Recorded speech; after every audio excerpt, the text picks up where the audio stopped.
Good morning. Get your hats on and get ready for an exciting and inspiring 103rd Department Convention.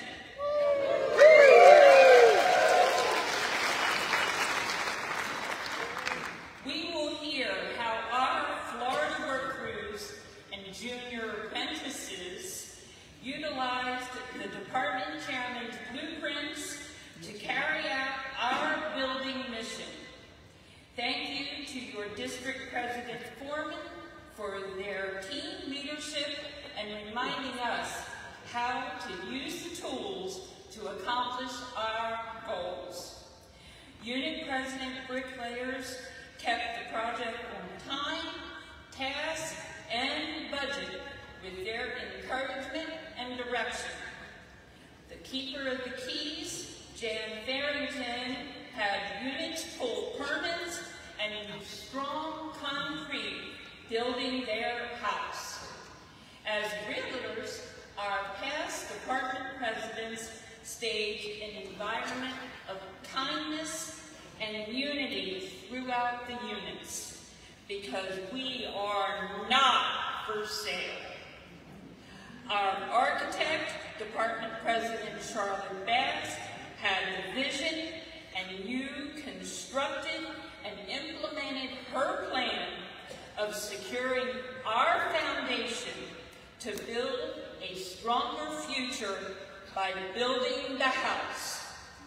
It has been said, build it and they will come. And they did.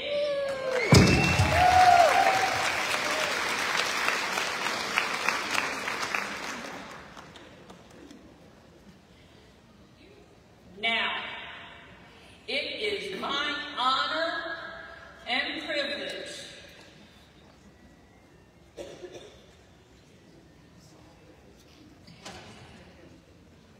to present to you the Department of Florida. Sergeant-at-Arms, Assistant Sergeant-at-Arms, Chairman of Pages, and please escort, excuse me, I screwed up, sorry. Let's hear it for our, sorry.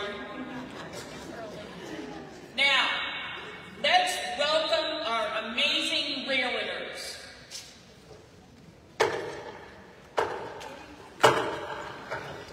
Past department presidents, Fran Carlton, 1986, 85, 86.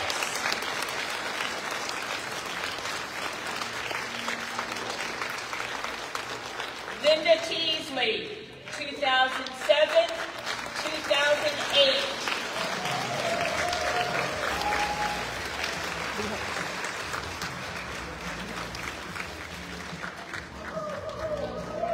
Kathy Coughlin, 2008, 2009.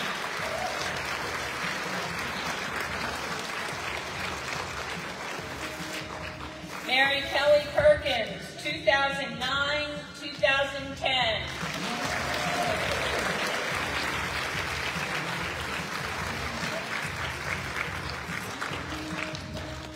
Irma Worley, 2010, 2011.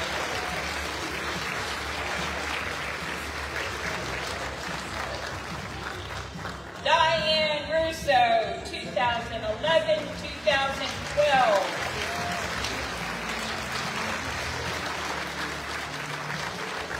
Pearl McIntyre, 2015, 2016.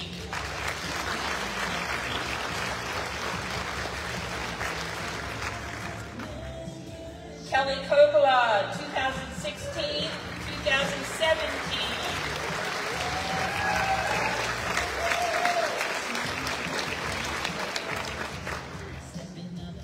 TK Trevor K.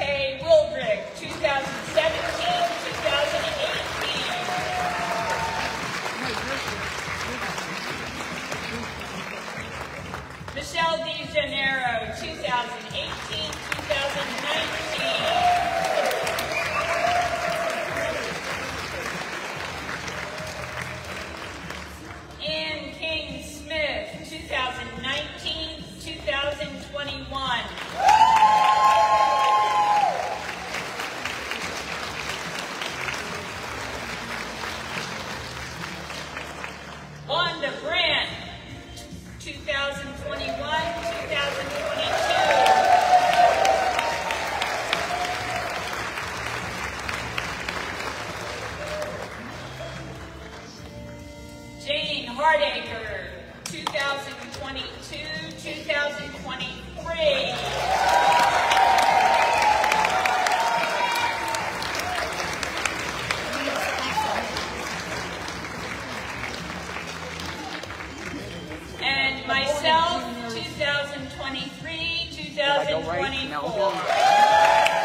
honor our past department presidents who were unable to attend this weekend. We will miss them and we wish them well. Patricia Donahue, 1996, 1997. Maureen Costello, 2005, 2006. Edie Harrington, 2006, 2007. And Peggy Harrelson, 2012, 2013.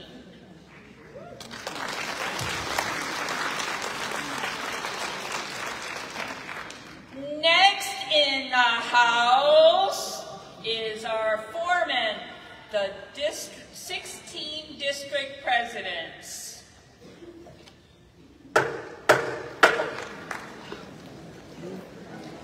District 1, Sam Touchton.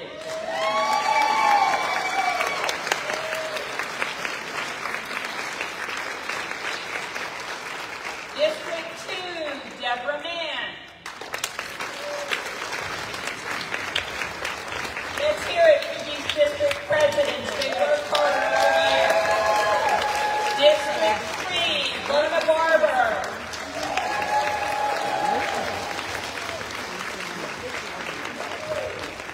District 4, Janet Woods.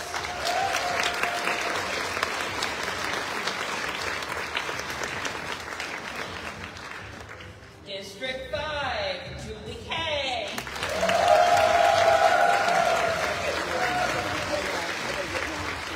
District 6, Penny Canberra.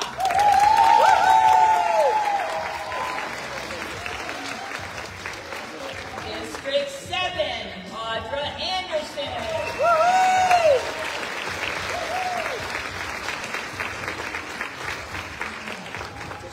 District 8, Teresa Walls.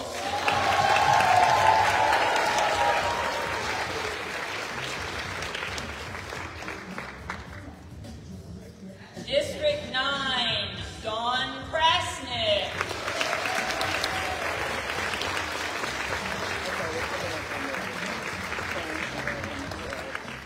District 11, Kaylee Miller.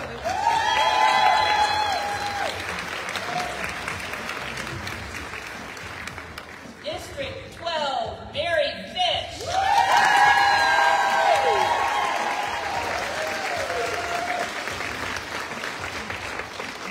District 13, Joanne Scales Bowery.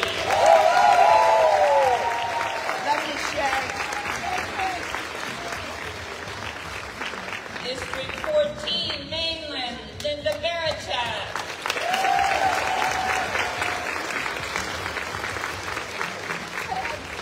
District 14, The Keys, Kathleen Casson.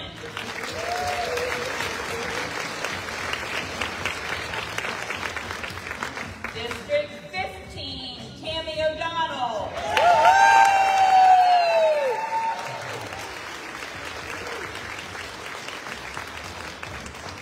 District 16, Cheryl Adams.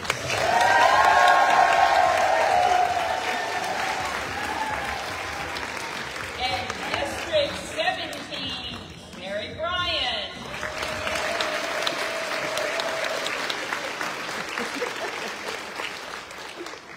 Welcome to the house, ladies.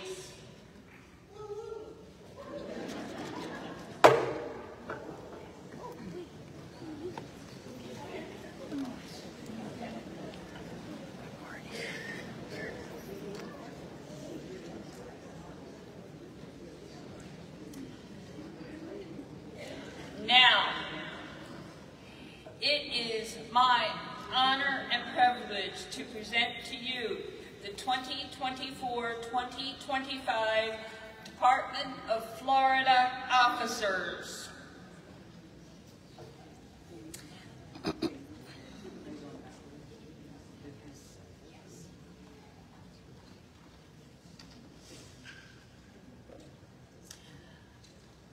Historian Dara Oliver.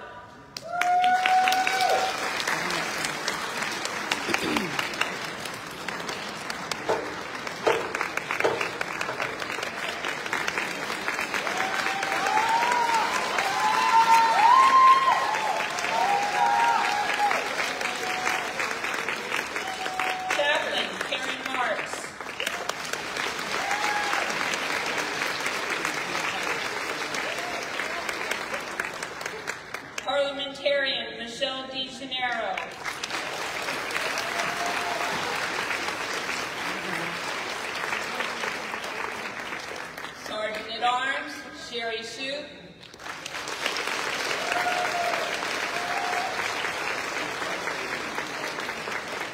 Treasurer, Randy Sieber.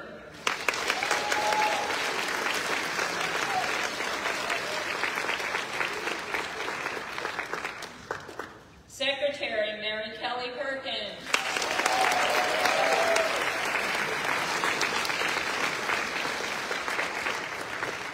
Third Vice President, Lisa Hoyland.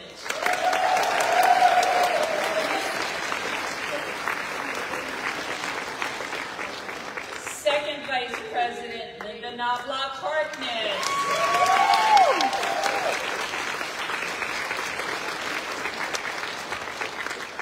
First Vice President, Robin Burke.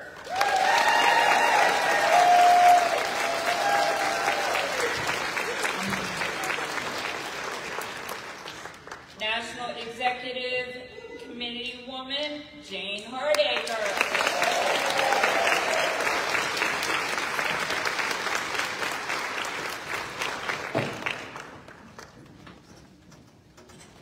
Let's hear it for the consulting team of the Department of Florida.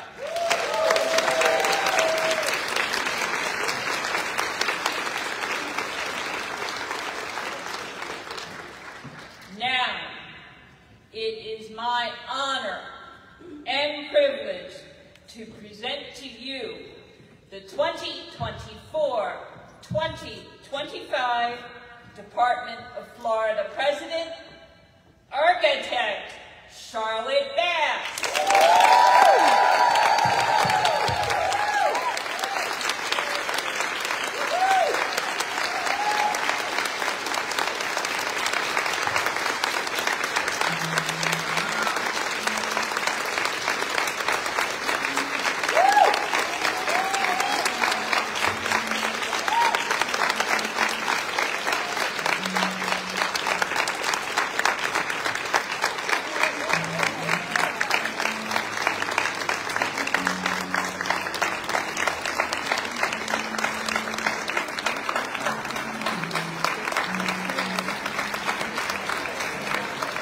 Escorted by her husband, Daryl Bass.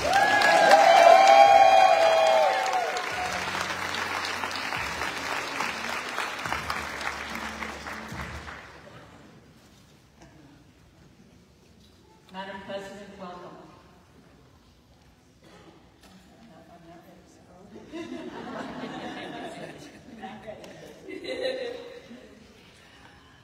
Our house would not be a home without our national and department colors. Sergeant at Arms, Assistant Sergeant at Arms, please pose our colors.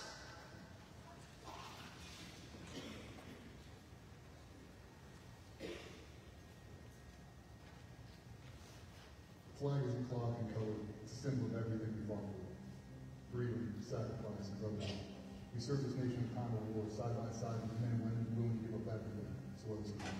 The rights, liberties, and opportunities we have do not come easy, and they are not easy. We buried friends under that flag, racing in foreign lands, and felt the full weight as we carried it with pride. If we had to do it all over again, we would, without hesitation. This is why I stand with the flag. I stand for the flag because of the warriors who defend it, who fight not because they hate what's in front of them, but because they love the flag behind them. I'm a U.S. Air Force veteran. I stand for the flag because it brings freedom for all the veterans out here that don't have much. It means a lot to everybody for the safeness of the United States flag. I stand for the flag because if it wasn't for that flag and the people it stands for, I wouldn't be able to stand at all. We all stand because we love America and we're grateful to and proud of and love those who defend our freedoms, including my dad, John A., who fought in the Battle of the Bulge. That's why we all stand for the flag.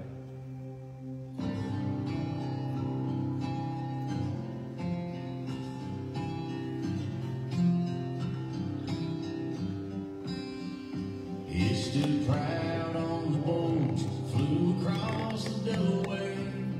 His son every scar and still flying everywhere. His It's been kicked and it's been cussed, it's been burned out in the street, but it never will give up, 'cause no, it just can't be beat. It's folded on the mantle, hanging out there on the porch. It's high in New York City and on the country store. It stands for what's right, it stands for the free, it stands for every small town kid who ever had a dream. All the ones who left their homes and never came back. That's why I stand for this flag. That anthem begins to play, you won't find me on my cane. I know some people do, and it really makes me mad. If I'm walking on my father's side, just like old Hag. That's why I stand for this flag. 'Cause it stands for what's right, it stands for the free, it stands for every small town kid who ever had a dream. All the ones who left their homes and never made it back. That's why I stand for this flag.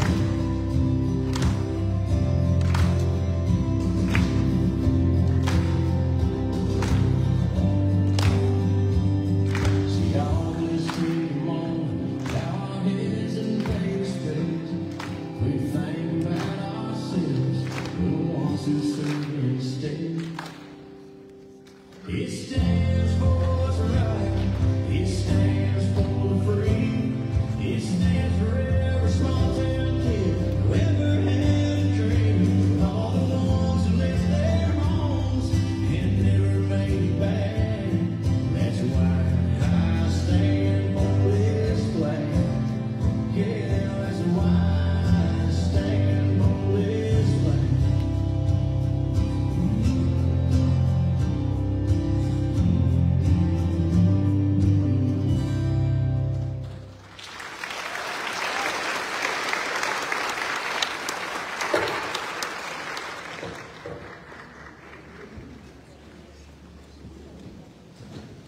Madam President, Charlotte, it is with sincere pride, admiration, and gratitude for an amazing year that I present to you your symbol of authority, this gavel.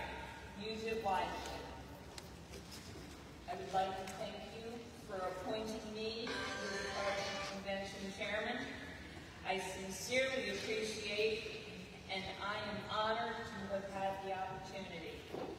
Have a fabulous rockin' convention.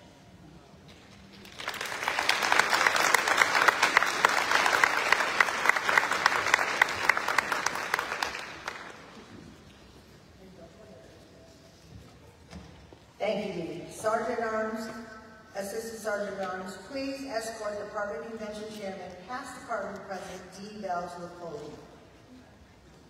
Or from the podium.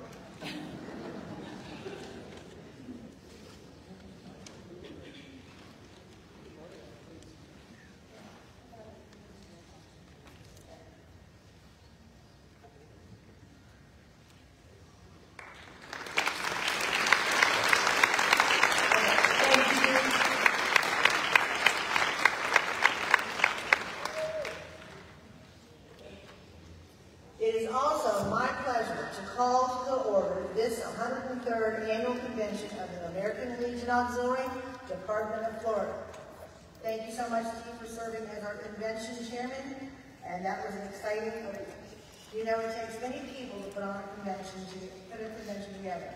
I want to thank everyone who has worked hard to make this convention an awesome experience.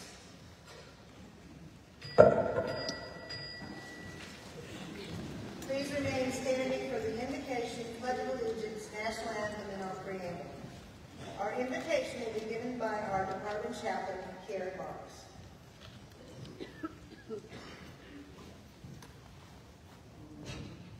Good morning. Good morning. Good morning. Let's all bow our heads for a moment, please. Good morning, Lord. We thank you for your love and presence as we continue our mission set before us. We thank you for our rooms that we finally were able to get into. As we begin our day, I thank you for all who made it here safely. For those who cannot be with us and are part of our Legion family, I ask for your love and grace to be upon them as well. And God, bless those who decorated our house for this beautiful day. Lord, I lift up our military, first responders, and our veterans, as well as their families. Please continue to wrap your loving arms around them and keep them safe. And please continue to guide us to make the best decisions for our auxiliary family. I ask all of this in your holy name, and God's people said, Amen. Thank you. Thank you, Karen. The Pledge of Allegiance will be led by American Legion Chairman Don Davis. I pledge allegiance to the flag of the United States of America and to the republic for which it stands, one nation, under God, indivisible, with liberty and justice for all.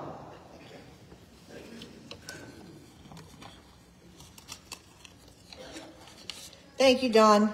The national anthem will be now sung by Andrea Sherman. Good morning. Everybody should have received a flag in their chair. Our National Americanism Chair has a Star-Spangled Banner challenge. So when I get to the words Land of the Free, I would like you all to wave your flag and sing with me Home of the Brave. And wave our flags.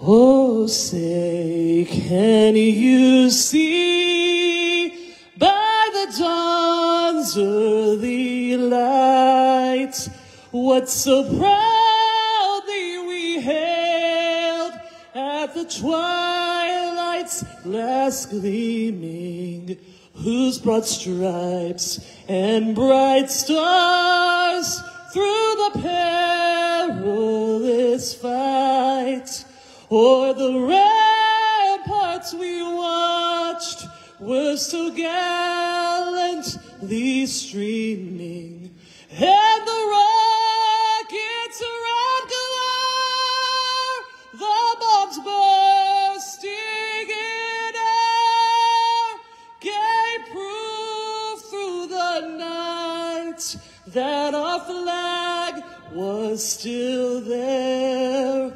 Oh, say, does that star-spangled banner yet wave o'er the land of the free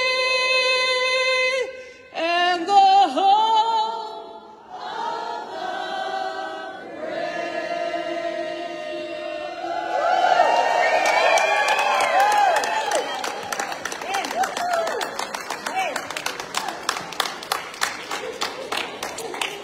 Thank you, Andrea. That was beautiful.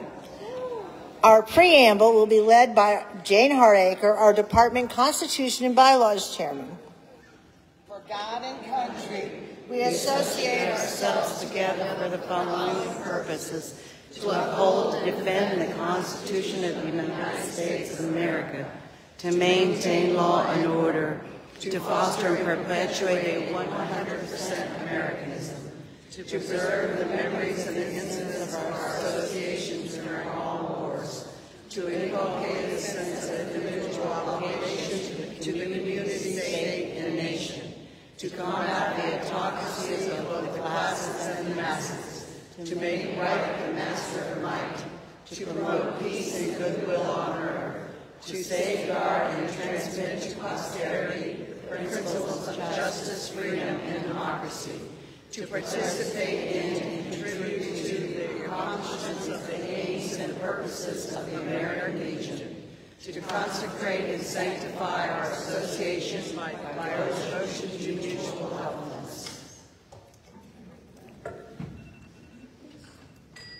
Thank you, Jane.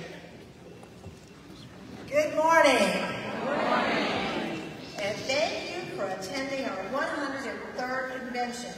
This convention allows us to reunite with friends and celebrate the accomplishments of the 24-25 year. We will also elect our department officers for the 25-26 year as we continue to secure our foundation to build a stronger future. Hashtag building the house. The welcome this morning will be given by our department membership chairman, Jan Farrington, who showed us how to be kind while building the house. And boy, did we build the house.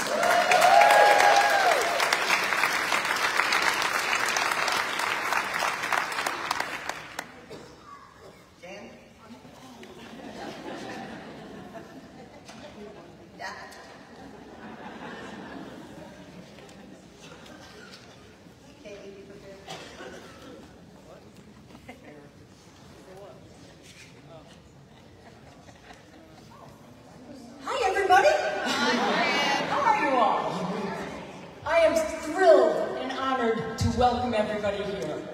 You all know, and I say this every day on Facebook, I say this every day, I make a phone call to any one of you. What matters? You matter. Membership matters. And I just hope that this is a wonderful, wonderful convention for everyone, and I can't wait to see you all in the membership parade, because it's going to be awesome. Love you. Hashtag building the house. Membership is the key. Membership is the key. Thank you.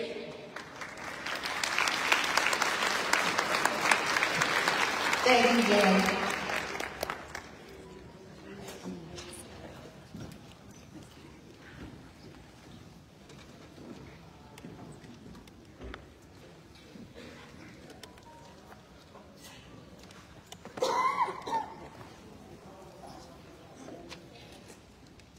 Okay. The response will be given by 11th District President Kaylee Miller. The 11th District has the highest percentage of membership.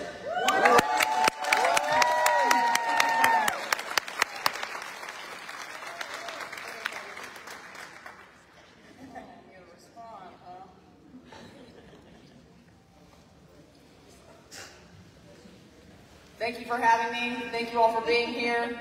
And let's rock this next year even harder than this year.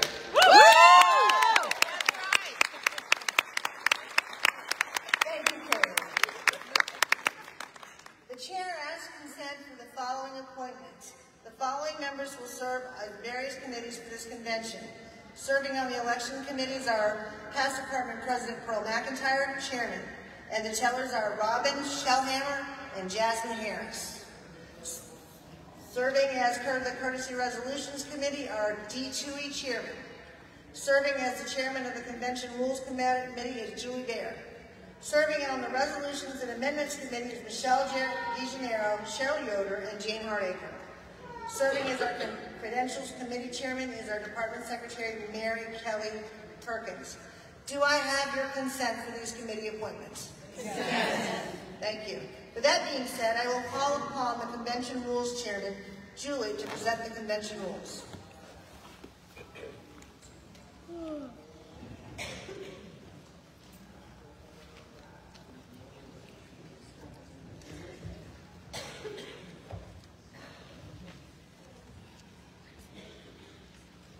The convention rules are in the convention program book on page 68 and 69. Would you like me to read these rules to you? No. We appreciate you, though.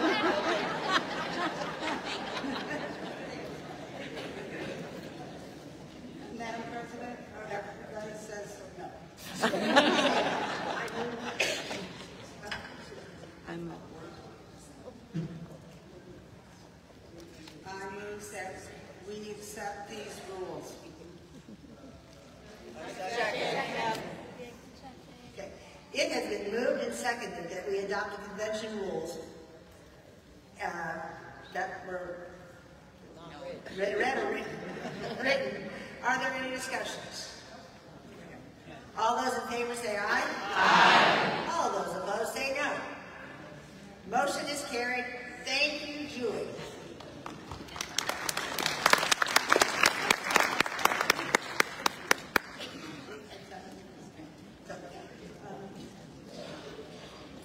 Robin, would you please take over?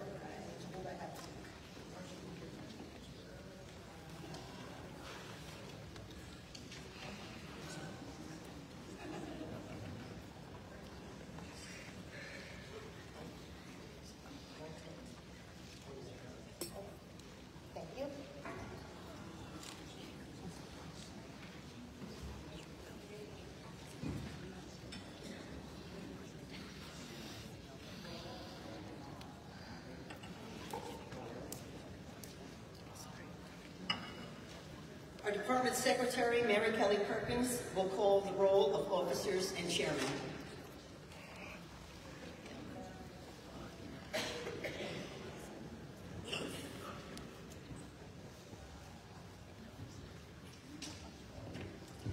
Good morning.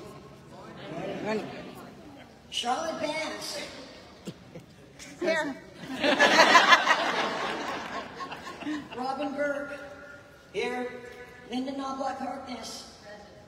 Lisa Hoyland. Carrie Marks.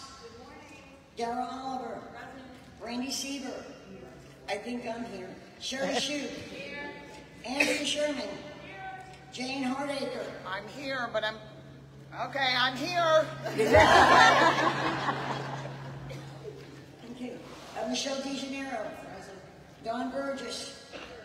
Kim Oakes. Sam Touchton. Deborah Mann. Rhoda Barber. Janet Woods. Julie Kay. Penny Cavara. Audrey Anderson. Teresa Walls. Dawn Krasnick. Kaylee Miller. Mary Fish. Any way you slice it. Any way you want it. Joanne Scales Glory. Linda Barachek. Kathleen Casson. Kathleen Casson. Tammy O'Donnell. Cheryl Adams. Hobart Fish. Mary Bryan. Jasmine Harris. Fran Carlton. Shirley Frazier. Patricia W. Kathy Rich. Maureen Costello. Edie Harrington. Where's my Miss Linda Teasley? Where are you, Linda? Right here. No. Okay. Kathy Conklin. Irma Worley. Diane Rousseau. Peggy Harrelson. Pearl McIntyre. Kelly Kopla. T.K. Wildrick. Michelle DeGeneiro. Ann King Smith. Florida strong. Wanda Branch. Can we more Janet Hardacre absent? No. Okay, Dee Bell.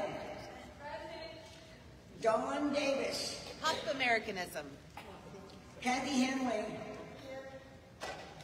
Lisa Hoyland, here. Robin Montress. Eileen Wilson. Build in the house. Tara Harris. Brick by brick, junior by junior. Linda Allen. Jan Farrington. Membership is the key. Tammy Zell. Remember everyone deployed. Is here. Paula Fox. Where's Miss Burnham? Present. Nana Montakis.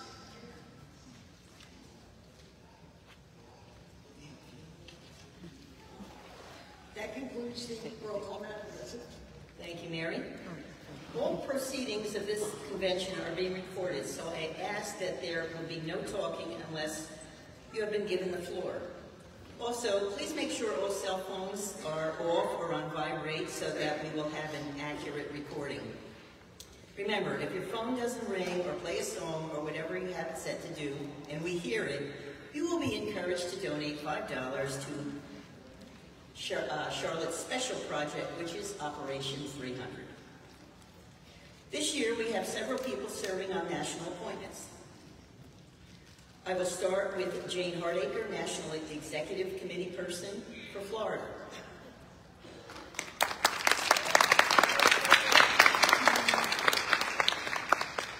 She would normally present the remaining National Executive Committee officers, so Proceed. on me. Dara Oliver, National Historian.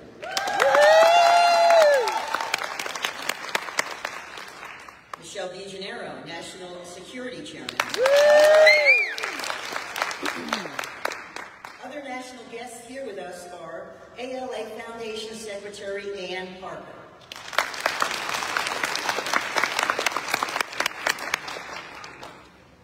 And also serving as the National Convention Chairman, Jane Hardacre. Thank you for your dedication and service in representing Florida in these national positions this year.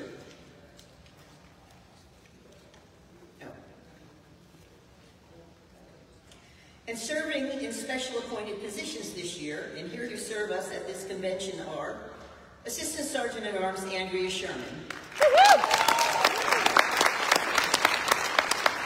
Chairman of Pages Dawn Burgess, Vice Chairman of Pages Kim Oakes, Personal Page Jasmine Harris,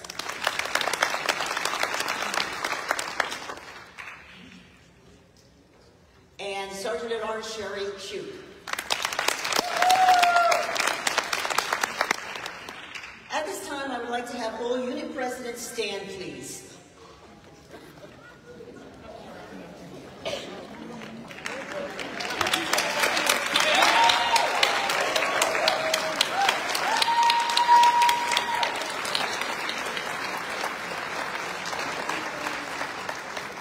I want to officially thank you here at Convention for all that you have done this year, for this past year, to fulfill our mission in helping our veterans, our military, their families, as well as our children and youth in our communities.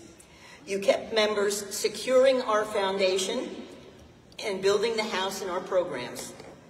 It was a great pleasure for Charlotte to have the opportunity to visit your home posts, traveling the state this year. Thank you from the bottom of her heart. Please, let's give them all a round of applause again. Thank you.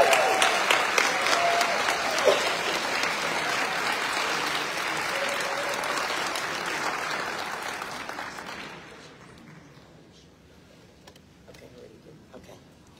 Let's start building the house for this convention. I would like your consent to deviate from the printed program. Do I have your consent? Yes. Thank you. Department Secretary Mary Kelly Perkins, would you please give us the first credentials report?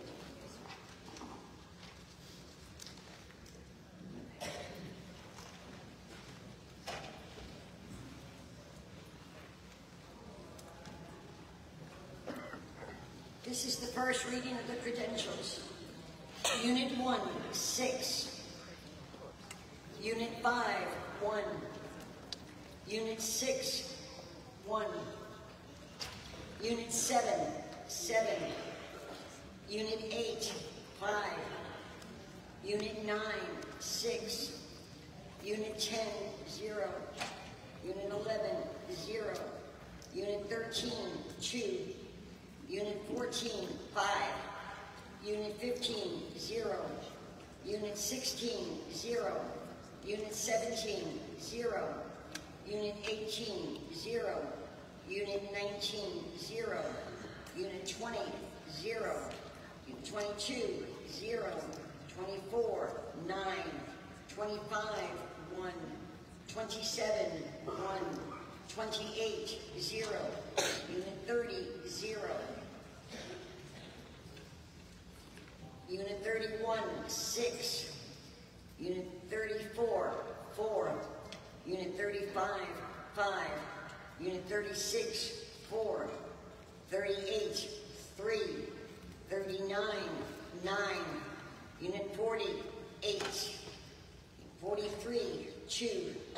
45, 0. 47, 3. 49, 2. 54, 8. Unit 55, 8. 57, 0. 58, 0. 62, 20. Unit 63, 0. 64, 0.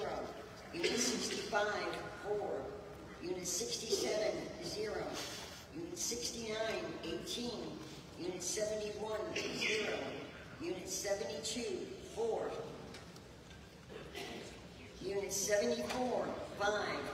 Unit 75, 7. Unit 77, 5. Unit 78, 2. Unit 79, 0. Unit 80, 10. Unit 81, 7. Unit 82, 0. Unit 83, 3. Unit 84, 2. Unit 88, 0. Unit 90, 10. Unit 92, 0. Unit 98, 2. Unit 99, 0. Unit 100, 0. 101, 0. 103, 6. 104, 3. 107, 3. 108, 2. 110, 8. Unit 111, 0. Unit 112, 3.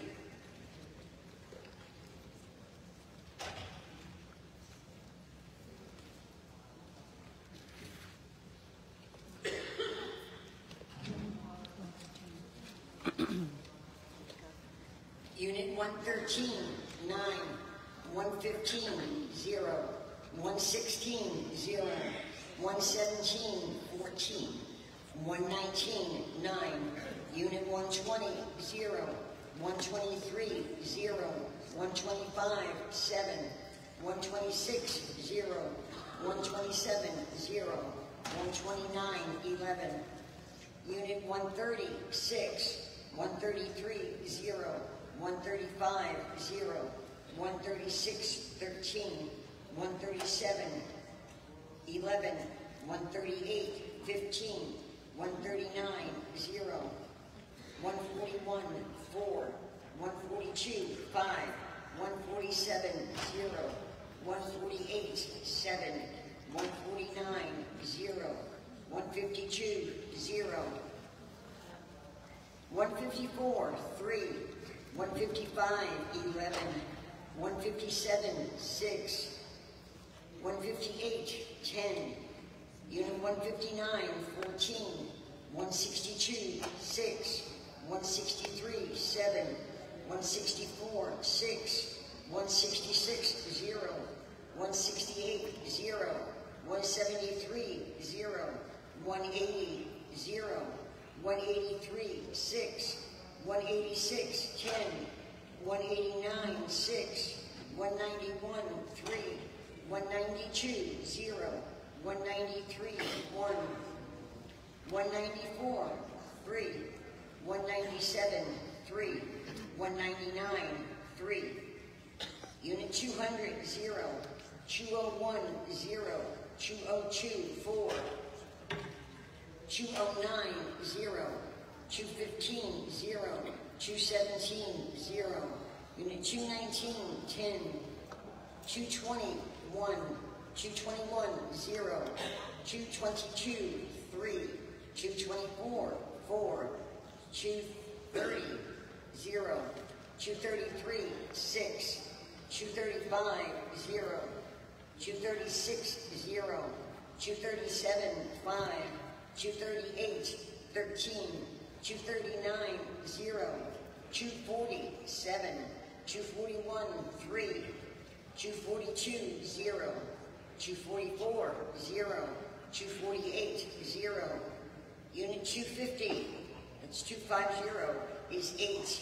252 is 8. 254 is 6. 255, 0. Unit 259, 0. 266, 0. 267, 0. 268, 3. 270, 7. 271, 6. 273. 73. This is remarkable, these numbers. 274, 0. 275, 0. Okay. Only because I've seen you people around. 277, 0. 283, 11. 284, 4. 285, 0. 286, 6. 287, 0. 288, 0. 291, 0. 293, 3. 296, 4. Unit 303, 13, 304, 3, 305, 5, 309, 0, 310, 0, 312, 5, 316, 8, 318, 34, 321, 6, 323, 11, 325, 5. Unit 330 is 0. So Unit 330 is 0. 331, 0. Unit 333, 0. 335, 6. 336, 6. Unit 340, 10. 344, 0. 346, 0. 347, 0. 348, 9. 351, 0. 354, 0. 356, 0. 358, 3. 359, 9. 361, 0. 365, 0. 366, 0. 367, 0. 372, 0.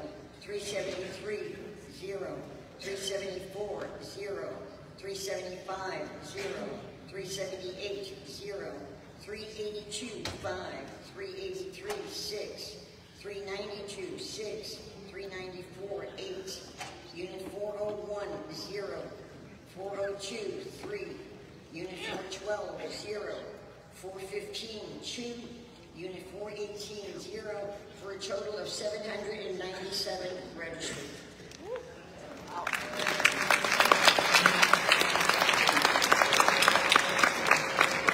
Do we have a quorum?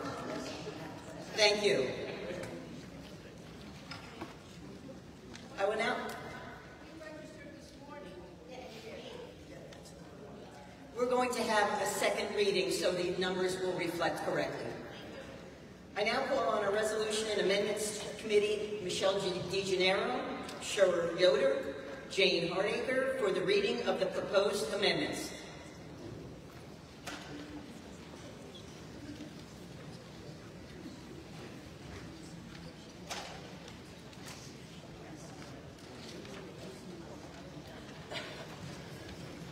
Thank you, Madam President.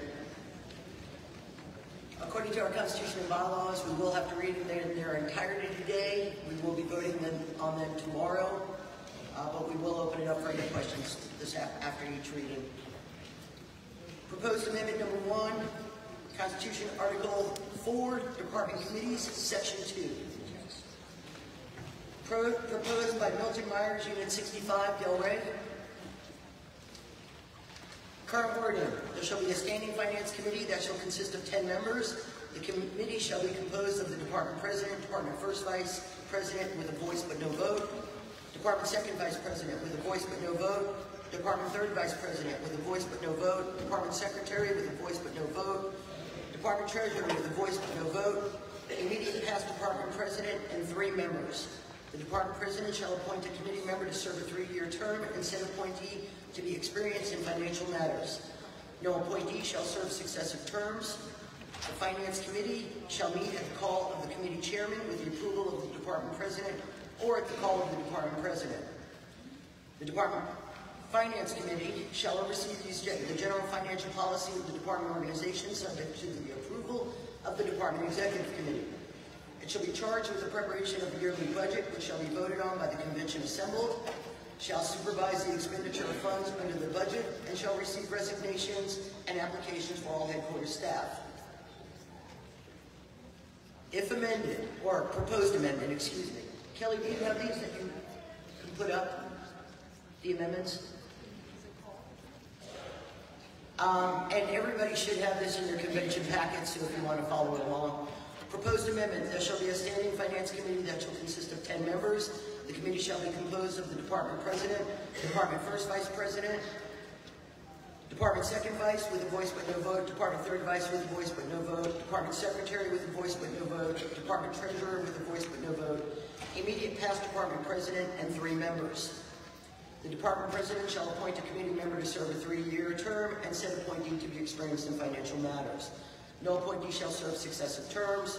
The Finance Committee shall meet at the call of the the committee chairman with the approval of the department president or at the call of the department president. I don't think I need to read the second paragraph there since it doesn't change. And if adopted, will read, there shall be a standing finance committee that shall consist of 10 members. The committee shall be composed of the department president, department first vice president, department second vice, with a voice but no vote, department third vice president with a voice but no vote, department secretary with a voice but no vote, department treasurer with a voice but no vote, immediate past department president, and 3 members. The department president shall appoint a committee member to serve a 3-year term and said appointee to be experienced in financial matters. No appointee shall serve successive terms. The finance committee shall meet at the call of the committee chairman with the approval of the department president or at the call of the department president. The department finance committee shall oversee the general financial policy of the department organization, subject to the approval of the department executive committee. It shall be charged with the preparation of the yearly budget, which shall be voted on by the convention assembled. Shall supervise the expenditure of funds under the budget and shall receive resignations and applications for all headquarters staff. See Constitution Article 7, Officers, Section 2. And the rationale is the budget being formulated is actually for the administrative year of the first vice president and should have a vote in what is included in the budget presented to the convention delegates for approval. Are there any questions on Amendment 1? Would anybody like to speak on Amendment 1? Okay. Proposed Amendment number 2, Virginia. Good morning. Is that better? Okay. Proposal 2, and location and Constitution and bylaws standing rule is Constitution, Article 7, Department Officers, Section 5. Current wording.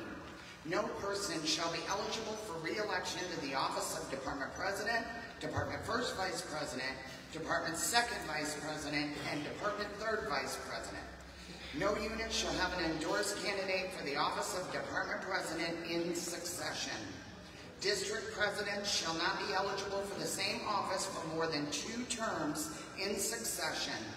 No unit shall endorse a candidate for District President who has not served as its unit's president for at least 6 months. A candidate who is not eligible for endorsement for district president may not campaign in advance of or during the district constitutional conference. Proposed amendment. No person shall be eligible for re-election to the office of Department President, Department First Vice President, Department Second Vice President, and Department Third Vice President. No unit shall have an endorsed candidate for the office of Department President in succession. District Presidents shall not be eligible for the same office more than 2 terms in succession. No unit shall endorse a candidate for, they are striking the office of Department President, Department First Vice President, Department Second Vice President, Department Third Vice President, or District President who has not served at least 1 year of President of a unit in Florida, and striking District President who has not served as its unit president for at least 6 months. A candidate who is not eligible for endorsement may not campaign in advance of the day of election. District President's day of constitutional conference, Department President, Department First Vice President, Department Second Vice President, and Department Third Vice President, day of election at Department Convention, and striking the remainder. If adopted, this will read, no person shall be eligible for re-election to the office of Department President, Department First Vice President, Department Second Vice President, and Department Third Vice President. No unit shall have an endorsed candidate for the office of Department President in succession. District President shall not be eligible for the same office for more than 2 terms in succession. No unit shall endorse a candidate for the office of Department President, Department First Vice President, Department Second Vice President, Department Third Vice President, or District President who has not served at least 1 year as president of a unit in Florida. A candidate who is not eligible for endorsement may not campaign in advance of the day of the election. District presidents, day of constitutional conference, department president, department first vice president, department second vice president, and department third vice president, day of election at department convention. This unit was proposed by Stewart, Unit 62, and the rationale is, it is not unreasonable to expect a member to have served at least one term as unit president and gain that experience before advancing to serve on any department level as president. Florida is a very transit state, and many members change units and move to other districts. It is easy enough to check with other units within the Department of Florida or with records and department headquarters to determine if a member has served at least one term as a unit president in Florida. Are there any questions on this amendment?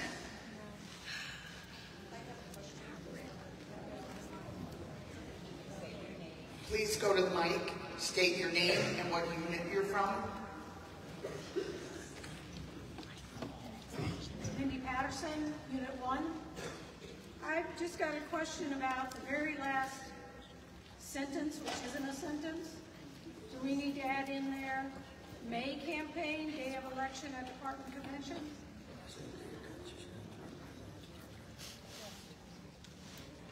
The previous sentence says that Yes, may not. you are correct.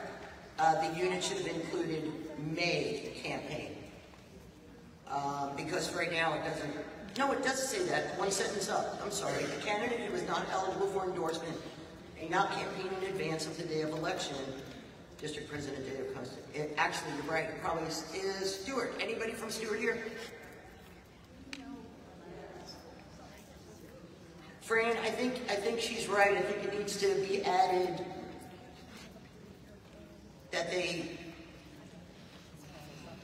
can. Fran Carlton, past department president, the Delaware Beach Unit 65, speaking on behalf of Stewart. Their delegates are not here right now, and they asked me to cover this for them. Let me read this, please, here. A candidate who is not eligible for endorsement may not campaign in advance of the day of election. But may campaign. Well, it doesn't. I don't think it needs to have that added. It Okay. states that they may not campaign in advance. Okay. Okay, good. And actually, I'd like to point out on this particular thing, what they did, if you look at the original, it says that a candidate for district president who's not endorsed cannot campaign at all.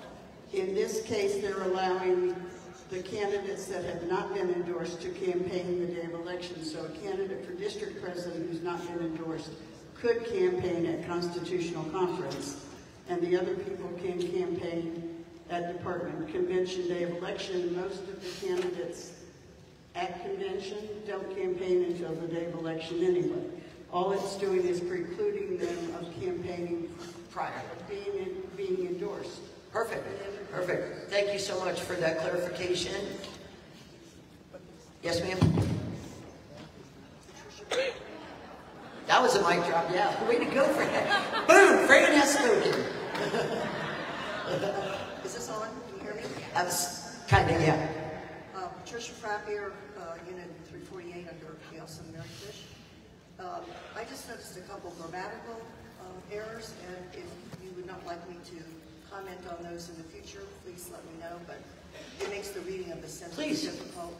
So down here where it says, about halfway down, 1 year as president of a unit Florida, there should be a period, because the next sentence starts as a candidate who is not eligible for endorsement may not campaign in the advance. Yes, ma'am. And you said you added the word election when you read it, so I don't know if the word "the" should be in there or not, if that matters. May not campaign in advance When you read it, you said, of the day of election. When you read it, you said of the election, the day of the election. Of the day of so I don't election. know if "the" should be in there or not. No. Again, just I got your period. okay. And then I think you covered the next one in the inconclusive. I think there should be a comma after conference. I think that we kind of readjust that sentence as being a non-sentence. day of Constitutional Conference. There's a period. Yeah, it should be a comma, and then Department President, Department First Vice. Again, And those are all commas, yeah. would you prefer me not to make these kind of... No, by all means. Okay, Thank you so much. So when the committee does receive these, we present them as is to the body. So this is your opportunity to make recommendations. Absolutely. Linda? Linda Melba, Harkness, Escambia Unit 340. I'm reading the rationale and I'm also reading the amendment. And the amendment says that they have to be endorsed, they have to be the president of that unit. But when you look at the rationale, it says that they could easily check department headquarters to see if they've been a unit president in Florida. So, I mean, if you're a unit president at this unit and you transfer to another unit who's not a president, and not the president of that unit. It does not say the unit that they had to be a president. I don't see where it says they have to be a president of that unit. It says a unit. A unit, okay, thanks for clarifying. Yeah, absolutely. Thank you. And that's where I believe the rationale, and again, I believe the rationale, and if I'm incorrect, Fran will correct me over there, but that's why it says they can research it anywhere in the state of Florida. Is that? Yes, Madam Chairman. The unit, Stewart unit felt that because Florida is fluid, but we can call another unit and say, was Michelle DeGennaro president of that unit? Somebody in that unit would know, yes, Michelle. Or headquarters. Or headquarters, because every year we send our list of officers to the department headquarters. Absolutely. And the reason they said a unit in Florida is because some of their state does not function the same as Florida does, but every unit in Florida functions the same. Absolutely. Thank you. Is there any other questions on this amendment? Okay, we'll go ahead and bring up amendment number 3, or proposal number 3. Cheryl?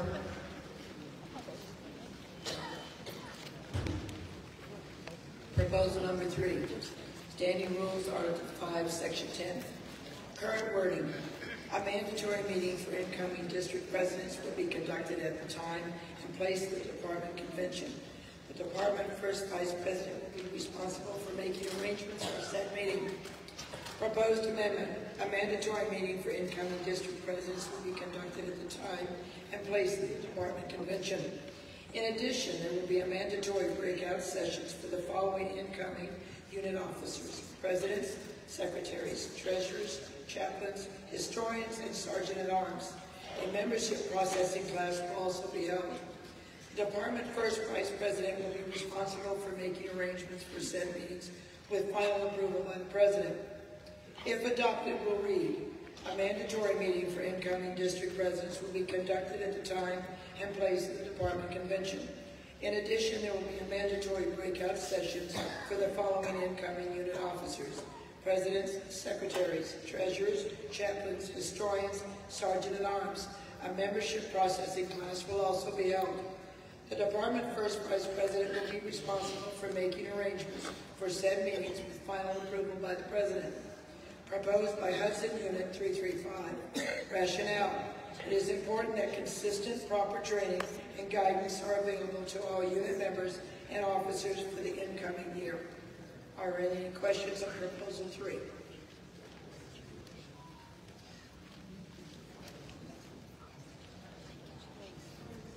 Hold on, let me Fran's coming to the mic. Give her a second. Yes, ma'am. Brian Carlton, past department president, Delaware Unit 65 again. On this one, I have a couple of concerns. First of all, mandatory for a district president, absolutely, because they have committed to be a department officer. I think that the section, I understand and I agree with the concept that all units should be trained the same, and I think that's wonderful. But I don't think we can make it mandatory for units, because we have too many units that do not show up at convention. Fran, may I clarify for 335? Okay. So it's mandatory that these classes must be offered. Not that they have to take them. This is for the, if you read the mandatory meeting for incoming, this is under our standing rules. The department first vice president will be responsible for making arrangements for these meetings. The meetings need to be mandatorily offered. Thank you for the clarification. Then I think that it should be added that it is highly recommended for units to attend. Well, as you said, we love them to attend. Well, I will tell you, our unit president's class and our treasurer's class this weekend was overflowing, and there wasn't enough room for them. So thank you for attending. Speaking from 335, I guess, as a member and presenting this from this unit, that was the initial intent, so that it would be consistent for every year, and these classes would be offered since we do have new presidents coming every year. Kathy Coughlin. Oh, I'm sorry, Kathy, we're going to do here first. March Barrios, 112. No, I agree. That was my objection, the word mandatory. Yeah, it would be mandatorily offered. Offered for people to attend. But no consequences if they cannot. No. We just want, as I said, right now, and if you read the Constitution and bylaws, the first vice, it only says that it's a mandatory district president's class. So we wanted to ensure that these classes would be offered to all our members in the future. Regardless who is our first vice, regardless who is our incoming president, these classes would be offered to the members. That's all I wanted, that there would be no consequences. Because No. it was nice, like the word mandatory. We are all volunteers, and I don't like that. Okay, thank you. I'm sorry, Kathy, Your turn. Thank you. I agree on the Kathy Coughlin, Unit 84 Havana, past department president, volunteer. I agree with the clarification there. Thank you. I do have a grammatical. The plural of sergeant at arms is sergeants at arms. Thank you. Sergeants with S on the. I didn't know that. I didn't know that. Thank you.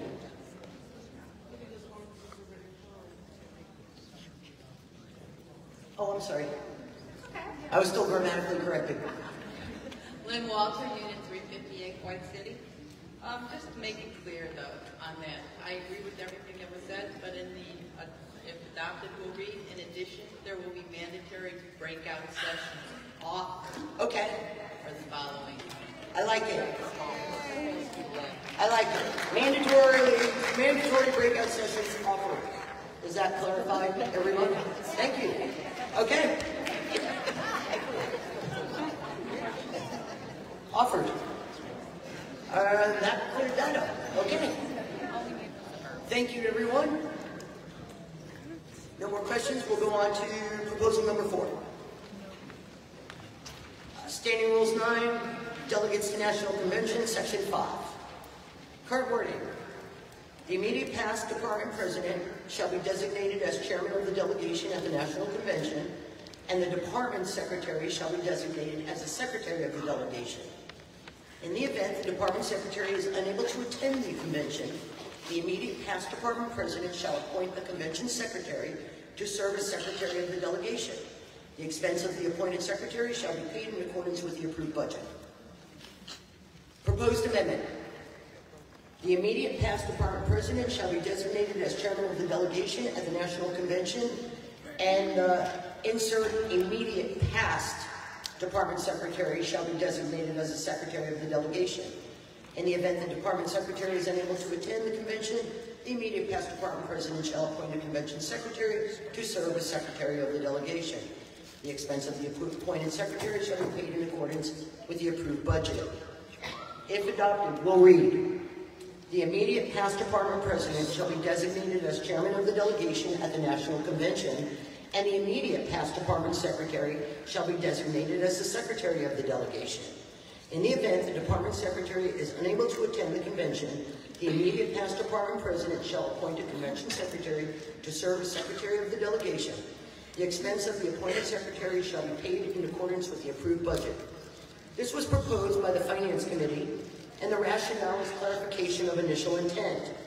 The immediate past president chairman of the delegation should have the right to appoint their secretary of the delegation for their respective convention. Are there any questions on that? Yes, Diane. Diane Rousseau, Unit 219, Fruitland Park. Just to make it really clear in here, I think you need to add in the event the immediate past department secretary is unable to attend. Okay, yes. We got listed twice in there, otherwise you're reverting back to the old wording. I agree. In the event the immediate past. Department secretary is unable to attend, immediate past president level. Perfect. Thank you so much. Anybody else? We'll move on to number 5.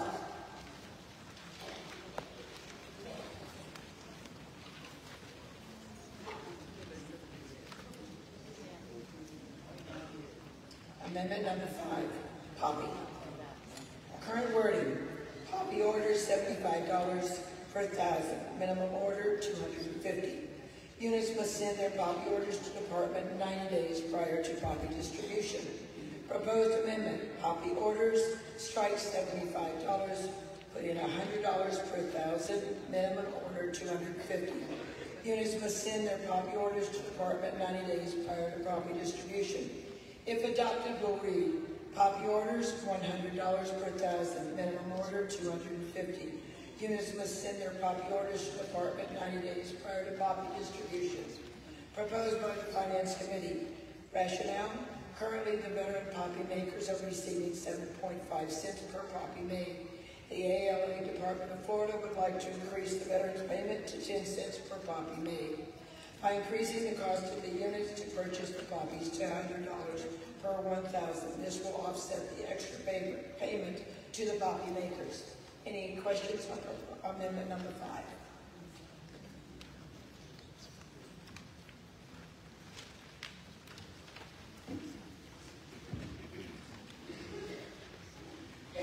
Okay, the next one is the proposed amendment changes to Constitution, Department of Florida, Article 7, Department Officers. Current wording, Section 5, no person shall be eligible for re-election to the office of Department President, Department First Vice President, Department Second Vice President, and Department Third Vice President. No unit shall have an endorsed candidate for the office of Department President in succession. District President shall not be eligible for the same office for more than 2 terms in succession. No unit shall endorse a candidate for District President who has not served as its unit president for at least 6 months. A candidate who is not eligible for endorsement for District President may not campaign in advance of or during the District Constitutional Conference. Proposed amendment. No person shall be eligible for re-election to the office of Department President, Department First Vice President, Department Second Vice President, and Department Third Vice President. Striking, no unit shall have an endorsed candidate for the office of Department President in succession. Continuing, District Presidents shall not be eligible for the same office for more than 2 terms in succession. No unit shall endorse a candidate for District President who has not served as its unit's president for at least 6 months. A candidate who is not eligible for endorsement for District President may not campaign in advance of or during the District Constitutional Conference. One moment.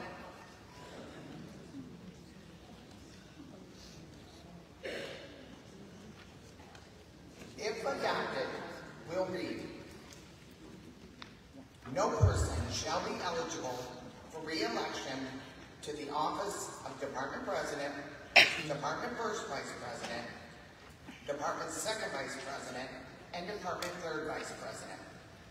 District President shall not be eligible for the same office for more than 2 terms in succession. No unit shall endorse a candidate for District President who has not served as its unit president for at least 6 months. A candidate who is not eligible for endorsement for district president may not campaign in advance of or during the district constitutional conference. This amendment was proposed by Unit 303, Bonita Springs. The rationale is as follows. Any auxiliary member in good standing should not have the lone issue of where they hold their unit membership be a prohibiting factor in their ability to pursue any department level office, to include the office of department president. Those members attending and voting during the annual convention should be allowed the opportunity of determining their future department president based on that candidate's knowledge, skills, and abilities, as opposed to which unit they belong. Are there any questions on this proposed amendment? Yes, ma'am. Cheryl Adams, Unit 238, Safety Harbor. Go ahead, Cheryl. As you state on this proposed amendment, it says no unit shall endorse a candidate for district president who has not served as unit president for at least 6 months. If you adopt the second proposal, where it states unit president for at least a year, you might have to do some housekeeping on this one. You see what I'm saying? Yes, ma'am. So these were all presented. Cheryl, great question. And actually, I kind of discussed it in my head with a bunch of people last night. Like, what do I do? What do we do about this? They were proposed by different units, and they're actually touching on two different things. So if the one unit, if the one proposed amendment is passed for, we'll say, must be a unit president, then that's affecting that portion. Then it would be adopted for that, and then this portion is addressing the endorsement out of the same unit.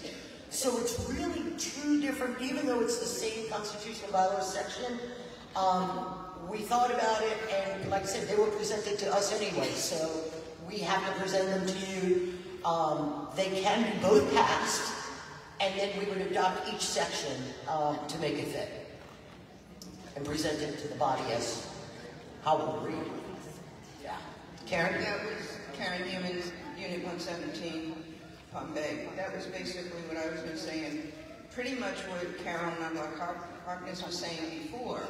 This is in direct conflict with the rationale for Proposal 2, Article 7, saying that anybody can call, if somebody was a unit president anywhere, they can be endorsed from their unit if they were a unit president from any other unit, because they can call department to find out whether they were or not. This particular amendment is addressing endorsing two back-to-back presidents from the same unit. That's all it's addressing.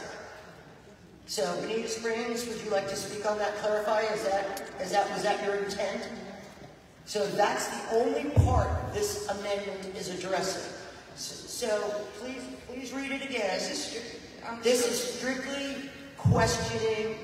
Right now, our Constitution and bylaws currently state that a unit cannot endorse back-to-back presidents, department presidents. This was what I'm talking to is the district presidents only. But that's not addressing it. It is. It says no unit can No, ma'am, that's already in our...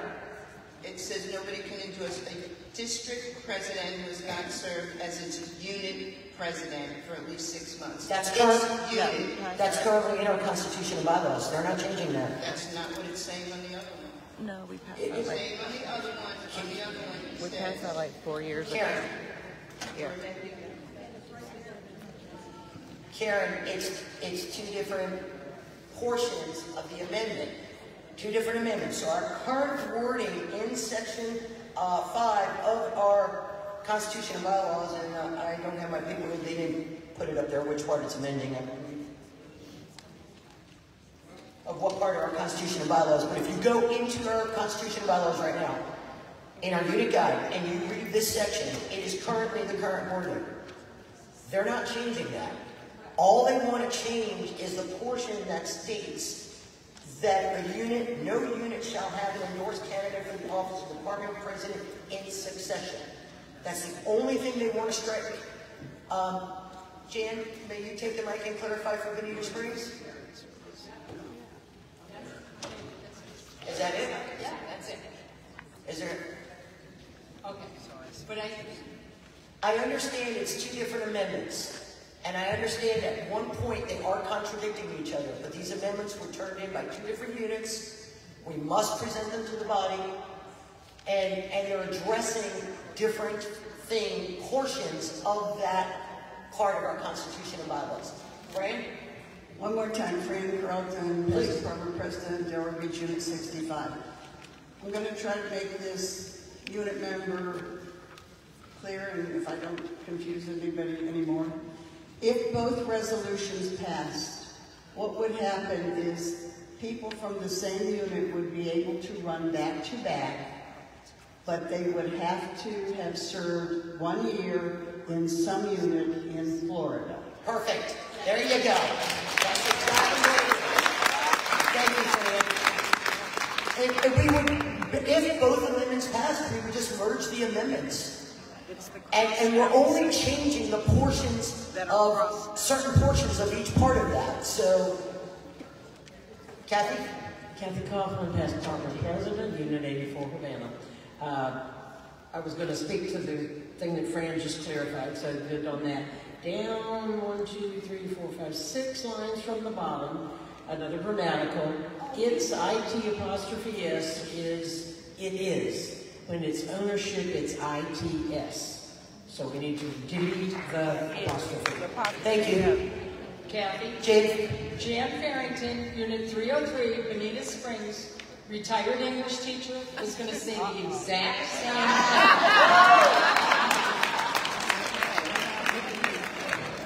Thank you, Jan Farrington, from Bonita Springs.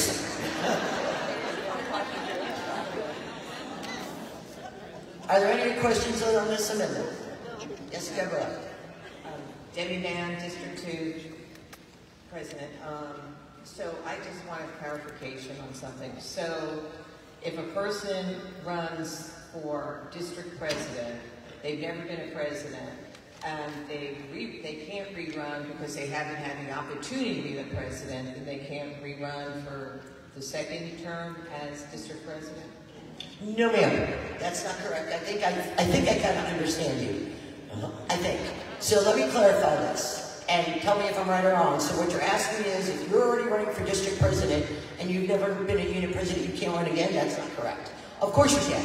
Any member in good standing can run for any office at any time. So you could run the second year. It's endorsements. This is just. That's all these both amendments are addressing is an endorsement. But why couldn't your current unit endorse you if the president isn't planning on leaving her presidency of the unit and she's going to stay? Why couldn't the current unit endorse you?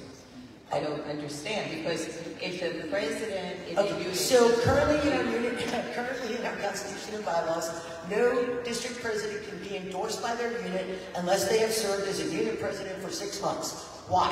How does the unit know they're going to do a good job if they've never served as unit president? Why would they endorse it? How do you know... Here, take our problems. But how do you know they can't? Because if we don't know. Deborah, that's not in question. Yes, ma'am. That's not in question right now. So that has nothing, we're not changing those parts. Michelle, tell them they can be nominated off the floor. And anybody, thank you, Fran, anybody, as we said, can run for any office. You can be nominated from the floor at any time. That's why we take nominations from the floor. And endorsement is really to let other people know we support this person. We think they're going to do a great job. Please. Thank you. Penny Camboro, Unit 183, Fern Park. Just a point of clarification. When you're talking about a unit endorsement and its succession, it's for a second year. Is that correct? So, for example, endorsing the department president for a second year, which they can't do. No, ma'am. So, for example, if you and Patsy want to run for department presidents, and you're out of the same unit, and you get endorsed first, and then the next year the unit tries to endorse you. Patsy, excuse me. Right now, it is in our Constitution and bylaws that no unit will endorse someone for unit president consecutive years. So 1 year would be, let's say, you, the next year would be Patsy, but you're both from the same unit. Does that? And that's for department president. It's already in our Constitution and bylaws. Okay. Yeah. Is that? That answers the question. Okay. Yeah. Yes, ma'am. Kelly McCrimmon, Unit 54, Fernandina Beach. I just wanted to clarify in my mind, earlier when you're talking about not being able to campaign in advance if you're not endorsed, correct. And then somebody said you were going to add the word may on the day of election. Correct. Okay, in your last sentence here it says may not campaign in advance of or during the district conference. These are two separate amendments turned in by two separate units. One is Bonita Springs, one is Stewart. They're out of two different districts, and they both wanted to turn these amendments in for different reasons. But I'm just saying for simplicity and continuity. We cannot change this amendment because that's not what they wanted to do.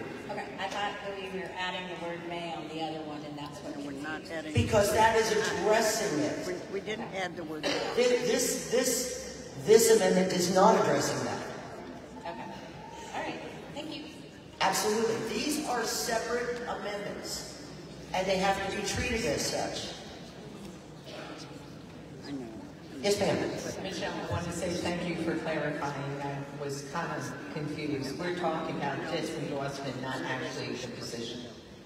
I'm sorry, we're talking about... We are talking just about endorsement, not the actual... That's correct. You're strictly talking endorsing, okay, endorsing candidates. Yes, thank you for clarification. Endorsement, not running. Yes, ma'am. Hi, good morning. Maxine Warner, 138 Tampa. Just a point of process question. Since Proposal 2 was just given first, we use the same language there. This proposal, also given during the year, is presented later on. We cannot adopt Proposal 2's language in this, leading to some of the confusion because we have not accepted Proposal 2 yet. Correct? Correct. Just want to make sure. So we don't see Proposal 2's language in this yet because nothing has been adopted. However, if we were to accept Proposal 2, that bottom section will be changed, the mays, the it's, the a's, the everything. Thank you. Thank you. That's exactly it. That's exactly it. And as I was saying, as she said it better than me, we will adopt it if they are adopted. And then we will merge those two amendments together for the proper wording. Right. Excellent job. Thank you. Any other questions?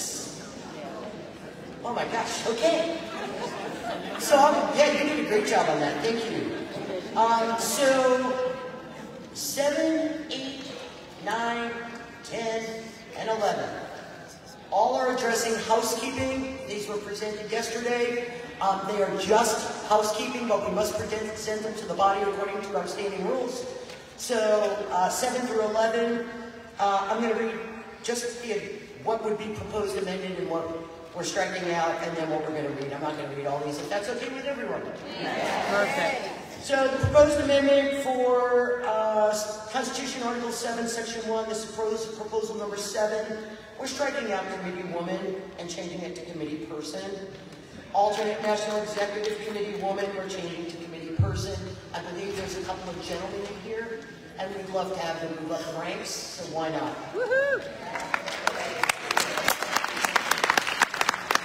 Again, if adopted, it would read, department officers shall be president, first vice president, second vice president, third vice president, chaplain, historian, parliamentarian, district presidents, one from each district, secretary, treasurer, sergeant at arms, national executive committee person, alternate national executive committee person. Any questions? No. I'm going to keep going. Constitution Article 7, Section 7. Also, we're striking committee woman, and we're adding committee person. If adopted, we'll read in the event of the resignation, death, or inability to serve of the National Executive Committee person, a new National Executive Committee person shall be appointed by the Department President and ratified by a majority vote of the Department Executive Committee. This member shall be a past department president due to the past experience in this position. Any questions? Proposal number 9. Again, striking committee. Wait a minute, that already had committee person. Oh yeah, we're separating it into 2 words. Thank you. Whew. It may be some of your first conventions, but it's been a lot of mine. I'm getting tired. Okay, so we are separating it into 2 words. Committee person is just 2 words. So if adopted, it's going to read the National Executive Committee person functions as a national officer representing the state. It is recommended that the immediate past department president shall be elected National Executive Committee person. Due to their vast experience as a department president, the NEC will attend at the expense of the national organization, the National Executive Committee meetings, and the National Convention, and is given all the courtesies at meetings and social events according to a national officer. And that would be, I'm sorry, Standing Rules 4, Section 1. Yes, ma'am. On Eileen Wilson, Unit 186. On Proposal 10, where you're changing committee person to 2 words, it's also redundant in 2 other places in that same verbiage. Yeah, you're right. Thank you.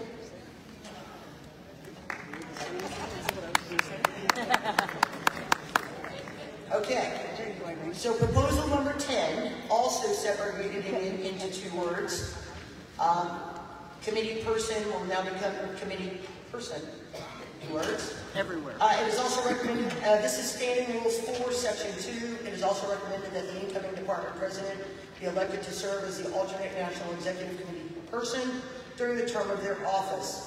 The alternate National Executive Committee person functions only if the National Executive Committee person becomes unable to carry out their duties until a new National Executive Committee person, it's actually 3 times, is appointed and ratified. Any other questions on that?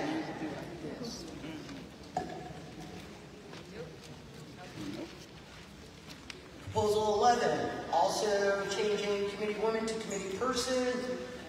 Standing Rules 5, Section 1, if adopted, would read all elections of the following officers of the American Legion Auxiliary Department of Florida, namely President, First Vice President, Second Vice President, Third Vice President, Chaplain, and Historian, plus National Executive Committee person and alternate, shall be held on the 2nd day of convention, and all nominations for such officers shall be made 24 hours prior to the election. See Article 1, Department Bylaws. Any question on that? Okay, number 12.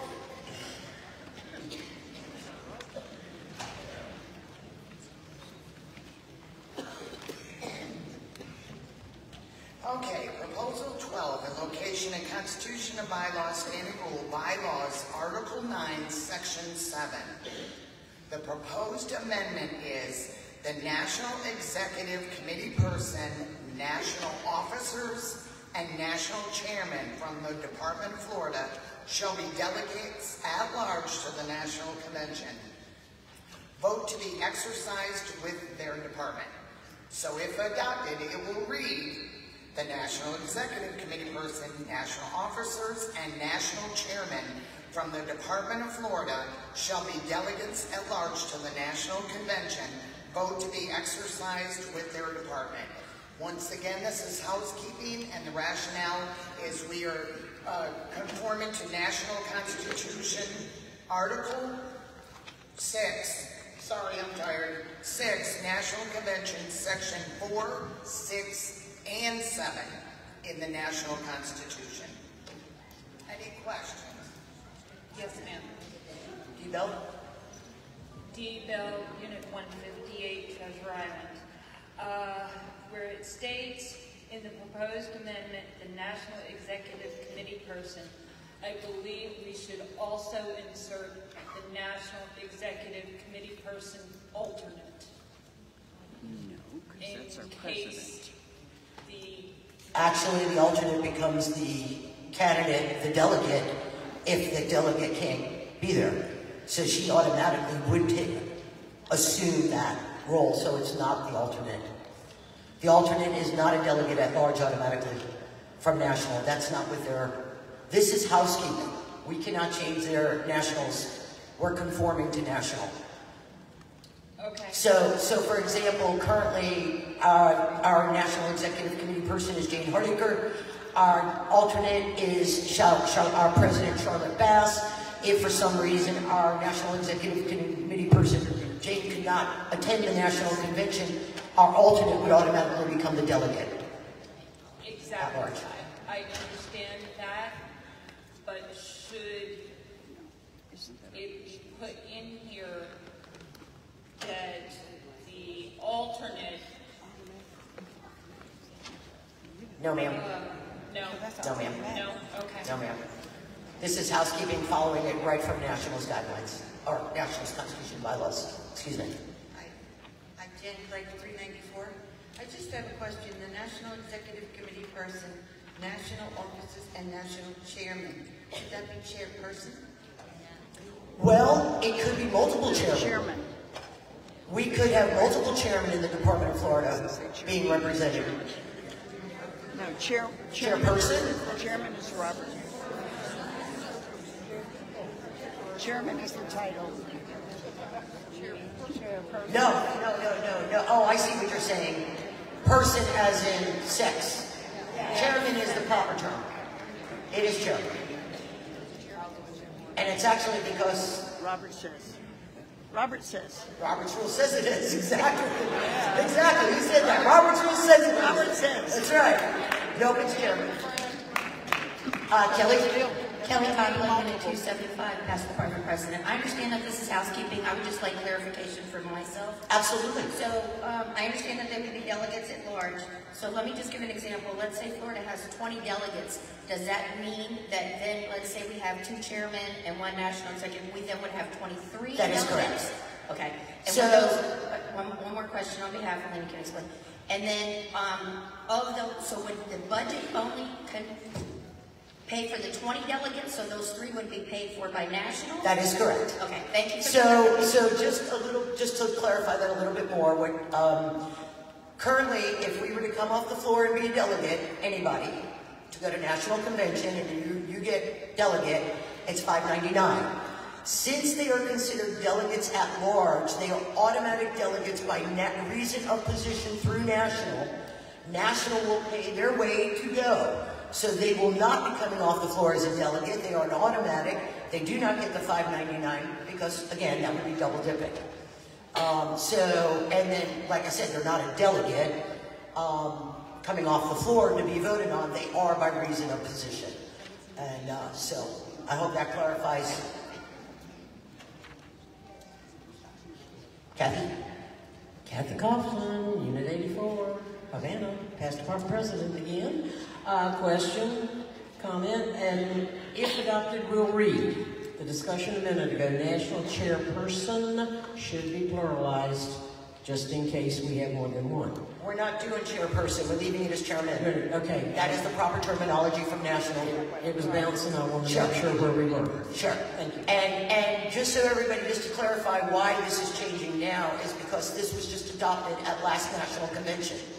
Minnesota brought this to the floor, it was adopted, so we must bring it to you guys now. So, that's why it hasn't come up sooner, if anybody was wondering. Any questions on this last? Okay, Madam President, those are the amendments.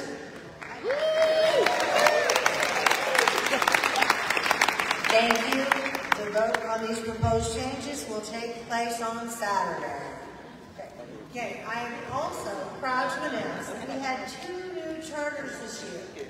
In the 1st district, Pensacola, Unit 33, and in the 2nd district, Unit 116, Port St. Joe.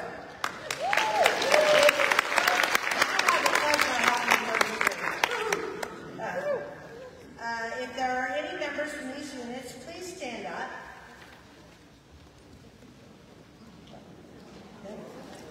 Let's give them all a round of applause.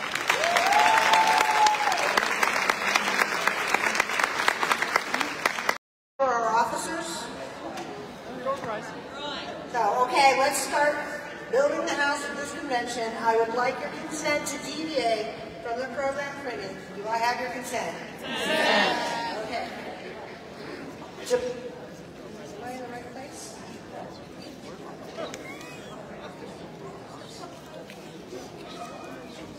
Okay. It is now 10:30. It's time for our special order of business. The chair declares nominations open for the office of Department President.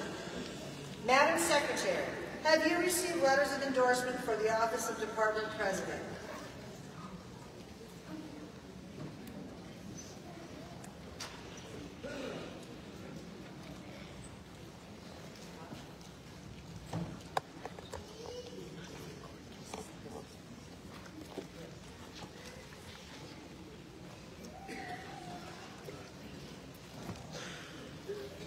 Madam President, Fort Pierce, Unit 40 has an endorsed candidate for the office of Department President.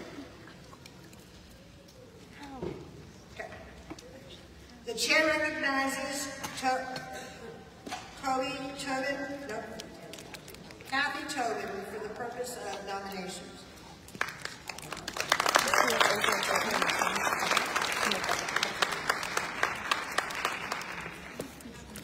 Good morning. Good morning.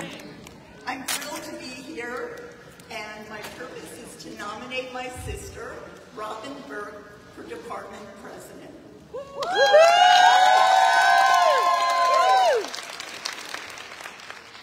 So Robin has asked me to say a few words about her nomination, and the first thing that came to mind to me was that my sister is funny. She, as many of you know, has worked for a long time in this organization, about 20 years, and she loves a corny joke. A lot of you remember her Michael Jackson impersonation. And yesterday she was walking around the conference as Norma Desmond. So whether she can educate, attack a project, run a meeting, or organizing a program, or encouraging volunteers, she does it with humor and a smile. I can certainly also say that Robin is an effective and dedicated leader. As a member of Fort Pierce, as I said, Robin has been a volunteer for 20 years. From the first meeting she attended, she actually volunteered to be the secretary because the secretary didn't arrive at the meeting. She has had multiple jobs at the unit, at the district level. She was unit and district president and parliamentarian, and she held numerous chairmanships. Robin attends most department and district events and has attended the national convention. At the department level, Robin held chairmanships for Cavalcade of Memories, legislative, 2 terms as leadership, children and youth, BA&R, a second and third vice president, respectfully. Robin has been very busy. Robin was presented with the National Southern Division Award for both leadership and children and youth on behalf of the hardworking members of our units. If you have ever played the Jeopardy game, where Robin taught the ABC school, you know Robin is very well versed, prepares for those classes, and is passionate about her responsibility to educate our members. My sister has a resume in fashion, finance, employment by 2 county clerks in Florida, which has given her a really strong basis for management skills.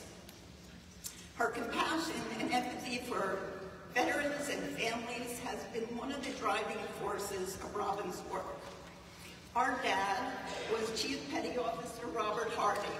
He was a Navy veteran, a Seabee, and he helped build runways on deserted islands in the Pacific Ocean during World War II.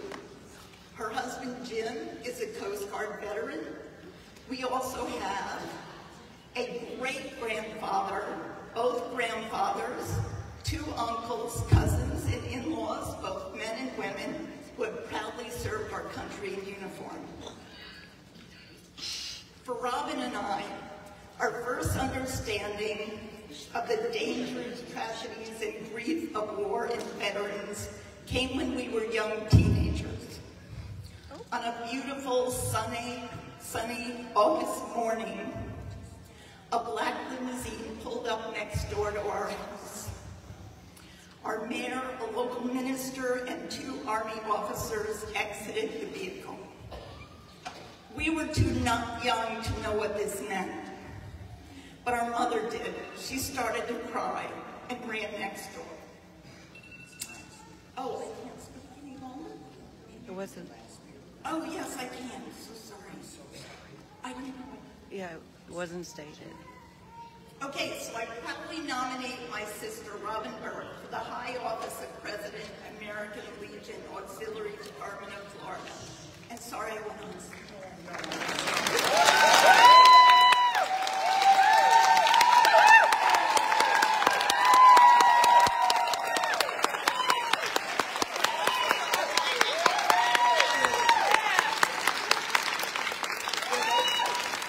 Madam Secretary, have you received any other letters of endorsement for the Office of Department President? No, Madam President. Are there any nominations from the floor for the Office of Department President?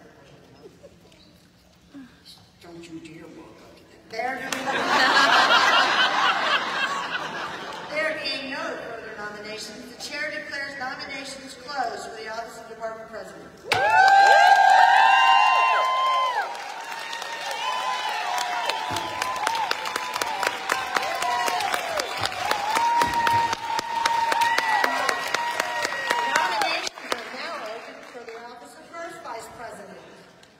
Madam Secretary, have you received letters of endorsement for the Office of Department First Vice President? Madam President, Pensacola Unit 340 has an endorsed candidate for the office of Department First Vice President. The chair recognizes Yvonne Reynolds for the purpose of nomination.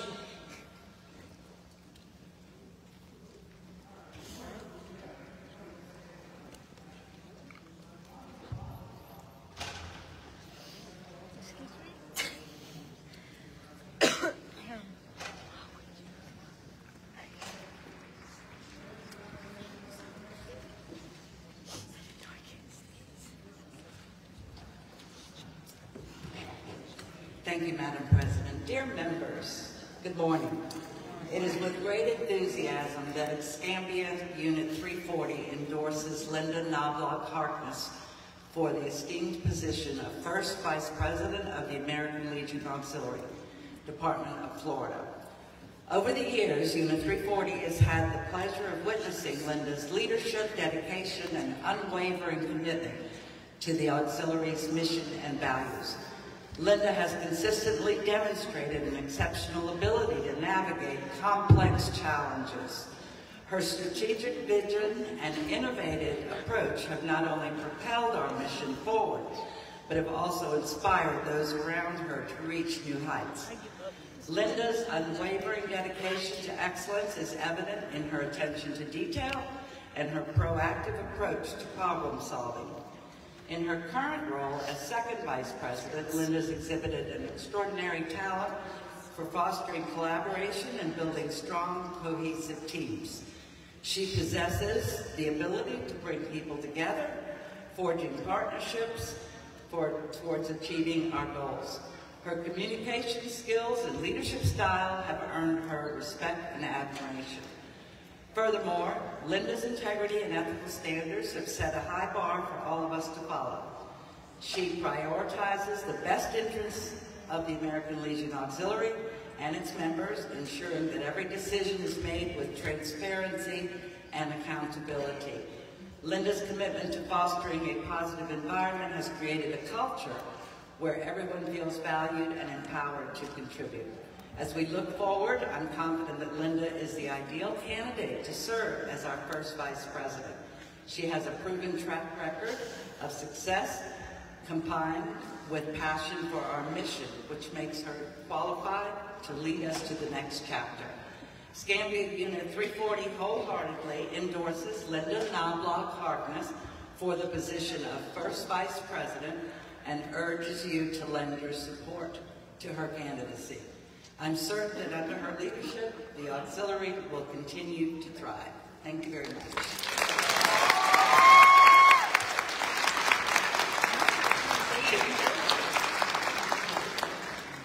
Madam Secretary, have you received other letters of endorsement for the office of Department First Vice President? No, Madam President. Are there any nominations from the floor for the office of Department First Vice President? There being no nominations, the chair declares nominations closed for the Department First Vice President.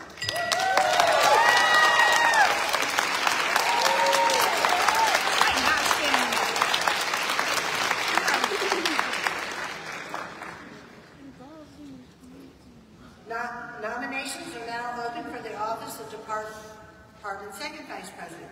Madam Secretary, have you received letters of endorsement for the office of Department Second Vice President?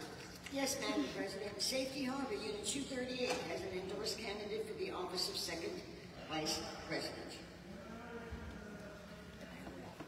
The chair recognizes Cheryl Adams for the purpose of nomination.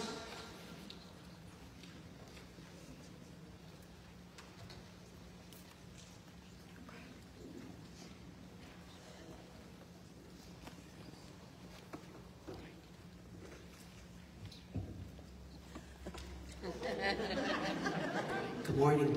Good morning. Madam President, auxiliary members, my name is Cheryl Adams. On September 3rd, 2024, Unit 238, Safety Harbor, unanimously endorsed Lisa Boylan for the high office of Second Vice President, Veterans Affairs and Rehabilitation Chair. Lisa's eligibility is through her father, Michael Boylan, who served in the Air Force. Lisa has been a member since 2013. Lisa has served in many leadership roles on every level. She was a unit president, first and second vice president, and has chaired education, children and youth, legislative, public relations, and juniors. Lisa was district secretary and held chairmanship from children and youth, PR, copy, AAF, legislative, and constitution and bylaws. At department, she has served on the education committee and as parliamentarian. She also held chairmanship in legislative, PR, constitution and bylaws, membership, and is currently serving as third vice president and children and youth chairman. Lisa has been actively part of Girl State staff for 5 years. She has completed several ALA Academy courses. Professionally, Lisa has worked in the insurance industry for 26 years as a state licensed agent. She has been able to showcase her skills in customer service, account management, problem solving, financial responsibility, and organizational efficiency. Without question, Lisa embodies the qualities of a leader who is fully committed to advancing the interest of the American Legion Auxiliary Department of Florida and its members. Her readiness to tackle the challenges ahead is both inspiring and decisive. It is my honor and privilege to nominate and present to you Lisa Boylan for the esteemed office of Second Vice President, Veterans Affairs and Rehabilitation for the term of 2025-2026.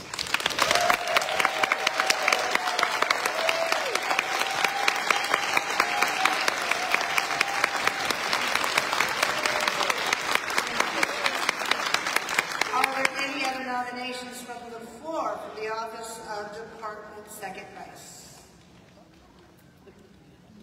Being no further nominations, the chair now declares nominations for the office of Department Second Vice President closed.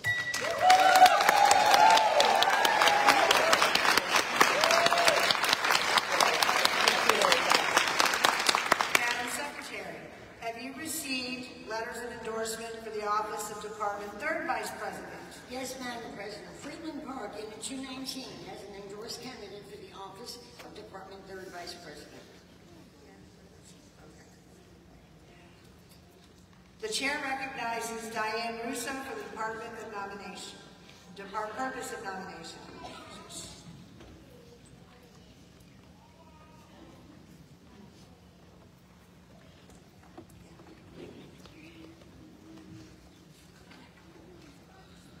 Good morning.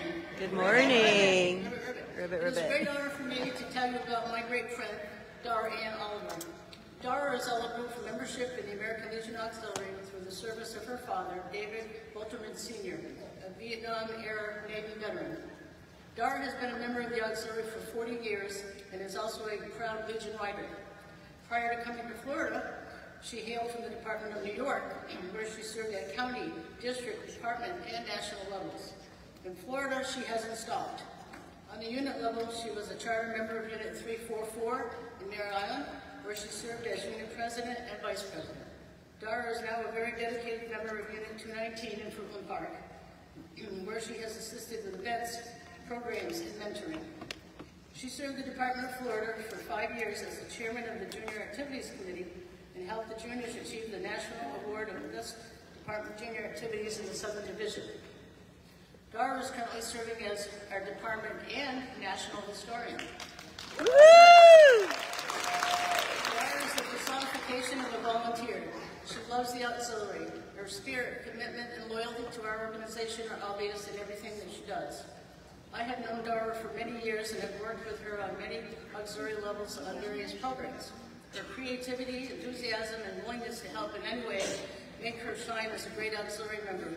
She is a people person with a positive attitude that always shines through.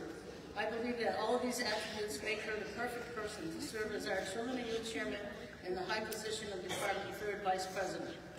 I know that if she is elected, she will do us proud and continue to be a great asset to our organization. I am honored to nominate my friend, Dara Ann Oliver, for the position of 3rd Vice President for the Department of Florida for our 2025-26 year. Thank you.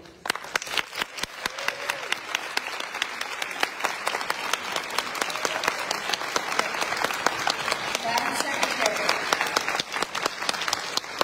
have you received letters of endorsement for the office of Department 3rd Vice President? No, Madam President. Okay, are there any nominations from the floor for the office of Department 3rd Vice President? There being no further nominations, the Chair declares nominations closed for the office of Department 3rd Vice President.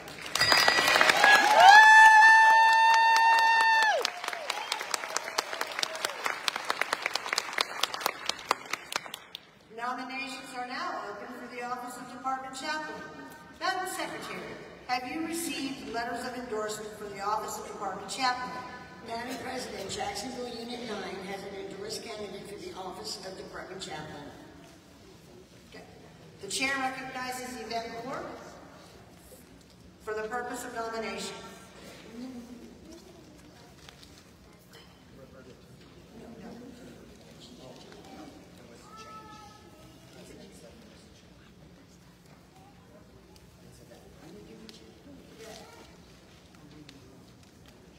Sorry about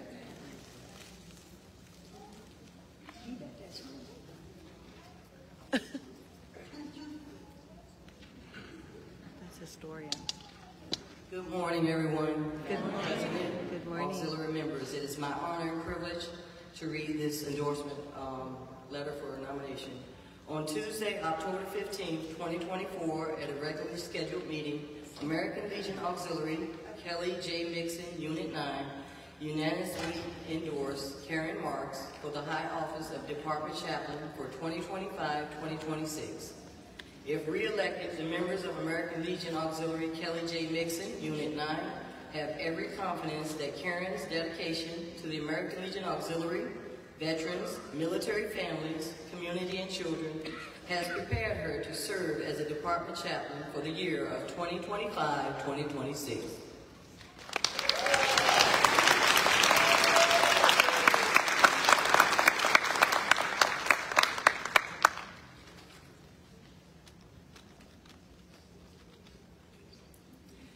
Madam Secretary, have you received any other letters for the endorsement of the office of Department Chaplain?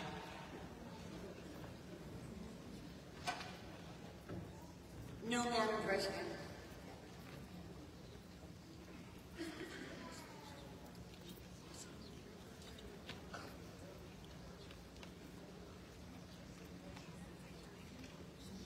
Okay, I'm sorry. Are there, okay. There being no further nominations, the chair declares nominations closed. Are there any nominations from the floor for chaplain? Okay, second.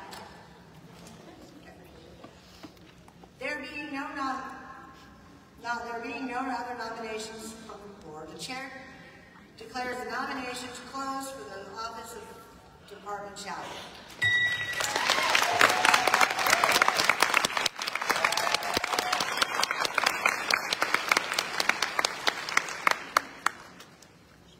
Nominations are now open from the floor. Nominations are now open for the office of Department Historian. Madam Secretary, have you received letters of endorsement for the office of Department Historians?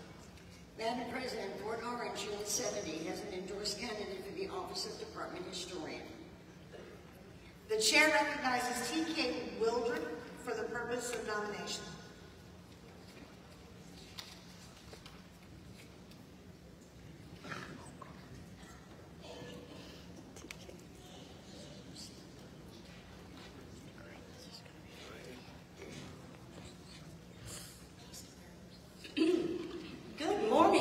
Good morning.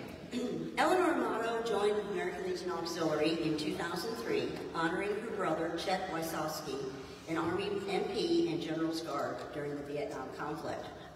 Most of us are aware of Eleanor's love for the Auxiliary, and her list of accomplishments of chairmanships and years as president, both as unit and district, are numerous. We have consent not to read all of them. Let's see, but it is numerous and it's very honorable. She devotes her time sharing her knowledge of our programs along with knowing how to succeed in each one. Ooh, mentorship. Eleanor is running to be our department historian for 2025-2026. You may ask, can she do it? Well, she actually has. She was awarded the best department history for Southern Division in the past. And the following year, she was honored the National Toomey Award for the Department of Florida 2017. Wow. Woo!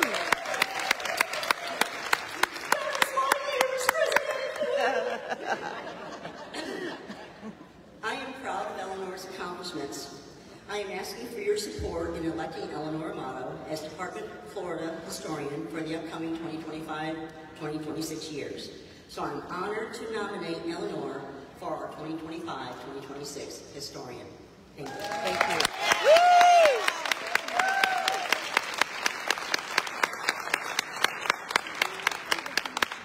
Madam Secretary, have you received other letters of endorsement for the office of Department Historian? Madam President, Fernandina Beach, Unit 54, has an endorsed candidate for the office of Department Historian. The chair recognizes Roberta Tucker for the purpose of nomination.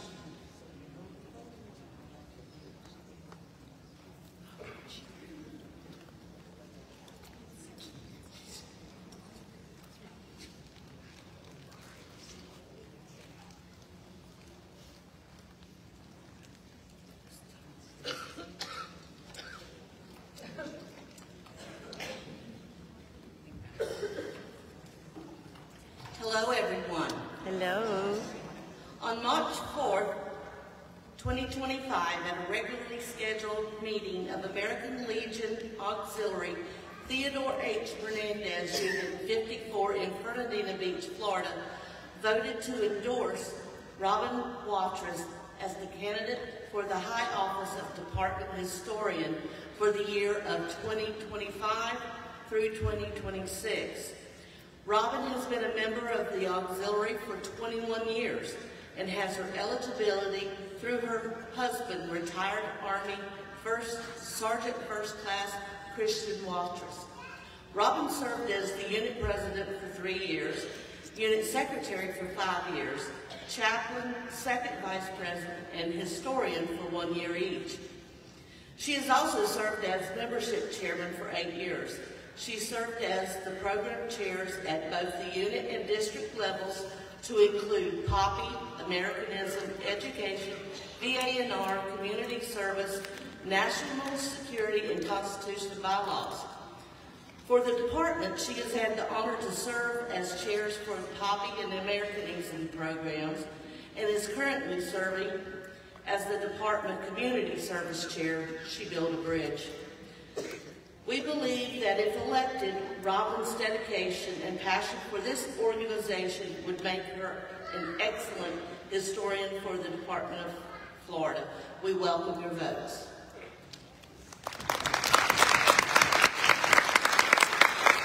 Madam Secretary, have you received other letters of endorsement for the office of Department Historian?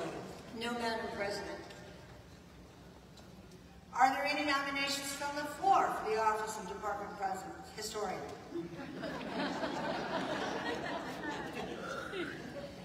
There being no further nominations, the chair declares nominations closed for the office of Department Historian.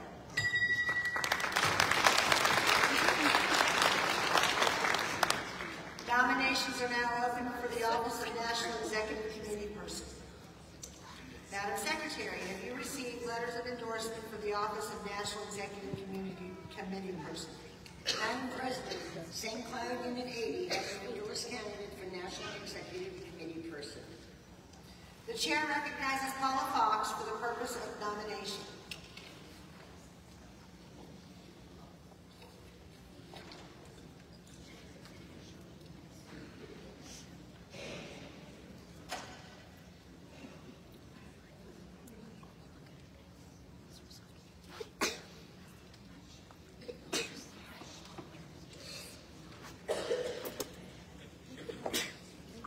Hello, my name is Paula Fox. I'm from Unit 80 in St. Cloud. I have the honor to nominate my friend Charlotte Bass for the National Executive Committee Person. Due to her good leaderships and her passion for this organization shown in this past year's Department President, Unit 80 at one of our convened meetings has unanimously endorsed Charlotte Bass for National Executive Committee Person. Thank you.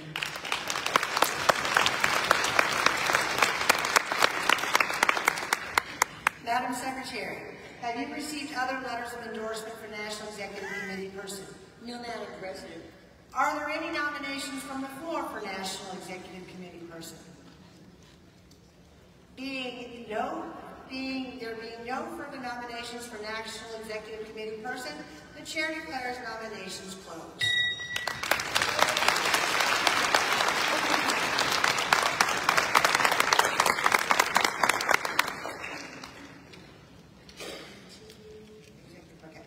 Nominations are now open for alternate National Executive Committee Person.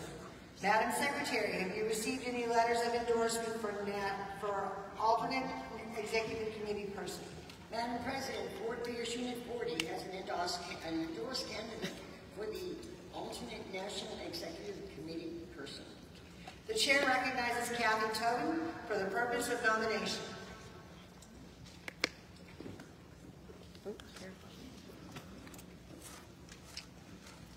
We'll be brief this time. Okay. On Monday, September 9th, 2024, at a regularly scheduled meeting of Stephen N. Baldwin, Unit 40, Fort Pierce, Florida, the unit unanimously endorsed Robin Burke for the high office of alternate National Committee Person, Department of Florida for the 2025-26 term. Robin has shown great leadership, passion, and dedication throughout the unit, district, and department, and would provide great energy, enthusiasm, and leadership in this position. The members of Unit 40 are proud to endorse Robin as alternate National Committee Person for the Department of Florida and are fully confident that she will continue to serve the needs of the Department of Florida for the 2025-26 year. Thank you. Madam Secretary, have you received any other letters of endorsement for alternate Executive Committee Person? No, Madam President. Are there any nominations from the floor for alternate National Executive Committee Person?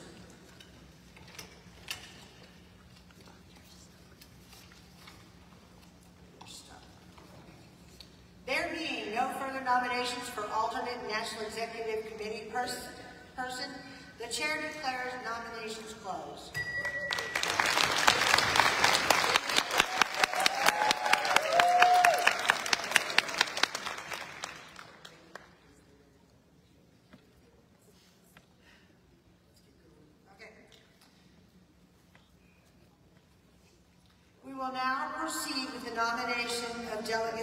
National Convention.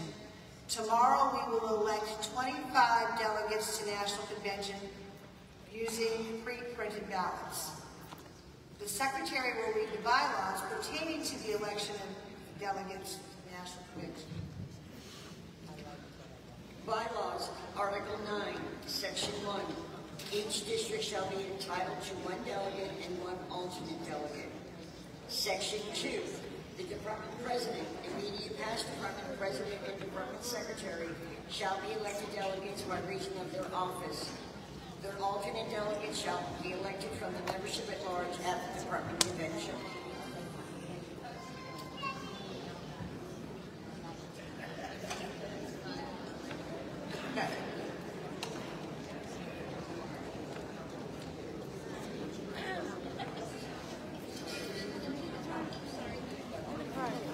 I would like to continue reading, so if everybody can just stop chit-chatting at the moment. Thank you. Section 3. One, increased membership entitles the Department of Florida to additional delegates and alternate delegates. Such extra delegates and alternate delegates will be elected from the membership at large at the Department Convention. Section 4. Delegates and alternate delegates shall be elected in accordance with the plurality of the votes cast. That is, those receiving the most votes shall be declared delegates, and those receiving the next highest votes shall be declared elected alternate delegates. Since they've already done what you're going to say next. Excuse me? I said, I think they've already done what you're going to say next. Okay. Well, I'm going to have the podium, if they have somebody that they need to nominate, go first. Michelle? Madam President, in case the amendment doesn't pass, I am going to nominate our current Department Secretary, Mary Kelly Perkins, for National Convention.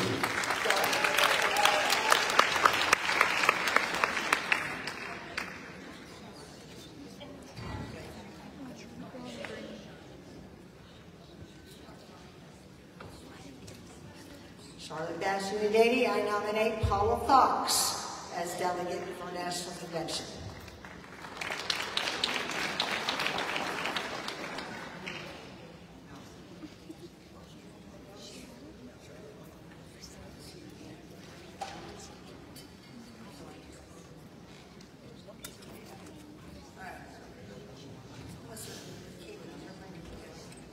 Okay, Kaylee? Kaylee Miller, Unit 141. I nominate Sandy Swafford.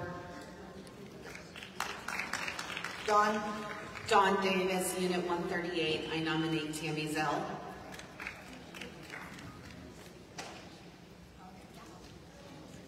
Mary? Eleanor? Eleanor Miles, Unit 270. I nominate Betty Jo Martin from Unit 285 for delegate.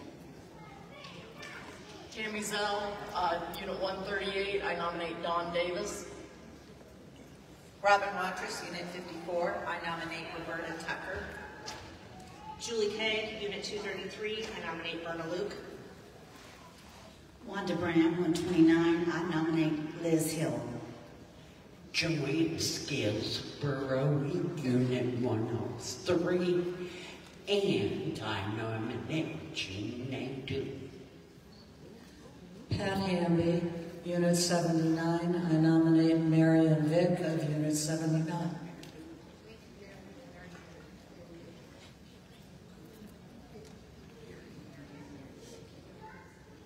Everybody get that before I move on? I was asking if everybody got that before I moved on, because I noticed there was a lot of writing stuff. Jennifer Summers, Unit 286, I nominate Tara Harris. Roberta Tucker, 54, I nominate Robin Watrous. Diane Russo, Unit 219, Philip Park, I nominate Trevor K. TK Booker. Nancy Chandler, Unit 283, nominate Molly Main.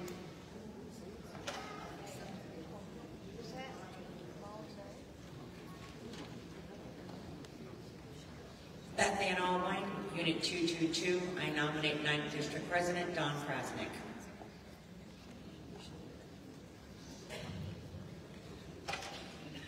Molly Mayne, Unit 283, I nominate Nancy Chandler.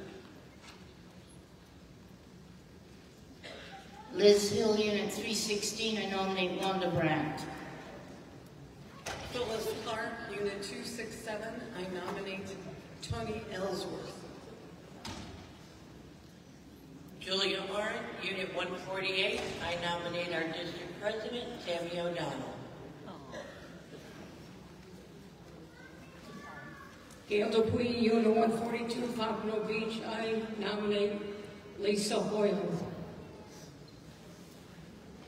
Paula Fox from Unit 80, St. Cloud, I nominate Irma Worley.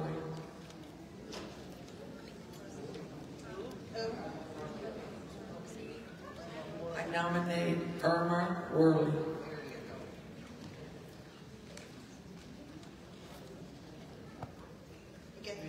Kathy Coughlin, Unit 84. I would like to nominate Kathy Helmley, Helmly, from Unit 129.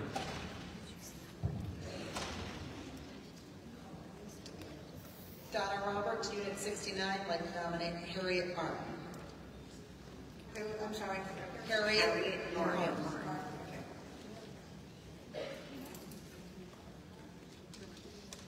Go ahead.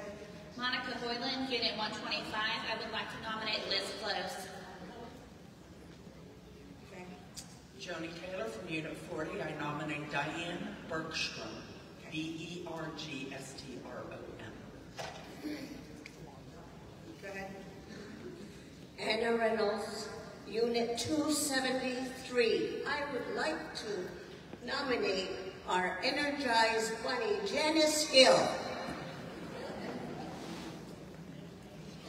Mary Fish, Unit 348, Cape Canaveral. I'd like to nominate Donna Hilton. Hilton, like where we are. Donna Hilton. Where was she? Okay. Patty Floyd, Unit 194. I nominate Aurora Saints. Lisa Spaccio, Unit 163, I nominate Karen Ewan. Aurora Saints, ALA 194, out of St. Augustine. I nominate Yvette Moore, out of 283. Diane Bergstrom, Unit 40. I nominate Joni Taylor. Robin Burke, Fort Pierce, Unit 40. I nominate Diane Wood.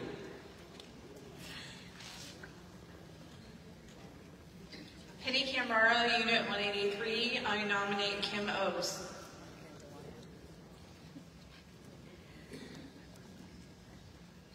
Chris Carroll with Unit 293 in Interlaken. I nominate Mary Bryan. Mary Bryan. Outgoing District 17.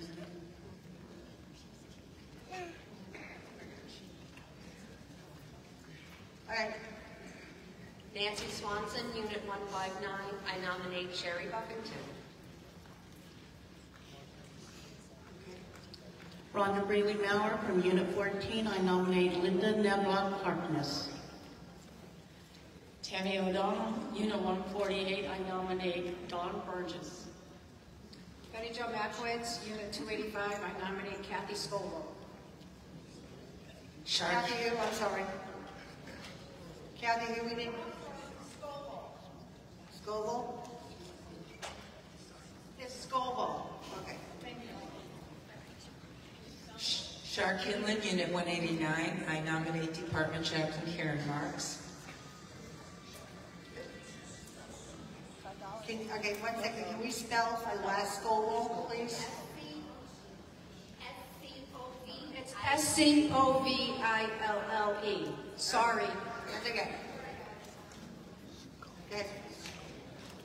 Lynn Walter, Unit 358, I nominate Julie Gebhardt. Connie Smith, Unit 9, Jacksonville. I nominate Connie Coons. Diane Wood, Unit 163. I nominate Robin Burt, our first vice.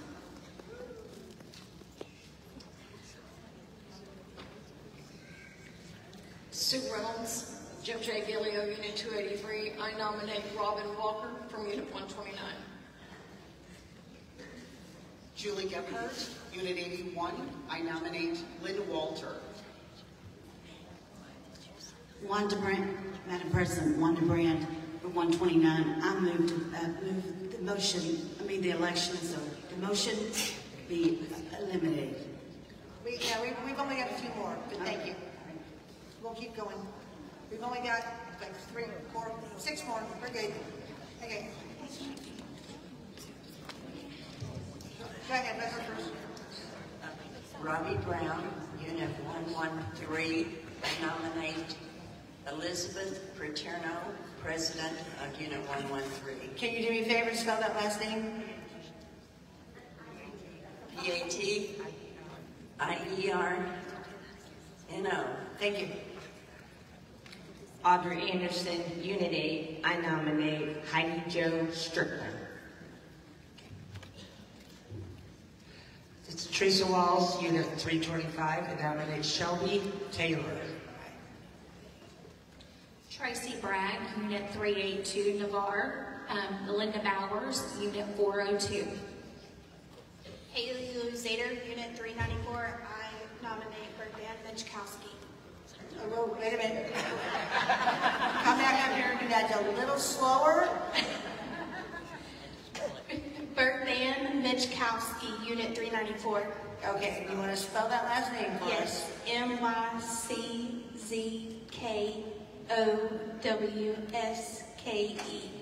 All right, thank you. You're welcome.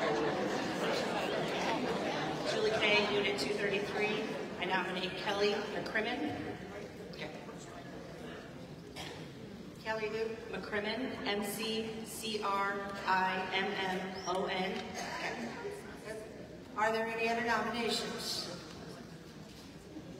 I move that we close nominations. Okay. There's been a motion on the floor to close nominations. Second. All in favor?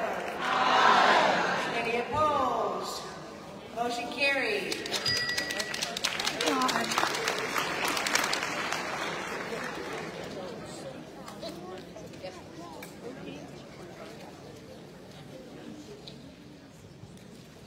Madam President, question for clarification, please. I was trying to write all these names and I missed one because I was stunned with one that I heard. I think I heard Robin Burke and then I heard another name that I missed. Robin Burke will be our department president, will be going automatically, so she needs to come off of this list. Thank you. All right. This is the son.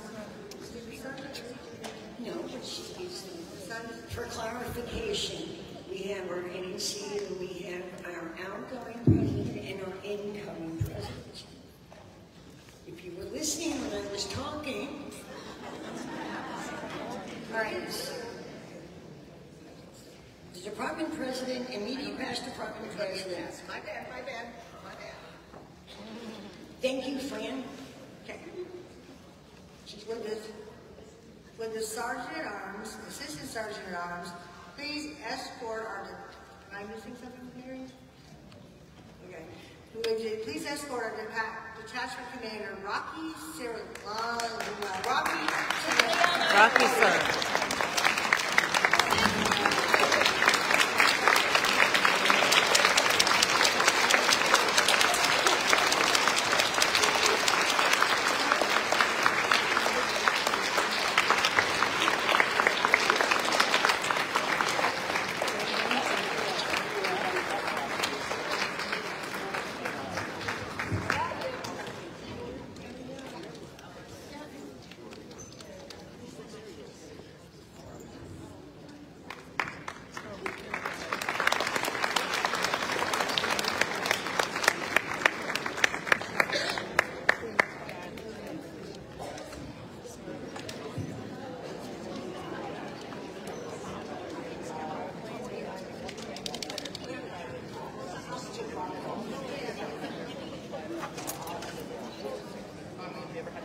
Good morning. It's still morning, isn't it?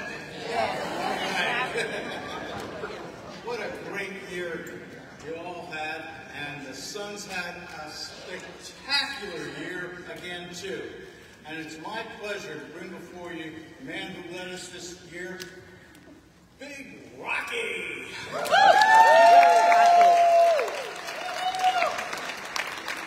Madam President, thank you. I'd like to introduce my entourage. From Mr. Stanley Barrowery, our Sergeant at Arms. Let's give a hand to our newly appointed Junior Assistant Sergeant at Arms, Jackson Dowd.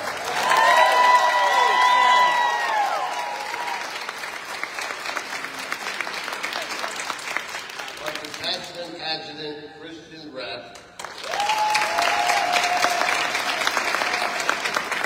And I will reintroduce Mr. Bill Kelly, NEC.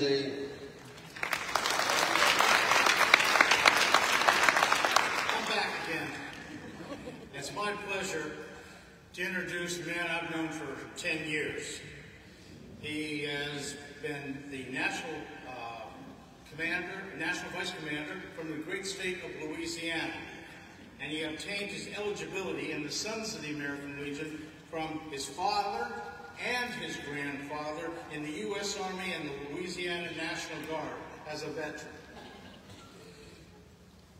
NEC Lawrence is a member and continues to serve as his squadron commander of Squadron 329 in Louisiana.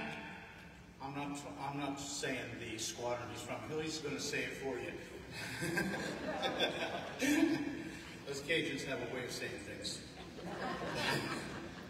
Anyway, National Vice Commander Lawrence served as Detachment Commander, Detachment Assistant Adjutant, and served for the 6-year term of the National Children and Youth. He has also completed National Management Institute in 2018. It is my pleasure to bring before you National Vice Commander John Lawrence.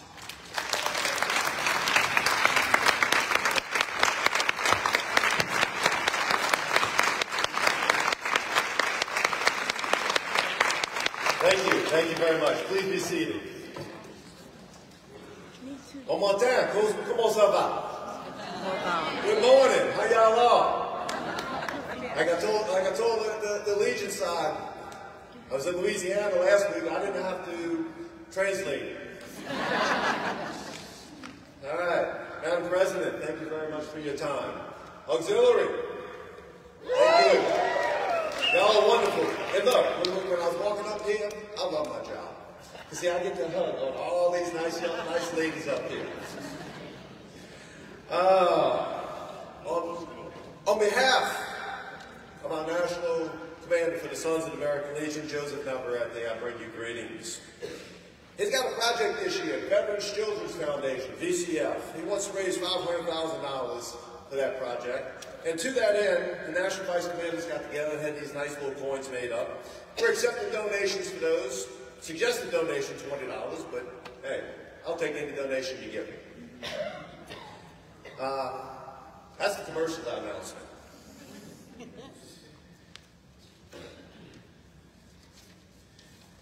During my visits as National Vice Commander earlier this year in Alabama, I had the pleasure to recognize the two outstanding members of the American Legion family.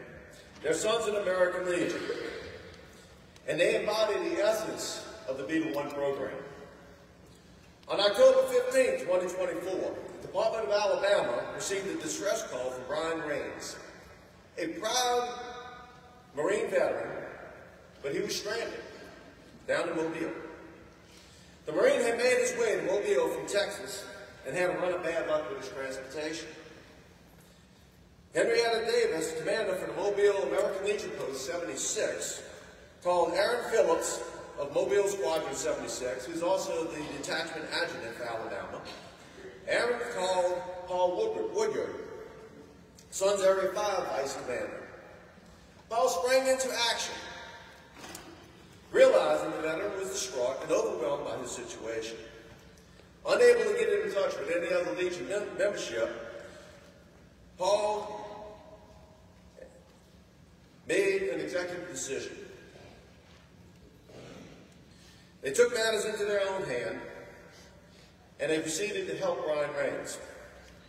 They began by talking him off the edge, literally. Then they got him a ticket back to Houston. They helped repack all of his belongings, which included the ashes of a friend and his dog. They also gave him some spending money to get him through the night, any necessities. These two gentlemen did what was right and what was necessary. They took time out of their day to help a veteran in need. And as I said, that is the essence of the Be The One program. With that, Madam President, I'd like to thank you for this time and wish you all a very successful convention.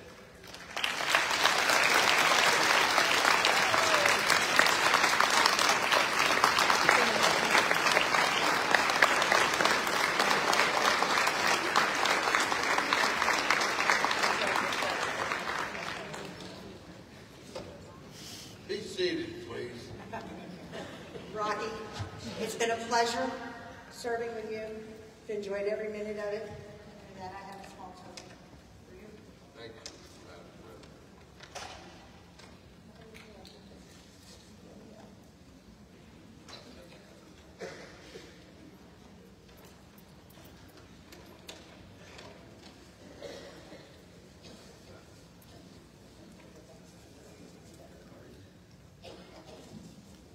Yes, please.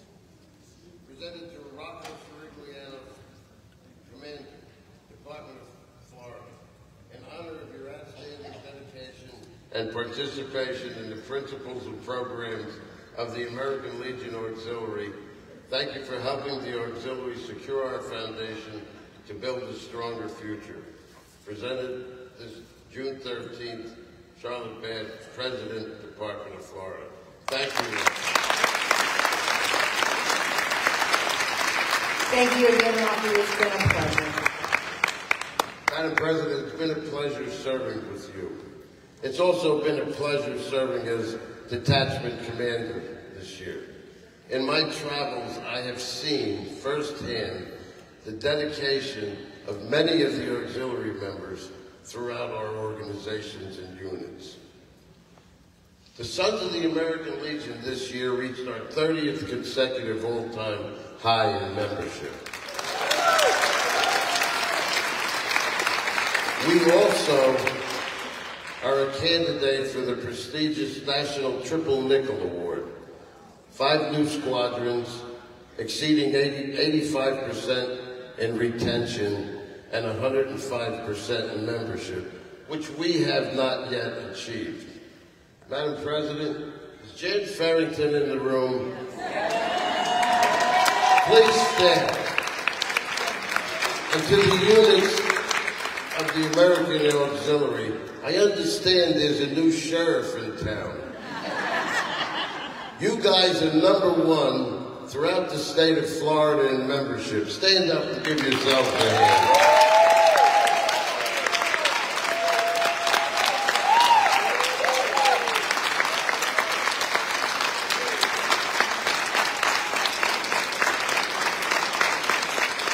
Thank you.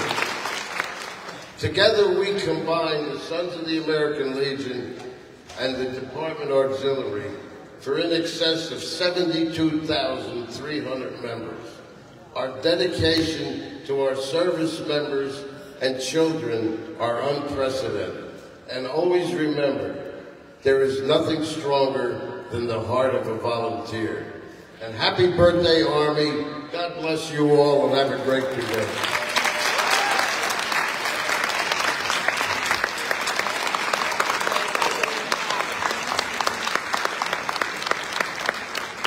Sergeant Arms, Assistant Sergeant Arms, please escort our detachment commander to the stage.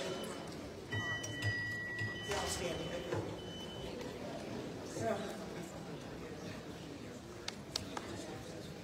That's fine.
May be seated. No, I'm sorry.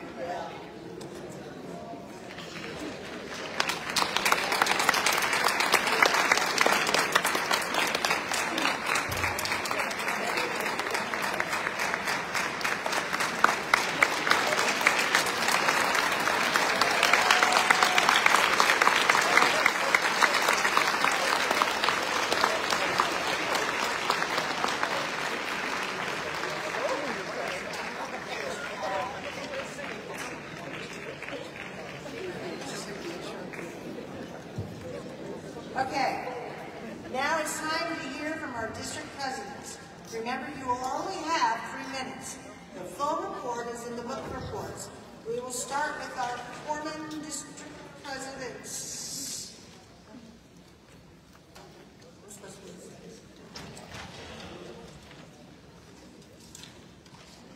District 3, our pliers, Rona Barber.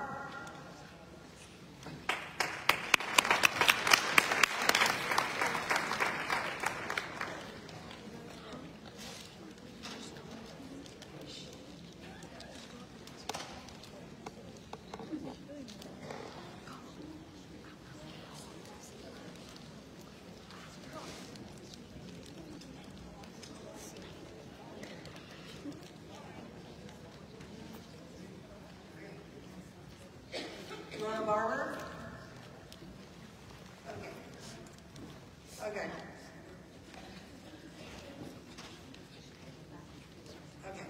So we will go with District 17, paintbrushes, President Mary Bryant.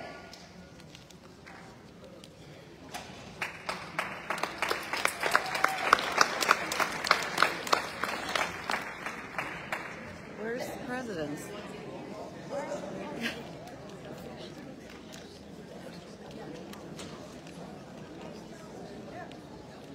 Right. District 15, President Tammy O'Donnell.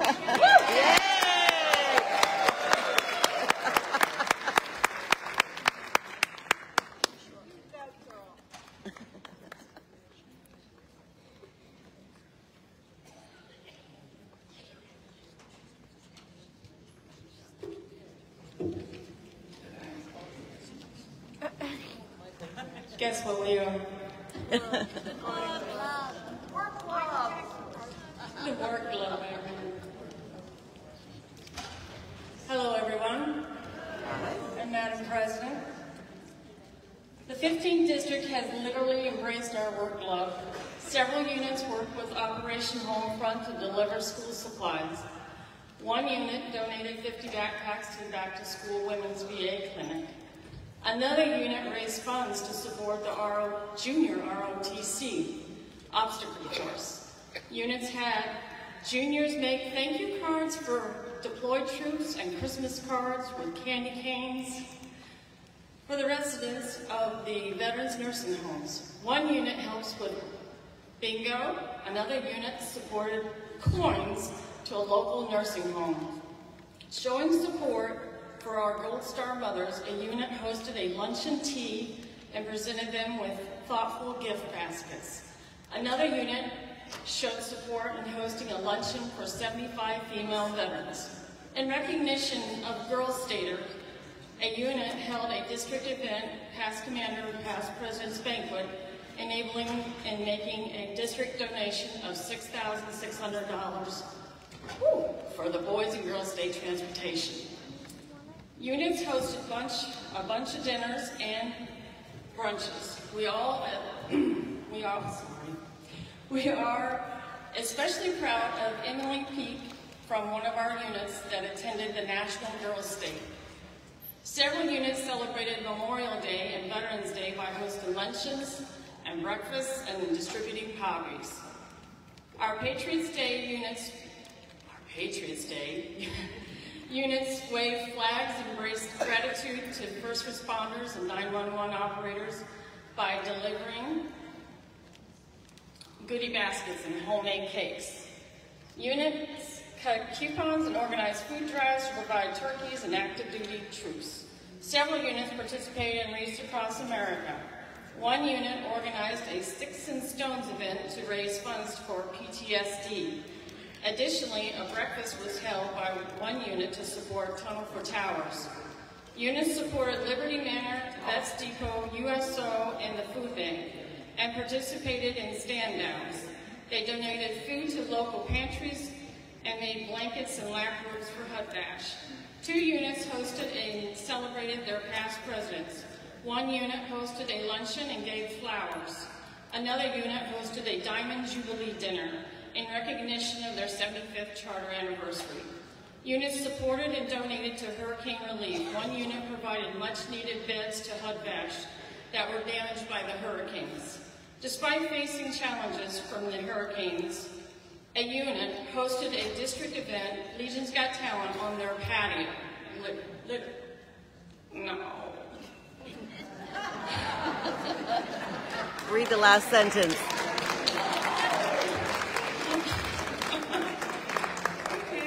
District 15 membership is at 111%. District 15 is Rising Rosies and is getting the job done with our gloves on. Woo!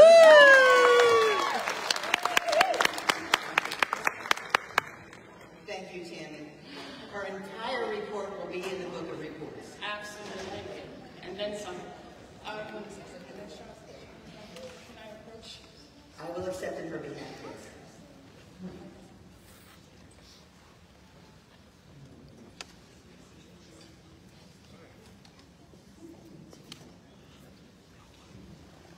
Thank you, Tammy.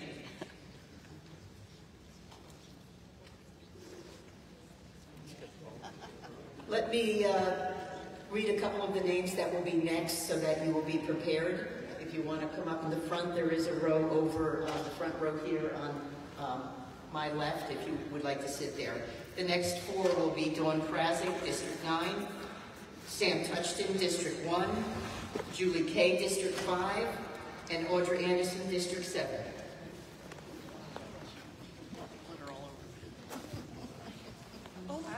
So our Madam President and Vice President are chit-chatting here.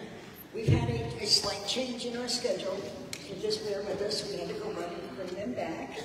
And Madam President has something that she would like to say. We have a special person coming in. Yeah, we have a special person coming in. Mary, you have the information.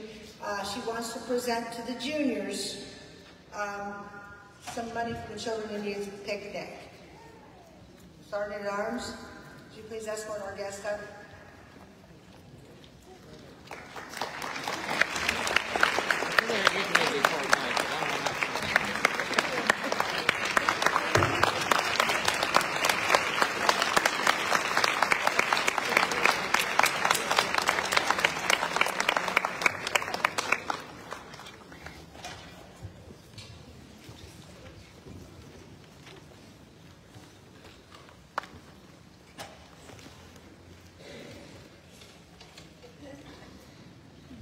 Still good morning. I don't know if it's afternoon yet.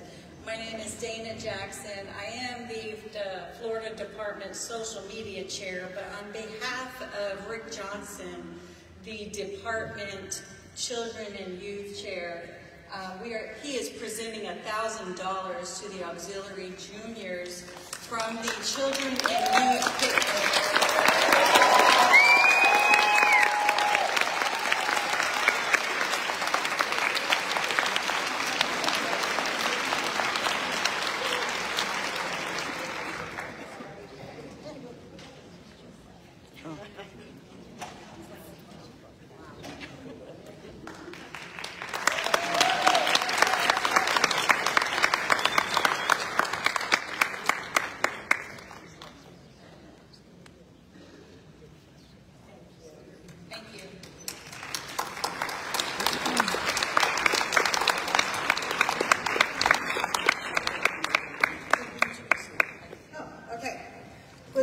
Sergeant-at-Arms, Assistant Sergeant-at-Arms, please escort the Legion Commander, Chris Hamrick. Chris, yeah, keep it real, Hamrick, to the stadium, podium.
Please, sit down. Relax. I'm the one that can't relax. It's been a trying week. Just a couple quick notes. I apologize on behalf of the Hilton for what happened to everybody on Wednesday night. I know a lot of you were pushed to other hotels. They tried to work stuff out. They're helping with some financial support for both the auxiliary and the Legion, and they've included the Suns. So they're working things out with us. They paid for those hotel rooms. If anyone was pushed to a different hotel and your room was not paid or fully paid, stop by my office and let us know, and we will get it rectified. Because they are taking care of that. They said they would take care of that. They're not paying all the parking, but they are paying all the rooms. So if it wasn't taken care of, let me know. Okay? And a sincere apology. We had a lot of our schedule was kind of got discombobulated this morning. We had Senator Moody. Some of us had to step off stage, and we missed the leadership of the auxiliary when they come over. At least I did. I don't know if some of them made it up there or not, so I sincerely apologize for not being there to greet them on stage whenever they were visiting next door. So sorry for that.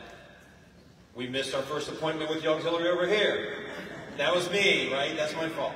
I was just trying to catch up on the schedule, and it was on the second page, and I completely missed it. So a lot of apologies today. Like I said, it's been a trying week. Without further ado, I want to introduce our department commander for this year, having a great year, always stalking up the auxiliary, Chris Hamrick.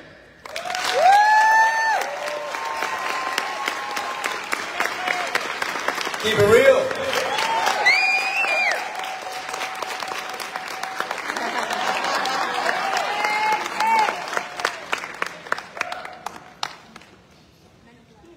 I wouldn't be standing right here if it wasn't for auxiliary. We know why. A lot of you that know me know why, right? And if it wasn't for our juniors program, my two babies are right there.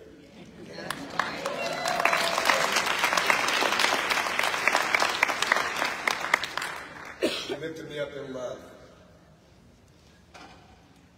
You reinforced my belief in the American Legion family. Now you know I'm wearing glasses. But that gave me a new sense of belief, right? I mean, by the time you get to around first vice commander, you start to get tired. You are, if you have to travel.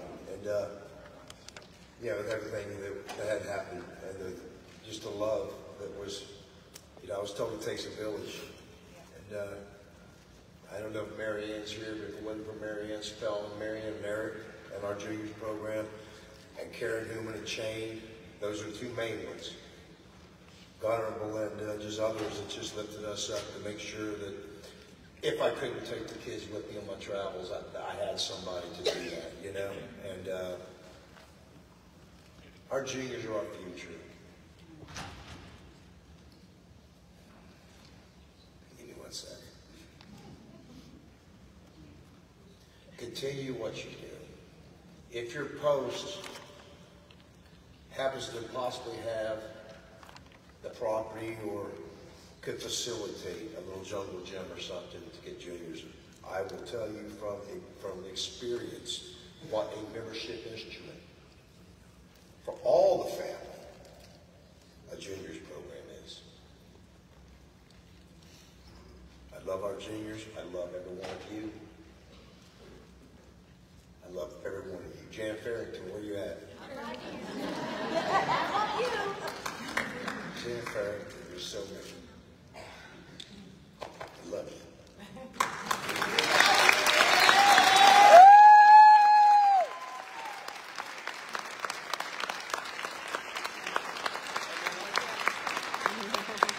How do you follow that? How about a shout out to the southwestern area? We out here? Well, it's my great honor to introduce our National Executive Committeeman, Mr. Jim Ramos.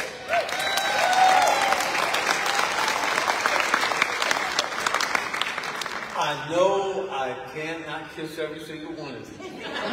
But here we go. Love you all. You got one? So, you all know me, but you're not here for me. You're here for the next guest, which is, he's a great speaker. He's going to tell you a little bit about everything, and then we're going to leave. Right? You got that right. So here we go. Our National Vice Commander is from South Carolina, okay? He was a VSO. He loves working with veterans. He's a Vietnam veteran. He served in Vietnam, 64, 65. And he's a retired colonel. I promote him because they promoted somebody to general today, so we could do that to him, all right? But Joseph Joe, who likes to be called Joe, Lysak, is going to speak to you now. Give him a warm welcome.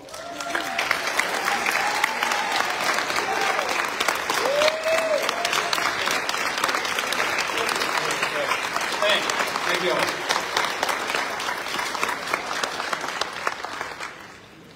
My last name is Lysak, L-Y-S-A-G-H-T, and you say it with phonics, L-Y-S-I-C-K, okay? Your National Executive Committee, who I served with on the National Executive some years ago, has a problem with the English language, and I apologize. Really happy to be with you. I really mean it. There are 4 pillars in the American Legion, right?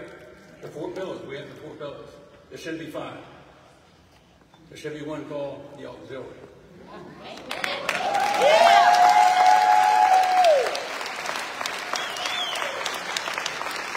be running for the Department Commander of Florida next year. No. Any post that does not have an auxiliary is losing ground. However, as a Legionnaire, we're losing ground. So here's my promise. Every time I see a Legion commander, post commander, district, I don't care what, as long as they, I'm going to say, do you have all the women? I mean, you know, are you supporting them? Are you working with them? And by the way, is your wife in the auxiliary? I charge every Legionnaire when I talk with them. Put your, and now I got to be politically correct, put your spouse or significant other. There you go. Okay. Yep. Boom. Okay. And the auxiliary. What would a post do without you, lovely ladies? I mean it. What would we do? I'm a prime example. They used to let me go in the kitchen at my post and help out and stuff like that. Nothing major, no. I get to, put silverware out and stuff like that. So they promoted me one year, and they said, look, I want you to come up on the breakfast. I mean, now the past, I was still a commander. And they said, I want you to be in the kitchen, but you're going to be in the Sunday when we serve breakfast. We serve about 350 meals that Sunday morning, okay? I'm excited. I'm ready. I got my little shirt on, my hat, and everything like that. I'm eating there early and everything. So they said, Commander, go back in the pantry, pick us up a tray of eggs. I said, okay. So I went back there. So on the way in, I'm not paying attention. I'm talking as I happen. As I do frequently, right, gentlemen? Just grin. And my elbow hit the counter. I hurt my elbow. But it hurt a lot more when that tray was like this, with eggs, hit the floor. Don't worry, I broke every damn one of them. Okay? Lady come up to me and she said, how long have I known you? I said, well, counting today, but it's a long time. And she said, you ain't doing nothing in the kitchen. She said, now, I said, well, what do I do? She said, well, you can go serve breakfast, whatever, but you're not. And I got about 3 steps, and she said, Commander, we got a job for you. I said, okay. I felt like I was renewed. She said, see those stainless steel sinks? That's where all the washing goes on. That's where you do. I got a great auxiliary in the 47. I'm proud of them. I wish all of you could be there and see what they do, okay? They support every member of the pie. Yep, the American Legion is a family. I think it's a pie. I think you got 4 pieces of the pie. You have your Legionnaires. You have the sons. You have the riders. And then guess what? You got the auxiliary, okay? I'm feeling it. I was down in, I travel a lot. I travel too damn much, really. I get home, I fly out of here on Sunday. I'm home Monday and Tuesday, then I go to North Carolina for 5 days, and I come back, and I'm going somewhere after that, okay? Me and Delta, we got a relationship like you wouldn't believe, okay? I truly believe Delta's ready when I am. I think it's so important that we all understand that we have to be a family. We have to work together. You ladies actually, not only, when I say feed the Legion, I'm not talking about groceries. I'm talking about with your sons, with your daughters, okay? With your husbands. Yeah. A guy in my post will tell you right now, he will stand up here and swear to you. His wife tells him the day before the next meeting so that he don't have an excuse. She's on him, Jack. I'm all for her, But, that's what it takes. We've got to all be together. This room ought to be full of ladies. They ought to be standing up in the hallway trying to get in. Without all the ingredients and pieces of a pie, we are not a family. That's like giving up one of your children. So let's continue to work together. Now, let me tell you, you don't know what you've done. You don't know this. The Lord knows I do. Thank you. Why am I thanking you? Because this region now, for the 4th straight year, good Lord willing, and the creek don't rise, we'll be #1 again in this region.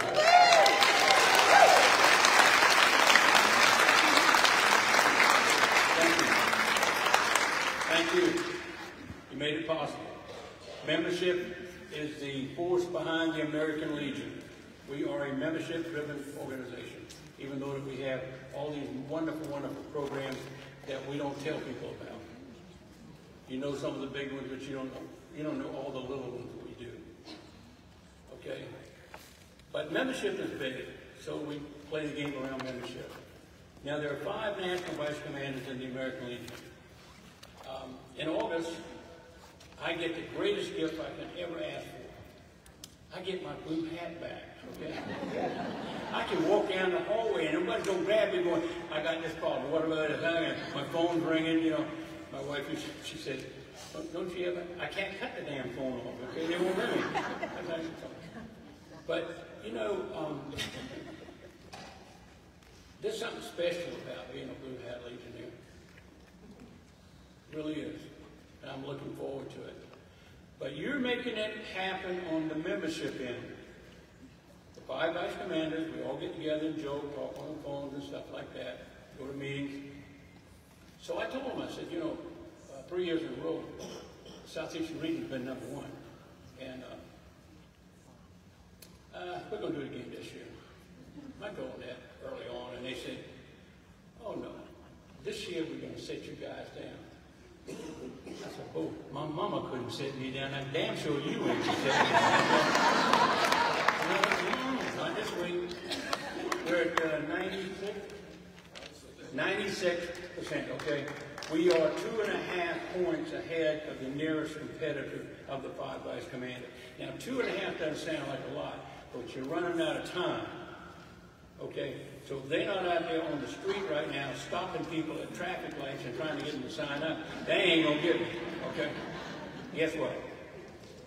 Now, I asked the guys this, but some of them didn't pay attention. I know you ladies will. Here was my bet, okay? Got them open, got them working? Yep. If I lose, okay, I will buy you dinner in Tampa, talking to the Vice Commanders. Either lobster, here's the word, or a steak. Oh yeah, see? And they said, yeah, we'll take that bet. I said, okay, because there's a comma. You didn't see the comma, did you? Oh, I'm sorry. Here's the comma. If I win, you will buy me a lobster and a steak dinner. Like the Commander, listen, you know, we love you guys. We really do. You do a great job.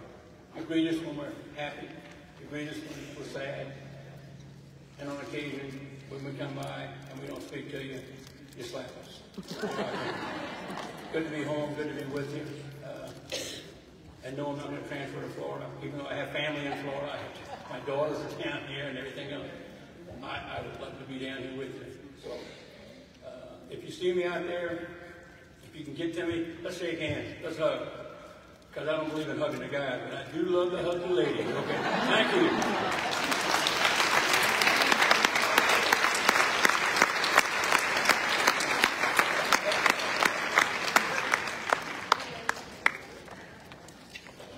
Commander Chris, I have a question for you. It's been an honor and a pleasure to serve with you this year. We've had some good times. We came up to the ranks together. Really. In honor of your outstanding dedication and participation in the principles and programs of the American Legion Auxiliary, thank you for helping the Auxiliary secure our foundation to build a stronger future. Presented today, Charlotte Bass, President Department of Florida.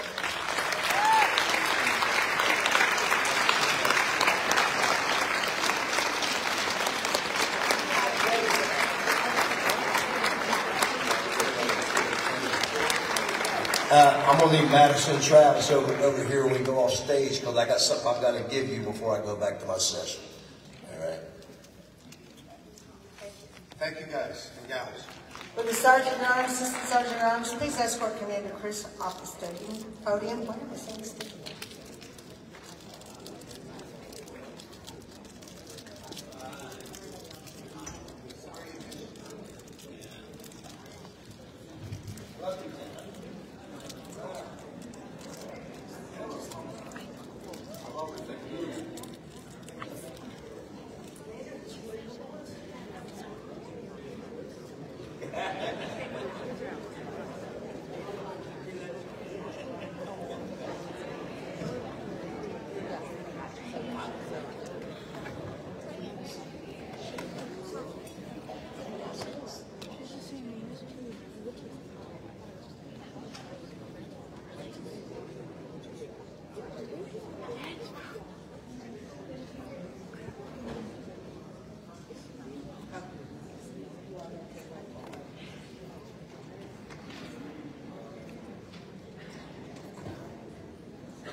are going to have a few announcements from our secretary, and then we are going to break for lunch. We'll be back here by 1:15.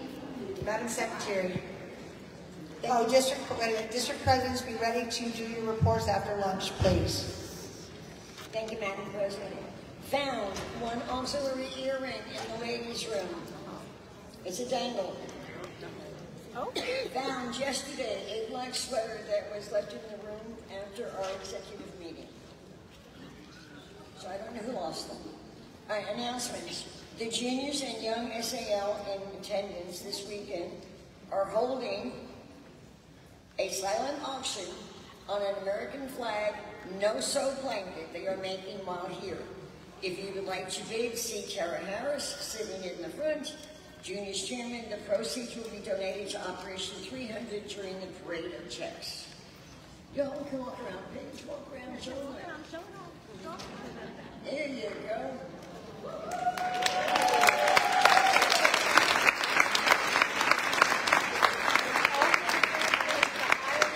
Outside, to your left, we have grab-and-go lunch from 11 until 1 p.m.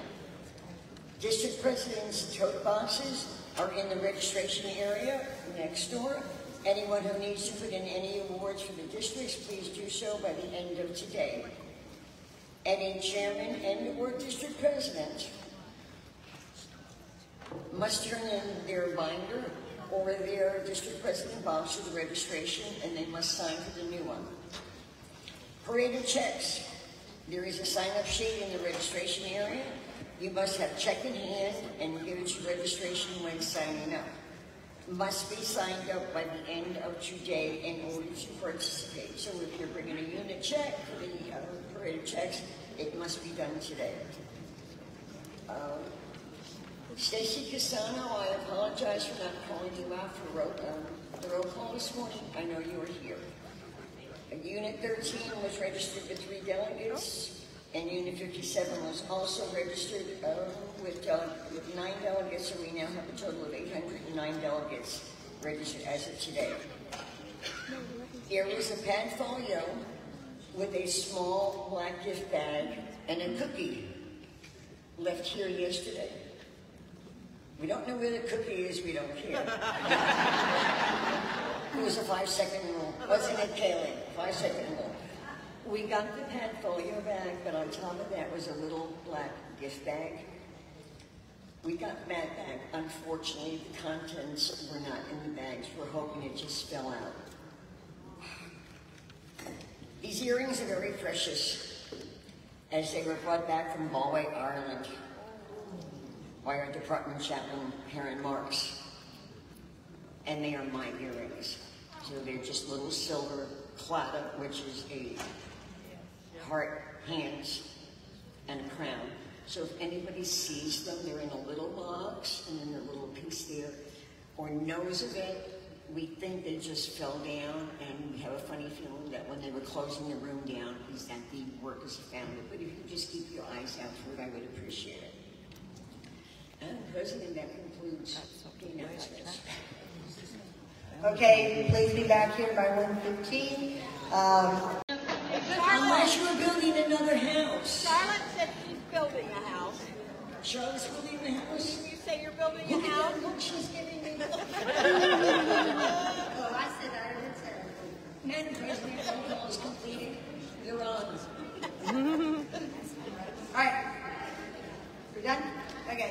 We're going to take a little quick deviation, and we're going to call up Tara Harris, the juniors chairman, so that she can get the juniors somewhere else. They're bored. Their meeting is tomorrow, so I won't be in here.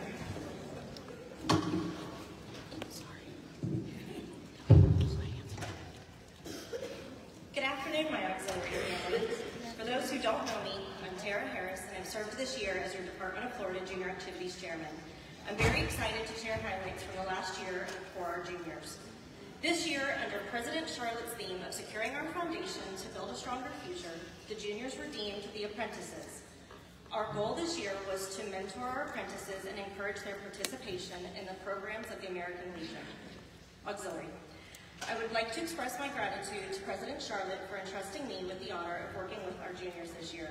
I would also like to thank Caitlin Hanachek, Marianne Spellman, and Michelle Legaitis for their participation in the Junior Activities Committee this year. And most importantly, I would like to thank all of you for mentoring, including, and supporting our apprentices this year. This year was packed with service, leadership, and fun for our apprentices who truly stepped up across Florida to support veterans, their communities, and each other. Across many of Florida's 16 districts, juniors made an impact in powerful ways. They handed out poppies, placed flags on veterans' graves, created cards and care packages, and even participated in local parades. Some juniors also volunteered at schools, supported hurricane relief, and ran fundraisers.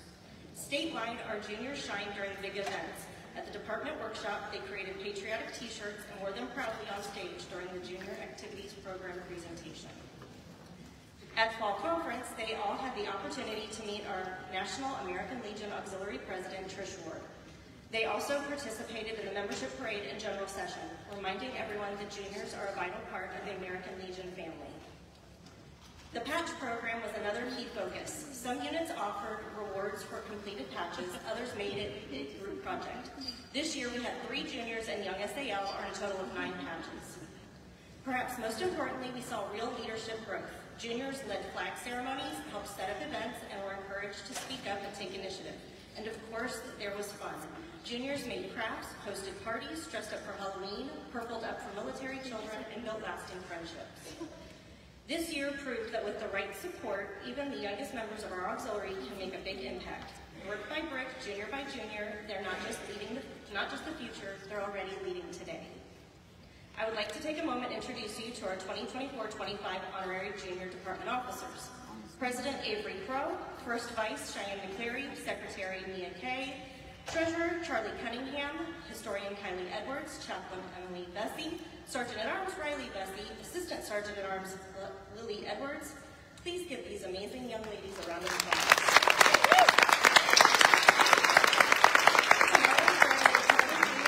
Juniors will be voting on their 25-26 Honorary Junior Department Officers. Good luck to all of those running for an office. This concludes my platform remarks. And now, with your permission, Madam President, I would like to give my awards. Absolutely. Actually, first, may I present you with a gift?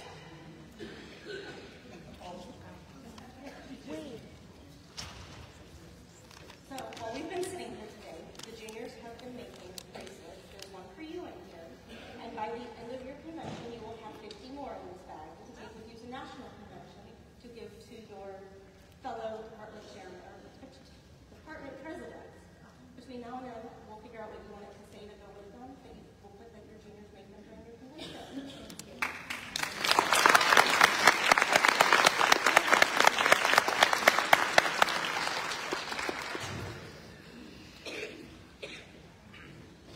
Okay. First is the Department Chairman's Award, the Journeyman Award.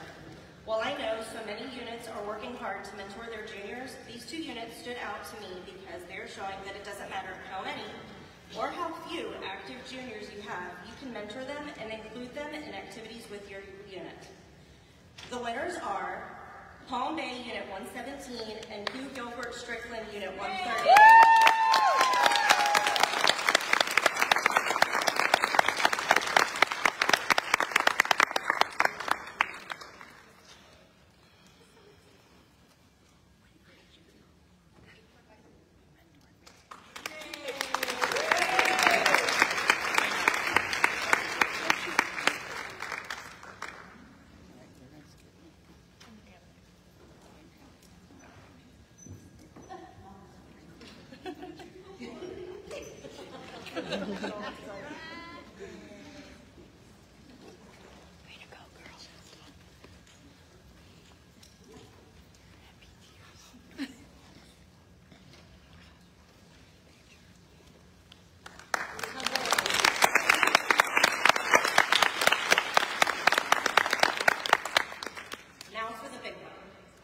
Junior Member of the Year. I'm going to choke up, because I always do when I'm reading this one. And I have to tell you, this year was tough. We had so many deserving juniors. This year's Junior Member of the Year is someone I have had the pleasure of getting to know over the last year and a half. She has an infectious smile. Miss Paula, we know you're the selfie queen. I think we found your selfie princess. This year, this young lady jumps in to help at any and every American Legion family event she attends. From her post home to department events, she immediately asks what she can do to help. She also earned the most patches this year of our junior and young SAL members. It has been a joy watching this shy girl really come out of her shell this year. This year's Department of Florida Junior Member of the Year is Paige Sherman.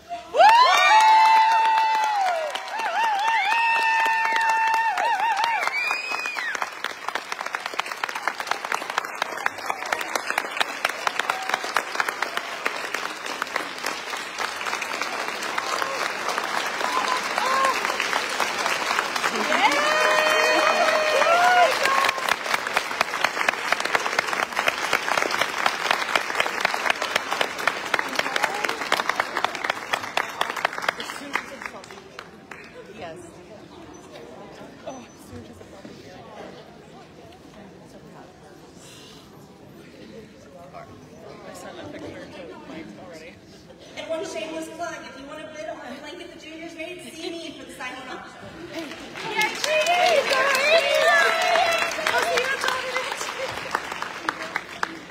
Thank you, Tara. We're going to continue with the district president's reports. I just want to check, is Rona Barber in the hall at this time? Okay, Rona, would you like to go next? And then on deck will be Mary Bryan, and then Dawn Krasny.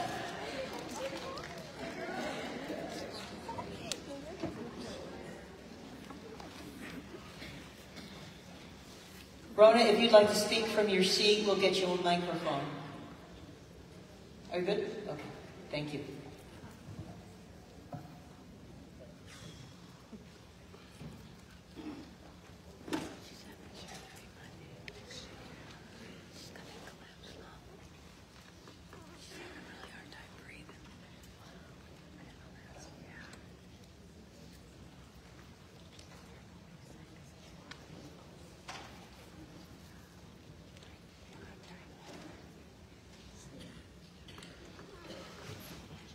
Good afternoon.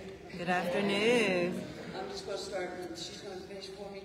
I'm having some couple of issues, so I can't talk long. I want to thank District 3 for all their support for the last 2 years. They've made it a wonderful experience for me, and I'm looking forward to everything we do in the future. Thank you.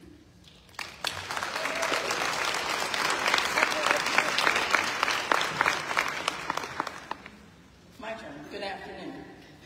My name is Lisa Dye. I am currently the Unit 57 President, District 3 Secretary, and incoming District President for District 3.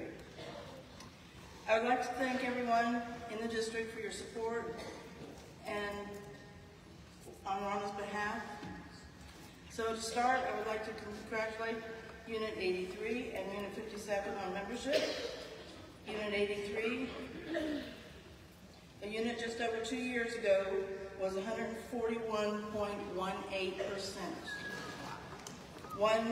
Unit 57, our largest unit in the district, has 120%. They have worked hard to accomplish this. They've accomplished so much in the last year while dealing with recovery of several massive hurricanes. Unit 291 Steinhatchee and Unit 383 Old Town has been working with the community to help rebuild with the devastation. Unit 224 Cherry Lake rebuilt a lot of appealing lake access and boat docks. Unit 49 Mount Monticello is getting more people involved, along with 107 Live Oak, 215 Jasper, which is fighting hard to maintain their membership with people moving away and age. Unit 57 celebrated their 100th anniversary this year. Nice.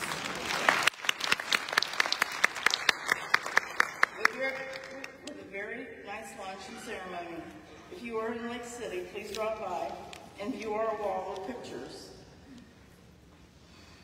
Sorry. And stories of over the last 100 years. You will find pictures of Irma Worley, our PDP, 2010 to 2011, when she was an infant. And a lot of time and effort went into pulling this event off. I cannot describe all the hard work this district has done over the last year, so please look at the Book of Records.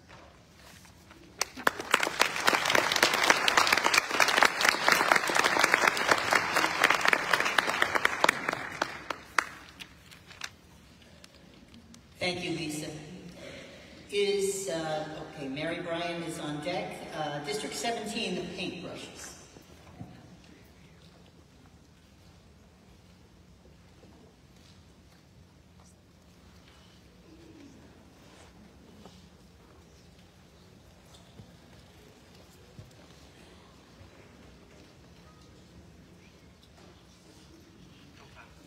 It has been both an honor and a privilege to serve in this capacity this past year as we worked on building the house and painting the walls for a strong future by having a strong foundation. District 17 may be last in number, but not in our effort. Unit 293 Interlochen led the way all year in membership, ending with 291.67%, followed by Unit 259 DeBerry, Unit 270 Port Orange, Unit 361 South Daytona, Unit 285 Edgewater, Unit 267 Ormond Beach, and Unit 45 Palatka, all at 104% and higher. Unit 293 Interlochen also built the biggest, most ornate house, thanks to Teresa Cromer and many other helping hands. Two of our units, 115 Palm Coast and 255 Deltona, don't have post homes, but still manage to send girls to Girls State and work many auxiliary programs.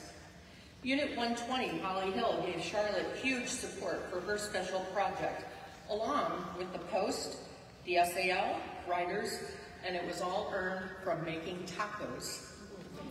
Unit 127, Lake Helen, and Unit 6, DeLand, had challenging years because of illness and death, but remained positive and continued working many programs. Lake Helen had a great legislative and poppy program, with Senator Tom Wright presenting a poppy proclamation to their unit. DeLand kept things going with Friday night fish fries and bingo. Unit 17, New Smyrna, was quick to offer their post for Girls State orientation and provide snacks and drinks that everyone enjoyed. We will hear more from them next year as they reorganize.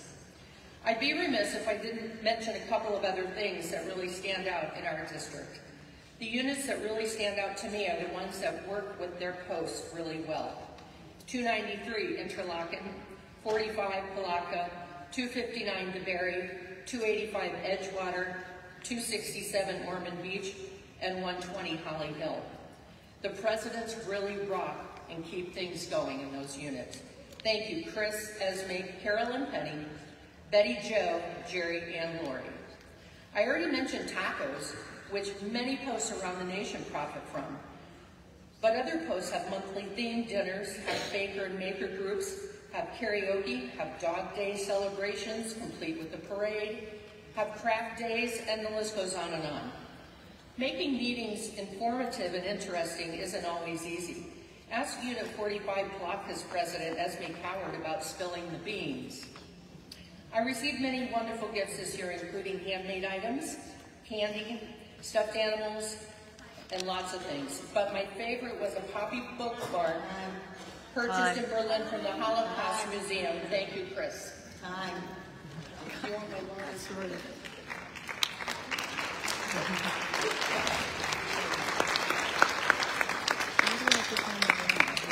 Thank you, Mary. Next up is District 9, the adjustable wrenches, President Dawn Krasnick. And while she's coming up, the next three are District 1, Sam Touchton, District 5, Julie Kay, and District 7, Audra Anderson.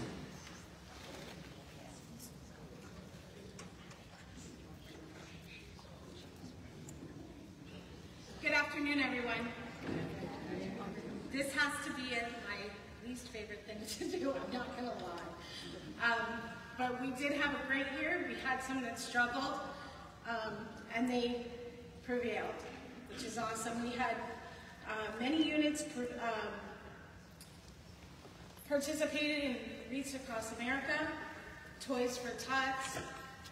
They collected Christmas toys, gave Christmas parties, collected school supplies, filled backpacks, collected hygiene items to make bags for the homeless and our veterans. They had Unit 220, I have to say, they have one junior, and that junior on a constant goes around handing out bags to the homeless when she sees them on her way to school, on her way home, wherever she is, and she's amazing. I'm proud to say she's in my district. We have units that do blessing bags. 321 is an amazing unit. They do blessing bags. They've done Special Olympics as a family in cooperation with the Legion and the SAL. They did an amazing Family Day Special Olympics fundraiser this year. And if you haven't seen the pictures, you need to look because they're awesome. 142 did a Welcome Home Veterans. It's something that has not been done in our district. It was a fantastic event that all of our veterans came, and it was amazing.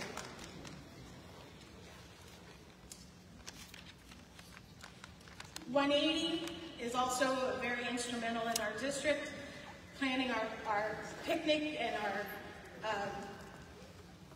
doing a lot of breast cancer awareness. They actually had a member of their post, their unit, that they did a fundraiser for, who is a breast cancer survivor, and they donated that money to her to help her out with her bills and things that she needed.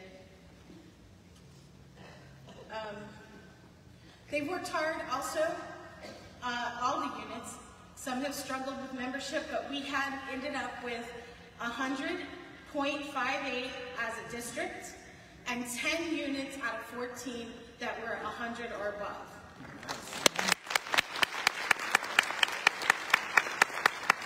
I look forward to working with all the units again this year. It was my pleasure, and it's my pleasure again to be there to support them and help them in anything they need. Thank you. Nice.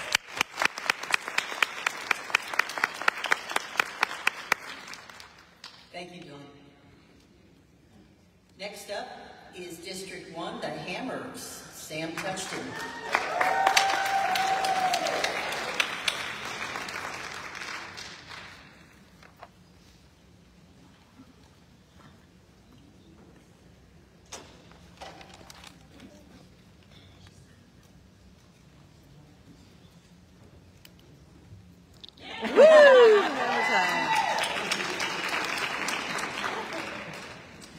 Good afternoon. What a tremendous honor to stand before you today to introduce you to the 1st District of Florida.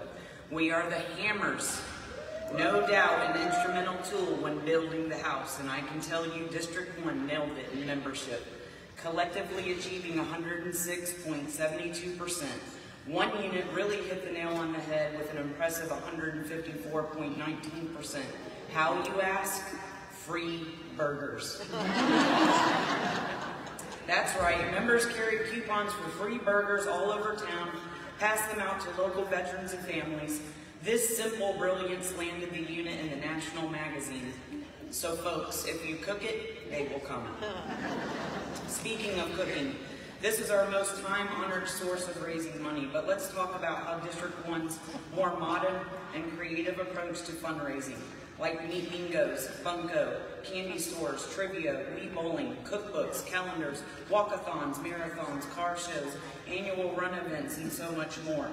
Tradition is the backbone of our organization, and units, historically speaking, have and always will report on Easter egg hunts, Christmas parties with Santa's, trunk or treat, back to school supplies drive, Memorial Day, Veterans Day. Let's talk about how District 1 has engaged our veterans in the communities with modern challenges.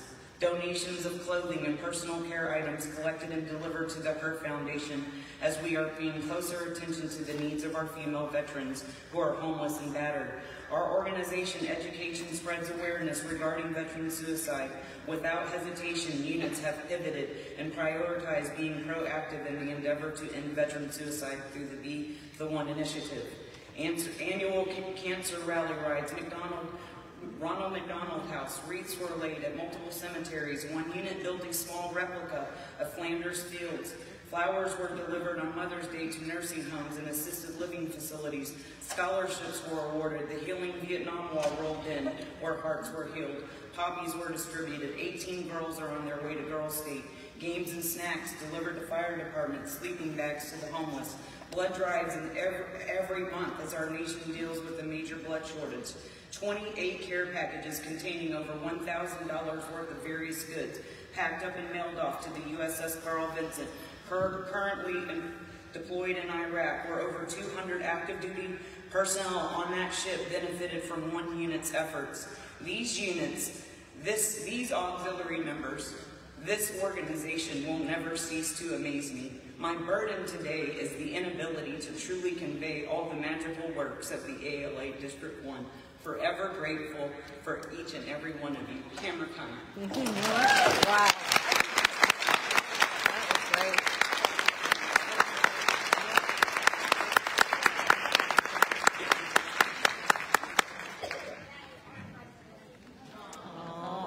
Our president is joining us again. I think I'm next,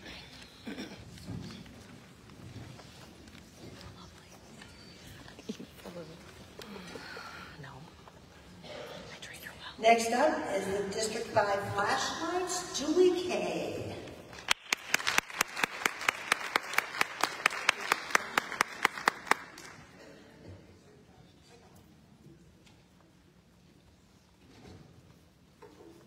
Good afternoon. This year, District 5 focused on securing our foundation to build a stronger future. Our units throughout Northeast Florida shone brightly, embracing building the house under Department President Charlotte Bass's leadership. We united to advance the American Legion Auxiliary's mission for our veterans, their families, and our community. This year, officers were installed across our 16 units in Clay, Duval, St. Johns, and Nassau counties, with strong attendance at monthly meetings, opening with prayer and the Pledge of Allegiance. Our units were active with monthly meals, bingo, raffles, trunk or treats, holiday parties, and steadfast support for the entire Legion family, fostering member unity. Our members enthusiastically participated in leadership programs with strong attendance at department and district events, as well as completing online ALA Academy classes. Our district is currently at 102.96% in membership, with 9 units at 100% or higher. We are proud to be sending 34 delegates to Girls State. All ALA programs were supported, and the effects reached far within our communities. Our units have been incredibly active, from community events, supporting local schools with supplies and flag etiquette lessons, and providing holiday cheer to families and veterans. Focusing on veteran support through VA&R initiatives, community service, Americanism programs, and youth activities, exceeding membership goals and contributing significantly to local charities. Participating in Wreaths Across America, collecting and delivering items for the hurricane relief efforts, as well as Camp Boggy Creek, and raising significant funds for Operation 300. All units demonstrated dedication through donations, community events, support for veterans and local organizations. A few highlights include a Gold Star family event sponsored by a unit that reached all areas of our district, a junior project that raised over $10,000 to support our veterans, and we even had a unit take building the house to a whole new level, when they built a lighthouse complete with a sturdy foundation of rock with new members' names added. Please see the book of reports for the complete report. This year's achievements across District 5 reflected our collective dedication to service and our unwavering support for our veterans, their families, and our communities. We have been truly building the house together. It has been said, if your post closed, would the community feel its absence? After all I have seen this year, I would say without our mighty 5th District auxiliary members, that loss would be devastating. Your efforts are noticed, appreciated, and welcomed, not only in your Post family, but the communities in which we serve. It has been my honor and privilege to serve as the 5th District President. Thank you. Thank you, Julie. Now we will have District 7, the tape measures, President Audrey Anderson.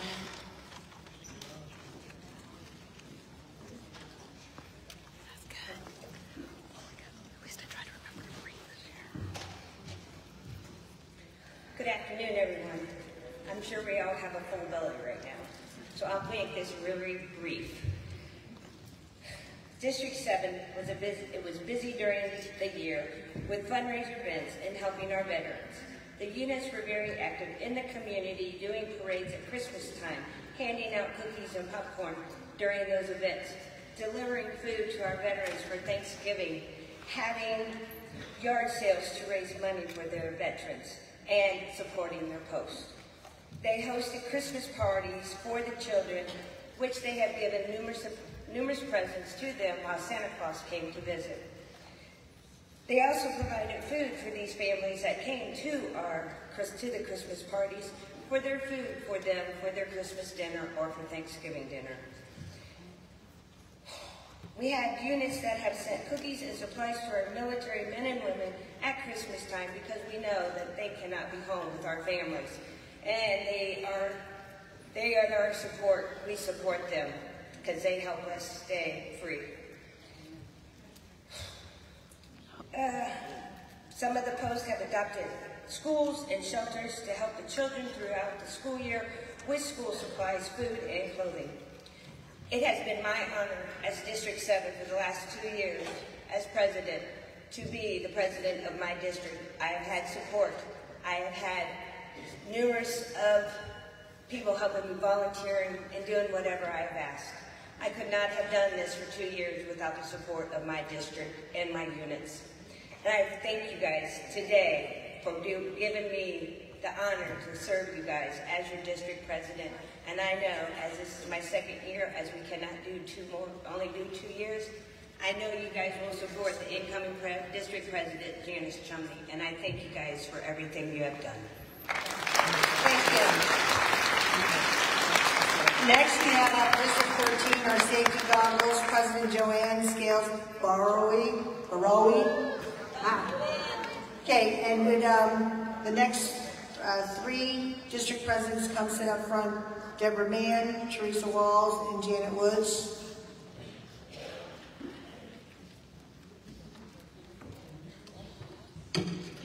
Good afternoon.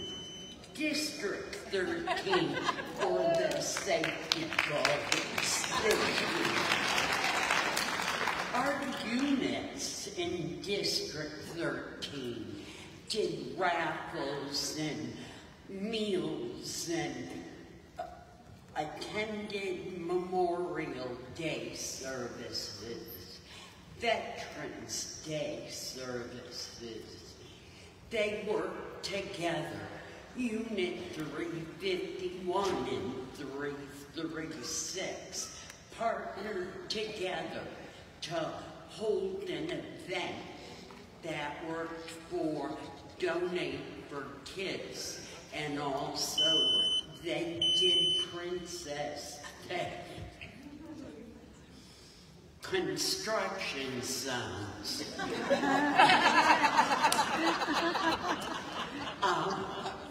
This year, Unit 110 and 303 really rebuilt the house. They helped their posts rebuild and open this year from the hurricanes. Awesome.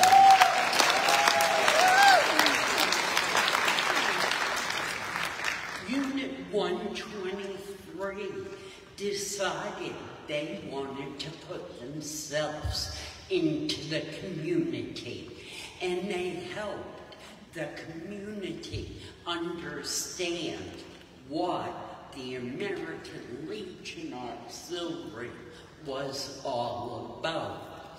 Unit 130, wow, they got a new president this year. Linda, you can relax. Unit 415 hit incredible numbers, 300% for membership. Awesome. Unit 103 went from 759 members to 960. That's my unit. This district built the house this year with all their innovative ways of raising money and putting everything together. Thank you, District 13.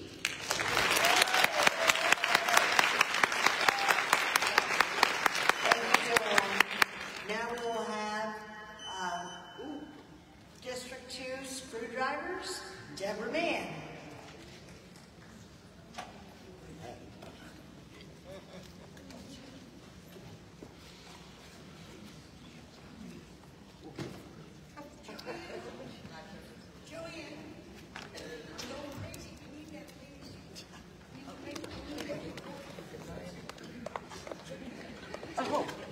Good afternoon, everyone. I hope everyone had a good lunch. I'm Debbie Mann from District 2, as she said. Sorry, first time I've done this.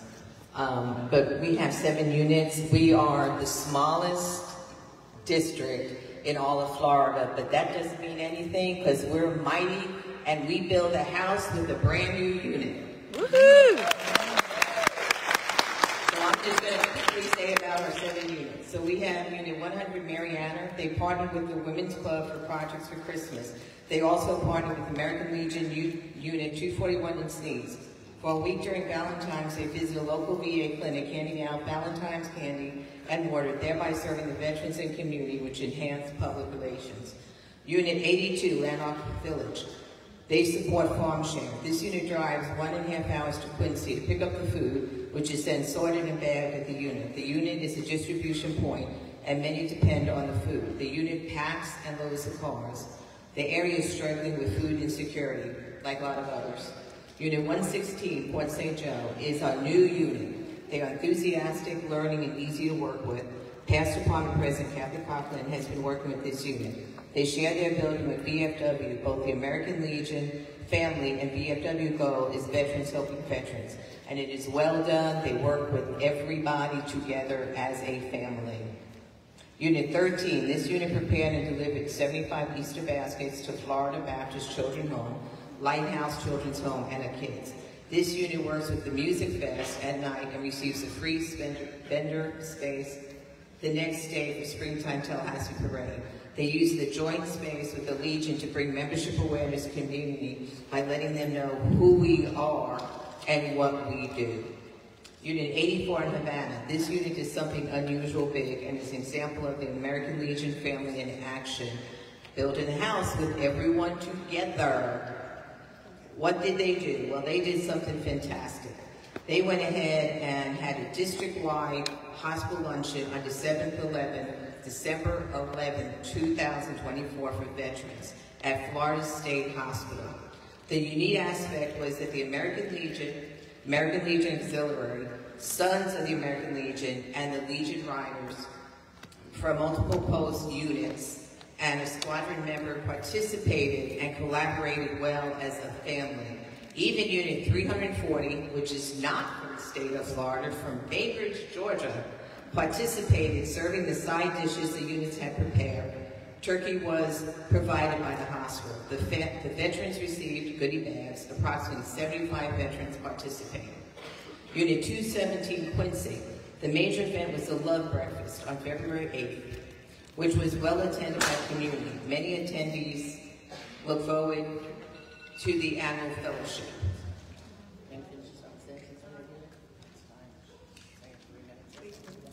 Yeah, we have to do a announcement.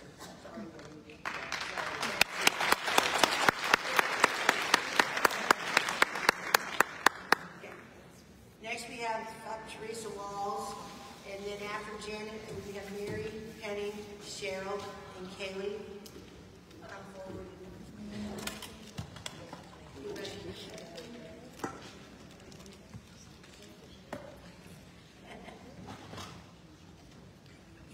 Okay, we have our shovels, District 8, Teresa Walls. Wow. Thank you. 2024 started off with the usual installations, very, very busy time. July 14th was the day we had 3 installations. It was also my 65th birthday, and my twin great-grandsons were born that day. Wow. It was awesome being surrounded by such wonderful people during the wait for the birth announcement. Our 13 units in our district were extremely busy this year. They had a soccer, wiffle ball tournament, feather pole, and more. Many units worked tirelessly on dinners, being out and feathering the nest. Back to school was very busy collecting supplies for local schools. Christmas was even busier, shoveling up tons of gifts for angel trees and gifts for children of all ages. Oh yeah, we had a major hurricane, 2 of them, and a tropical storm. Everyone was impacted, especially my area. I was on the phone constantly checking with the units and assisting in filling out forms for FEMA and auxiliary AEF, which was very helpful to myself and other members. I can't believe how far we've come in just 6 months. And having our auxiliary post family was a true blessing. Can you dig it? All the things our youth participated in was honor flight with donations of $4,000. District 8 altogether donated to various charities over $20,000 this year. A unit hosted the Bobshell Girls for Pearl Harbor Day.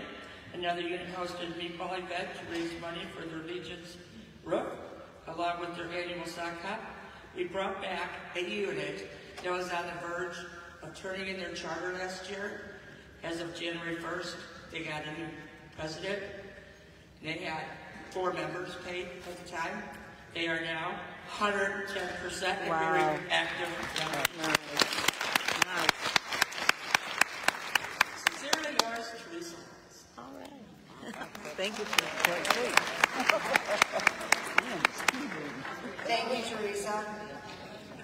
Now, we have District 4, cordless drills, President Janet Woods. Woo! I'll wait till you get down safely.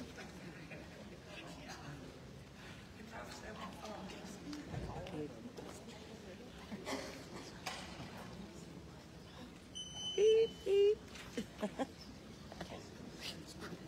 Good afternoon.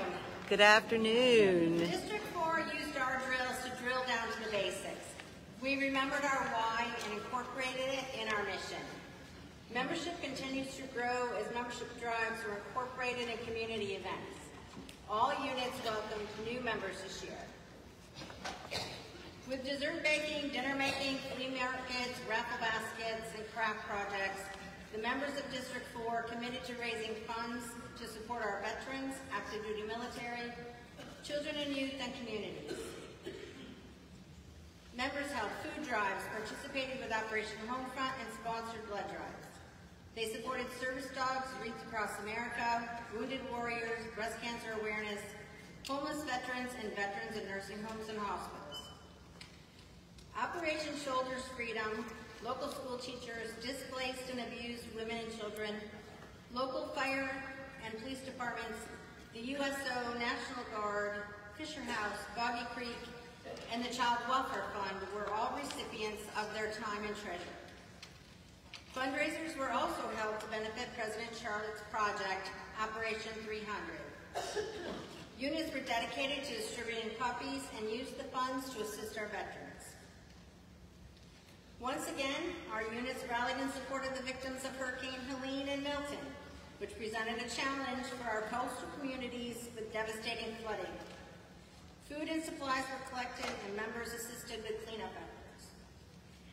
We celebrated Memorial Day, Flag Day, 4th of July, Veterans Day, Thanksgiving, and Christmas with veterans at our post homes and in our communities. Members attended memorial dedications, and assisted set up for the Vietnam Veterans Traveling Memorial Wall and participated in 4 chaplain ceremonies.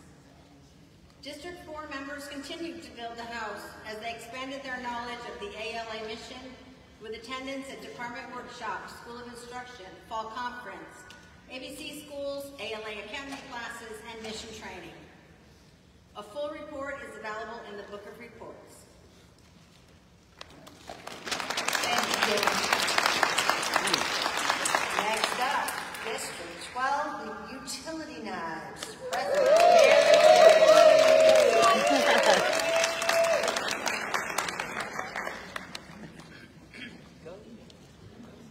Ditto.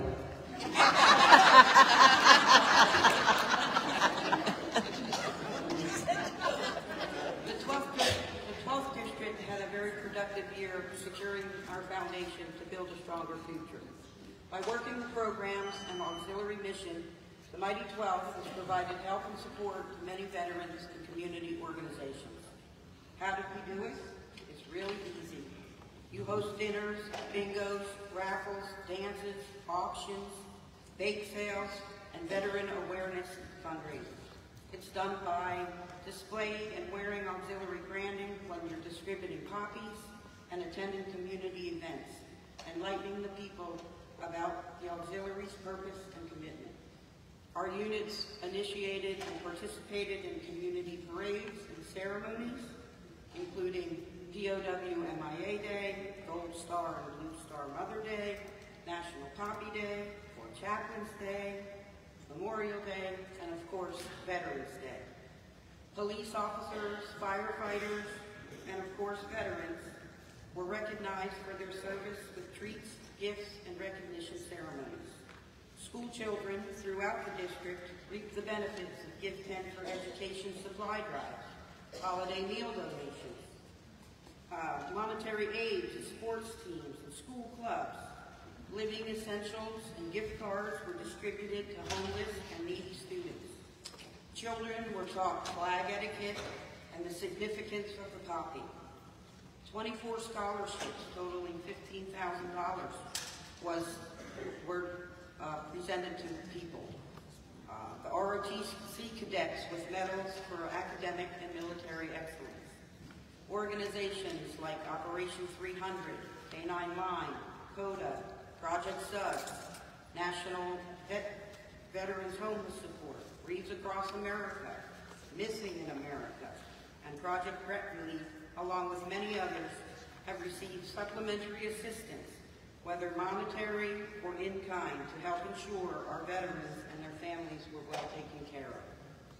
There are 18 units in the Mighty 12th District who, through 120,000 volunteer hours, have raised over $297,000 and collected $50,000 in in-kind donations to serve over 2,000 veterans, numerous active military personnel, and countless community members living in Brevard, Indian River, and St. Lucie counties.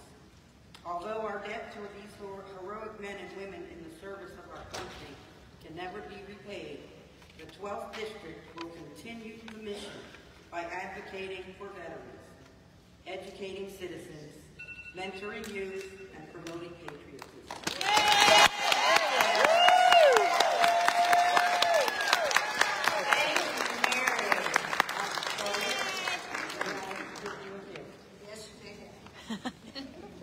No.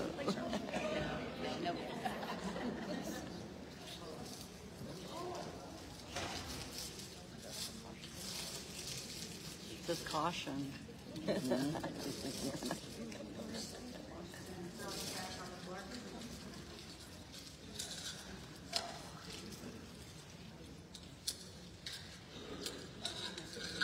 accept what it is,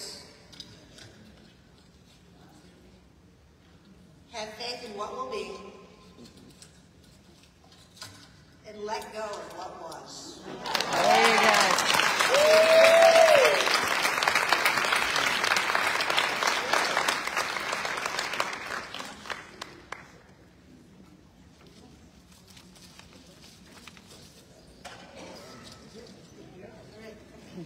Next up, yay, District 6.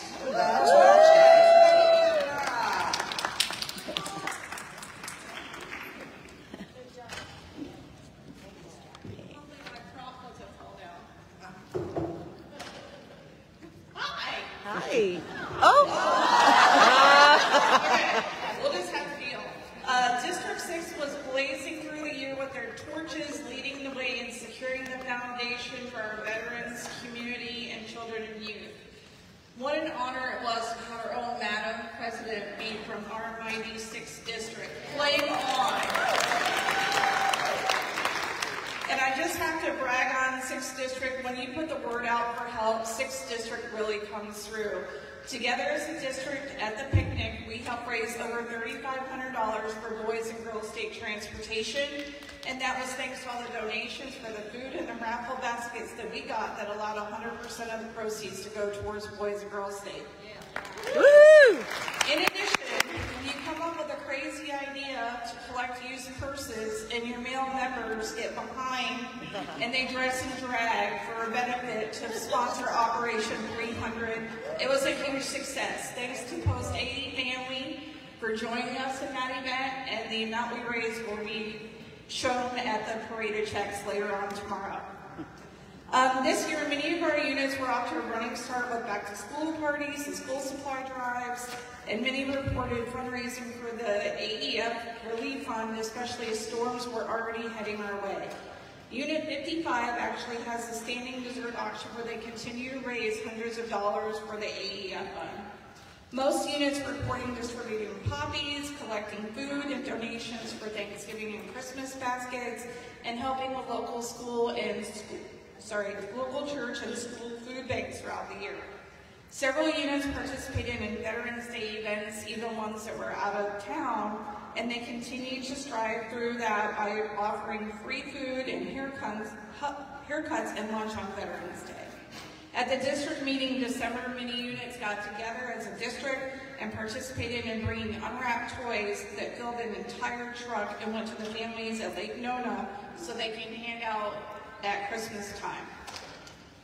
Unit 35 ate home goods and put them in painted jars for the VA patients. When Madam President attended for her official visit, she was given a tour of Ashley's Cottage, which is a transitional housing program for female veterans. We went on a 2.2-mile walk for suicide prevention with the Post family at 243 on Be the One Day, and participated in a meet and greet family game night at Post 286 with the soon-to-be crowned Miss Veteran America, Cassandra Guzman. So many units did wonderful things. I wish I could recognize them all. I do want to give a shout out to 112, 183, and 347 for sponsoring various scholarships throughout the year. Unit 347 awarded 2 $5,000 scholarships and sent 3 students to the National Flight Academy at $4,500 each. So much to do. Thank you, District 6. I love you. Thank you, Penny. And it was pretty cool with that purse auction when you have Department Legionnaire commanders come to participate. So, all right. Linda and Kathleen, if you'll make your way forward so that we can finish after we have our next up, District 16, Nails, Nuts, Bolts, and Screws.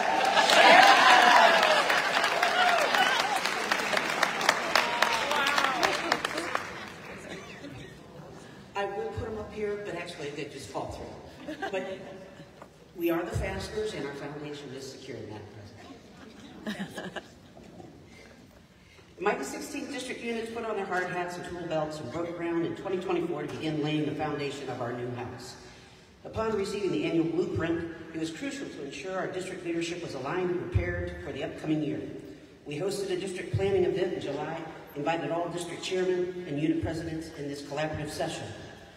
During the event, key information was shared, and together we successfully planned the framework for our activities throughout the year, including monthly Zoom Leadership Series training sessions. Also, we established monthly unit president huddles, quarterly district chairman huddles. These meetings served as a valuable platform for sharing information, addressing any concerns or challenges, and highlighting unit activities. These huddles fostered a sense of teamwork and encouraged collaboration. As a result, all 14 units worked the mission, supported veterans, gave back to their communities. Each unit made sure their constitutional bylaws and treasuries were in compliance, and we are sending 32 girls to Girl State. The units held raffles, dinners, holiday parties, bingo events, donated and assisted with events at the VA Center. In doing so, they put in 42,700 hours of volunteerism and donated a little over $261,000 towards securing our foundation. This year came with some significant challenges, namely the impact of Hurricanes Helene and Milton. These storms deeply affected many of our units, leaving some members without homes and experiencing considerable physical and emotional distress. We also sadly witnessed the destruction of 2 of our posts, leaving those members without their vital meeting place. District 16 rallied the troops and organized 3 disaster relief assistance sessions. These sessions provided an opportunity for our members to apply for assistance from both the Department and National Disaster Relief Funds. These gatherings were about more than just completing paperwork. They were essential moments to offer support, listen to individual experiences, provide comfort, and to show our collective empathy.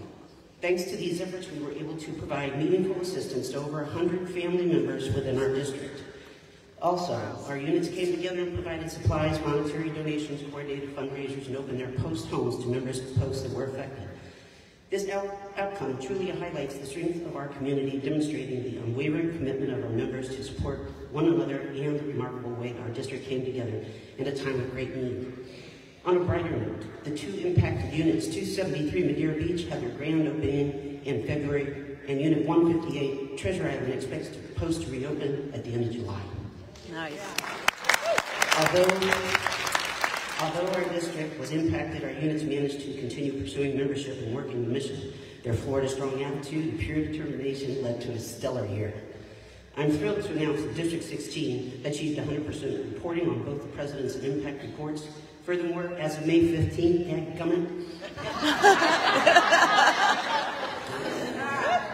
I tested this before. But anyway, thank you very much. Thank you, 16.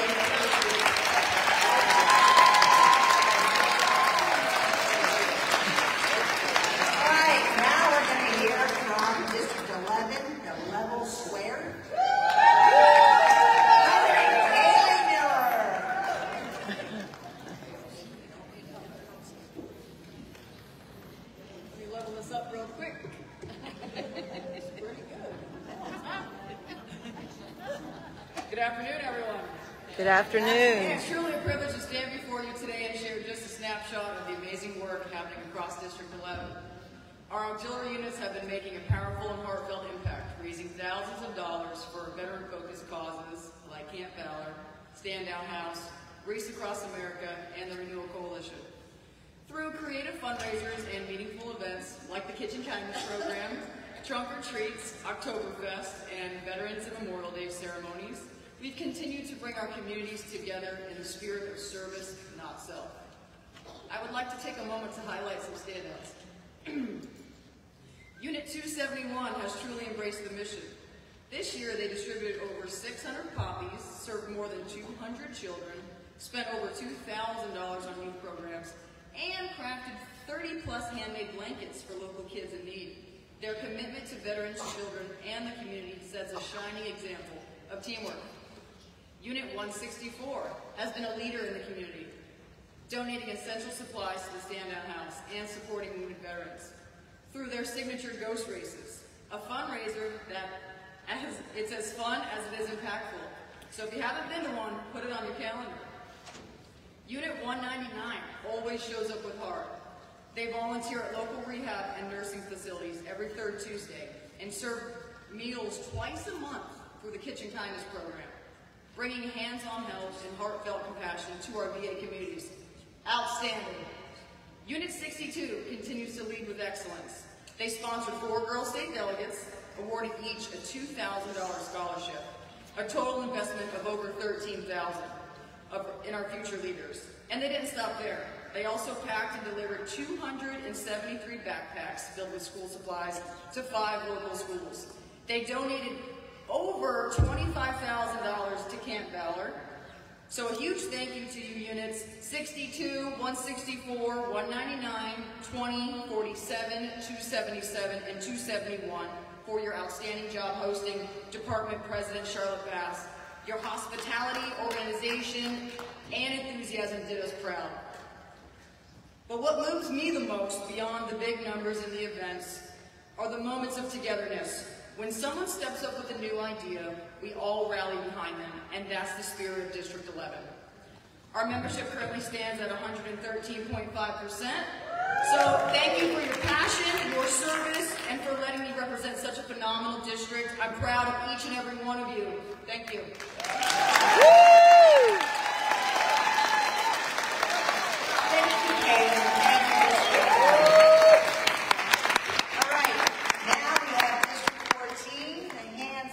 We're going to start off with the Mainland President, Linda Verichek.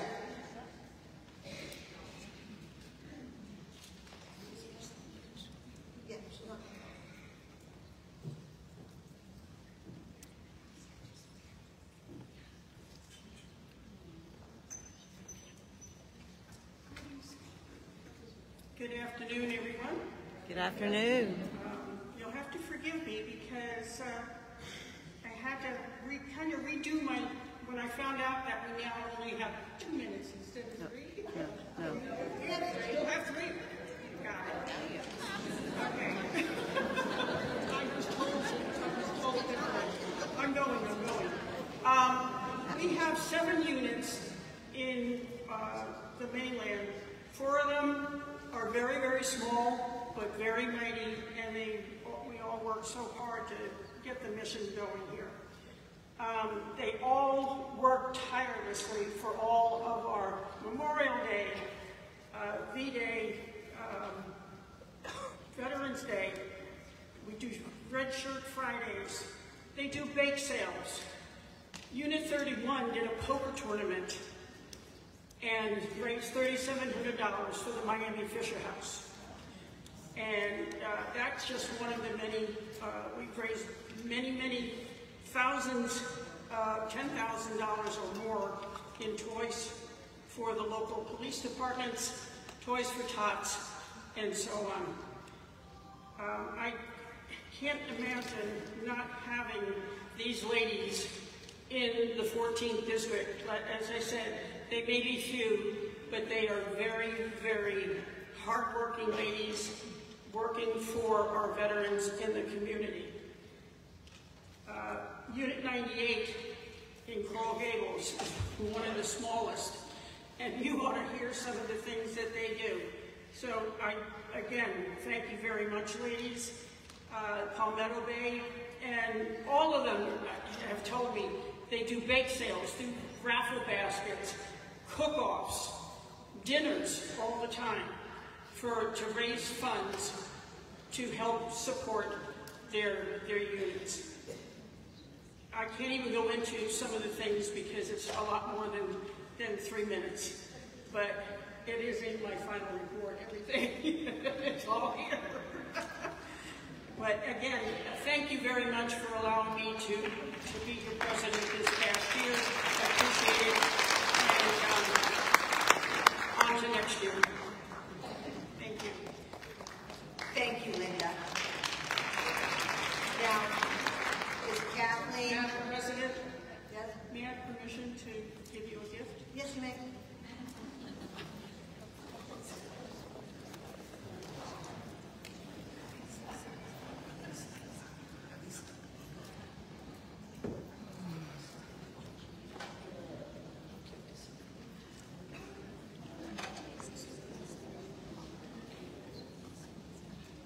Get closer. It doesn't matter. No, don't worry. Go ahead.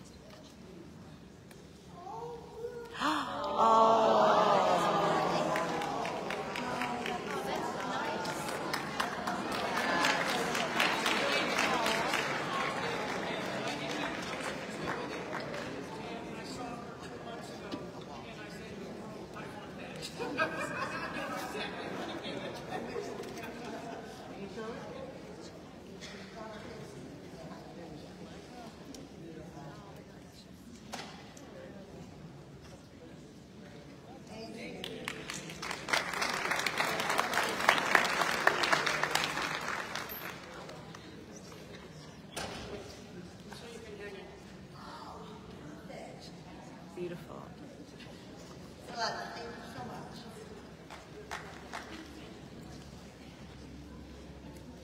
Is President from the Keys, Kathleen Case now? Oh, there you are. I knew you were in here. I just couldn't see you. All right. The hands-ons from the Keys.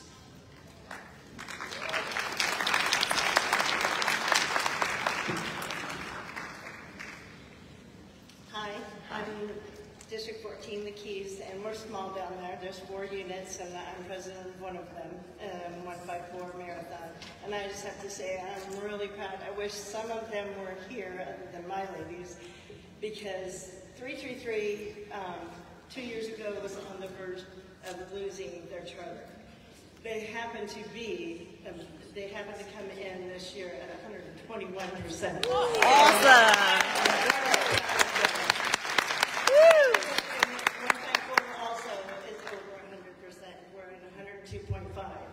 So I'm very proud. We're small and we're mighty, and we work tirelessly, and we do so many things. We participate in all the holidays. We have Christmas dinners, Thanksgiving dinner.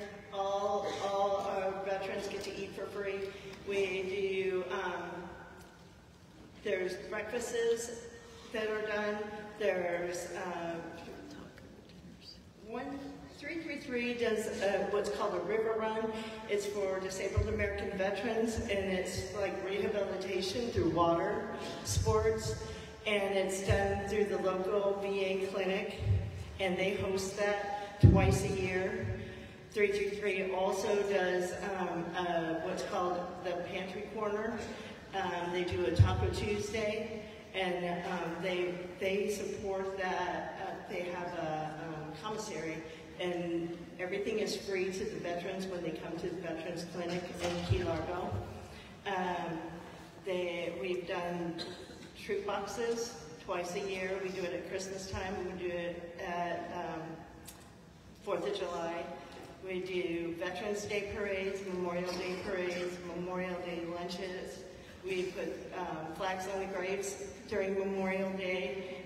This year we had stands made by a Legionnaire, and took them to the local school and had them painted red, white, and blue, and it was beyond what you could have imagined. It was a very proud moment to put them on their graves instead of them just being taped to the mausoleums. It was very beautiful. We are sending 4 delegates are going to Girls State. We have $2,000 in scholarships from 154. We have also hosted the president's, our department president, we hosted the luncheon for her, and we honored her with a $1,000 check to Operation 300. This is not my thing. You're doing great. We participate. 154 has an honor guard, and there's 4 of us that are members of it. And I was very proud to represent them. I wish more of them were here. Thank you, Kathleen. Okay. Now,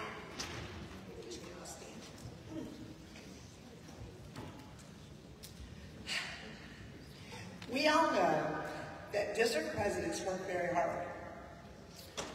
They're always out there traveling to units and encouraging them, pushing for membership, and helping in any way they can. The department has had some great members serving as district presidents this year, as you have just heard. And I thank each and every one of you for their enthusiasm, perseverance, as well as attention to detail and protocols. That being said, at this time, it gives me great pleasure to present a special award to the best all-around district president, and it goes to Cheryl Adams, 60.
All right, so Cheryl, would you like to say a few words? All right. No, I'll be a little bit more clearer and breathe. First of all, I gotta say, it has been an absolute joy to be district president. This, to me, I had the most fun, even though we had the 2 hurricanes. But I had one heck of a crew behind me, and I tell you what, through teamwork, sheer determination, you guys are Florida strong. I'm telling you, because you guys did an awesome job, and I thank you from the bottom of my heart. I really do. And the rest of you, I'm very happy to represent the Department of Florida and work with all of you ladies. It's been a wonderful time, and thank you so all.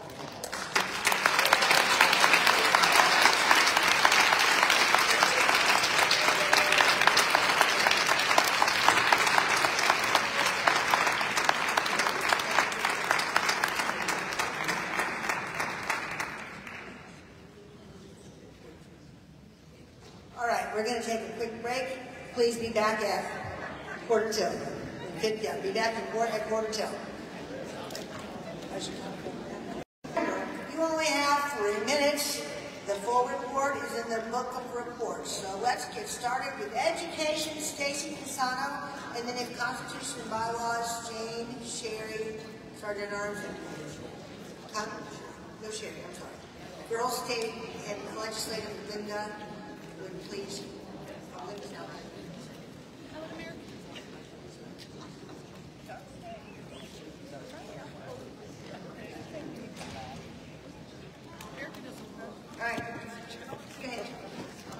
Hi, my name is Stacy Pisano, and it has been a pleasure to be your education chairman this past year. I would like to thank the committee, Michelle and Jasmine, for all of their help. I am grateful for all of the hard work our members put into our education program. I shared this quote at workshop for our members, and they sure have been busy working to secure our foundation to build a stronger future. They were promoting classroom activities, scholarships, tutoring, collecting box tops, supporting legislation, and thanking our educators. This year, there were 66 scholarship applications for the Children of Warriors National President Scholarship, 3 applications for Spirit of Youth, 1 application for Member Loyalty, and 10 applications for non-traditional student. Kaylee Carter from South Miami Unit 31 was awarded the Spirit of Youth Scholarship. At Department, we received 8 scholarship applications. We were able to award 4 department scholarships and 1 Norma Kirkhouse Female Veteran Scholarship.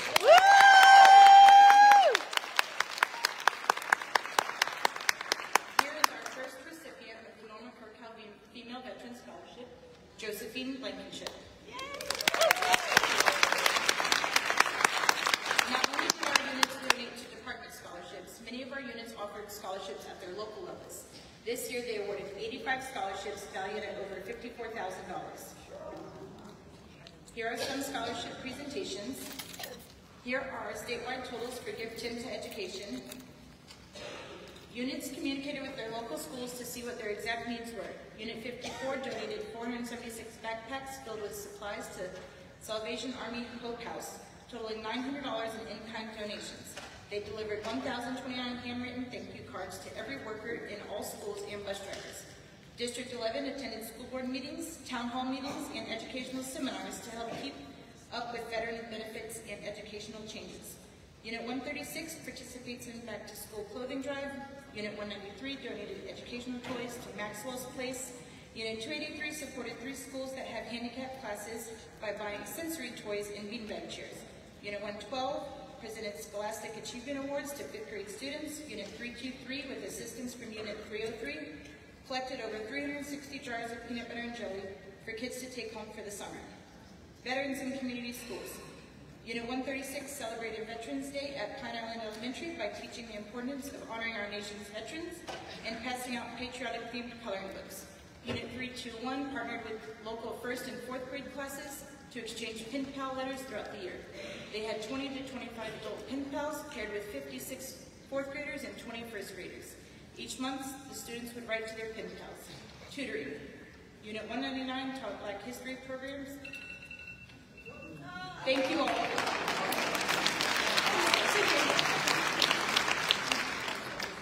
Madam President, may I present our awards? Yes.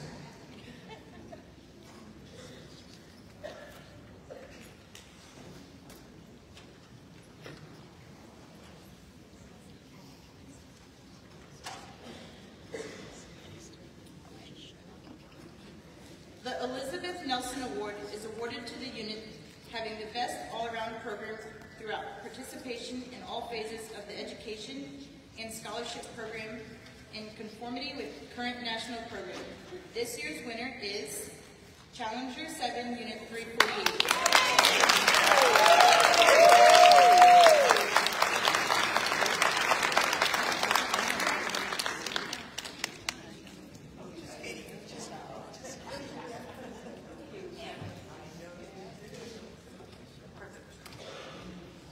The Kathy DeRowan Award is awarded to the unit which hosts the best educational tutoring program. Grades can include pre-K through high school or any adult literacy program. Tutoring may take place in schools, libraries, community centers, or after-school programs, and should conform with national guidelines. This year's winner is Orlando Memorial Unit 19.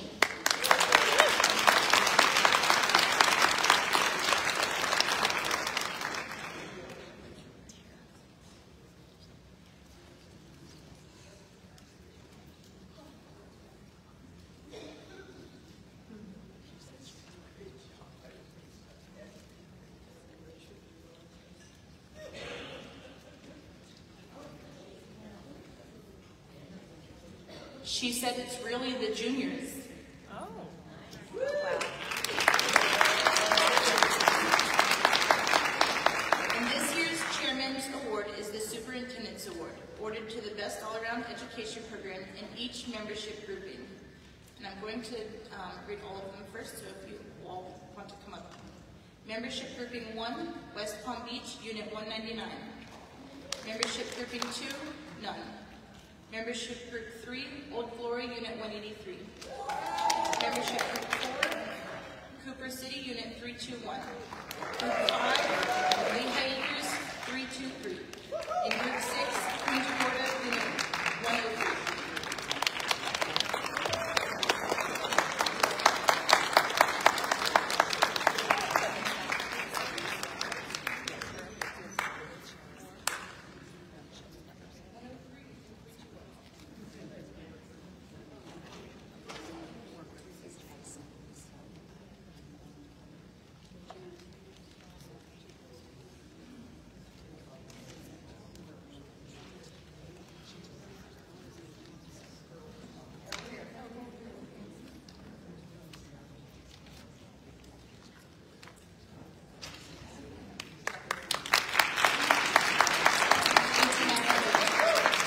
Daisy. Next up will be our Moral State Chairman, Eileen Wilson. Oh, I'm sorry, Constitution and Bylaws, Jane. Sorry. Then Eileen. Would anybody who was on the ramp, not the stairs, but the ramp, we found their hotel key for the Hilton. I mean, if you tell me what room number,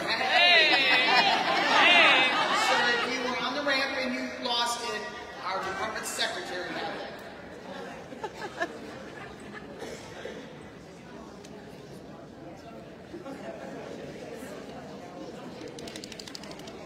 Thank you, Madam President. Had to set the timer. Fair is fair. It's a heck of a job. Good afternoon. President Charlotte put you to task building the ALA Florida House. We all know that our Constitution and bylaws was the foundation. You nailed it, no pun intended. You not only went back, looked at your Constitution and bylaws and standing rules to see if they needed changes, you reviewed them with newer members. They were involved in the process. Some of them are now stepping up to under Robin's year as officers in the unit because they were able to look at the Constitution and bylaws and standing rules from your units and feel more confident to take an officer role. Give yourselves applause. That's important. It's not a secret. You reviewed them. You changed them. You updated them. You left them alone. They were good for now, but you at least did what President Charlotte asked you to, is look at our foundation. You made it stronger.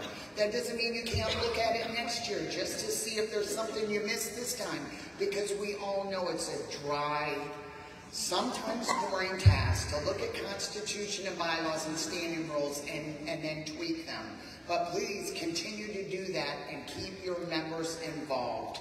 It was a pleasure working with all of you. You never were afraid to call me. There was an issue with the email, but it didn't matter. You mailed them instead. And Patsy, I want to say thank you, because everyone I sent to her that I wanted to make sure she got, she said, I already have it, and it's already on the website. So thank you to all the units. You did a wonderful, wonderful job, and keep looking at those Constitution, bylaws, and standing rules. Thank you, Madam President. Thank you, Jackie. Now Eileen, Girl State.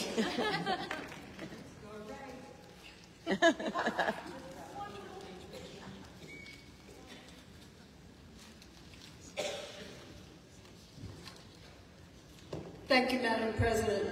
Congratulations. All the units once again showed their passion, dedication, and support for this program that truly symbolized securing our foundation to a stronger future. I'm happy to say we had 100% reporting with all districts. We had 332 volunteers who contributed 13,430 hours. We went right from department convention last year to Girls State. The delegates began to realize the complexity and determinations required to build a strong, functioning government from the ground up, and they were up for the challenge. They learned their rights, privileges, and responsibilities of citizenships and the difference they can make. Units invited last year's delegates back to share life-changing experiences, with many of the delegates helping their sponsor units by volunteering through trunk or treat, poppy donation, yard sales, or Veterans Day celebrations. It takes a lot of money to keep this program affordable for the units. Over 80 units, 2 districts, and many numerous individuals donated 113 raffle baskets at Fall Conference, with others had local fundraisers. These donations raised over $6,000 for this program. One amazing member thought outside the box. She organized a female ride to celebrate International Female Ride Day. All proceeds going to Girls State. Thank you, ladies. Putting on this program is a challenge. It needs a lot of dedication, coordination, organization, and resources. We look for new ideas and collaboration. We hope to make the Boys State Alumni Dinner a joint event. This event not only raises money and awareness, but brings delegates back for renewed camaraderie, memories, and keeps that passion alive. This was a team effort, so thank you, Paula Fox, Girls State Director, Sylvia Fiddler, Assistant Director, and committee members, Trevor K. Wildridge and Gail Dupree. All Girls is the truly experience of a lifetime, where energy, enthusiasm, long-term friendships, and diversity overflow.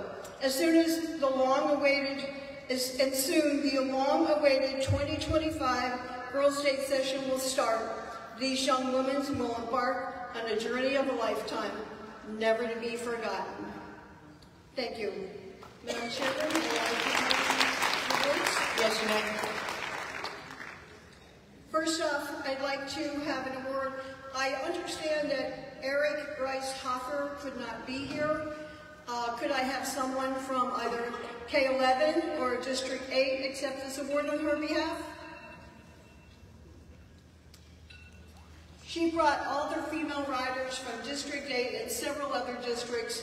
It was her idea, and she wants to do this on an annual basis Female Ride Day is the first Saturday in May, and the only other department I know that does this happens to be the Department of Florida.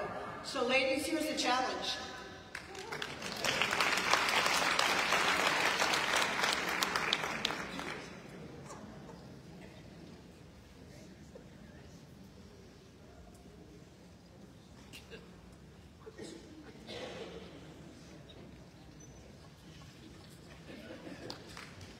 For my second presentation award, I have a letter here I'd like to read. Dear Boys and Girls State Chairman, on behalf of the American Legion Riders, Chapter 238, we are proud to note a $500 scholarship to both groups. It is our intent to make this an annual scholarship. This scholarship is part of the Jim Burgess Memorial Scholarship Program that we established at Chapter 238. It is done in memory of Jim Burgess, a charter member of 238 Riders, as well as a Riders Director, 238 Commander, and 16th District Commander, Central Area Commander. Could I have someone from Unit 238, Riders 238, come accept this award, please?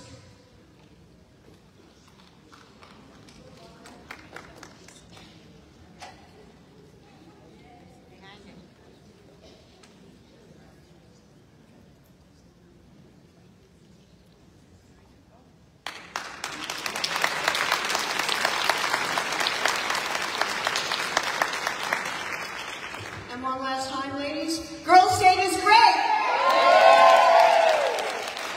Thank you, Eileen. I now call our Finance Chairman, Michelle DeJaneiro, to review our budget provided in the booklet in your convention packet.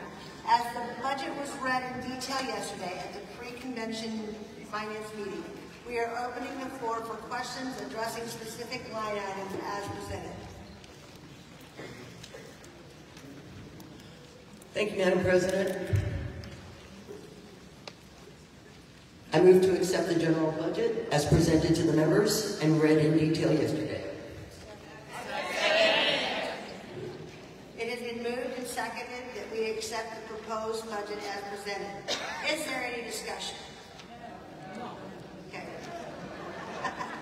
All those in favor say aye. Aye. All those opposed say no.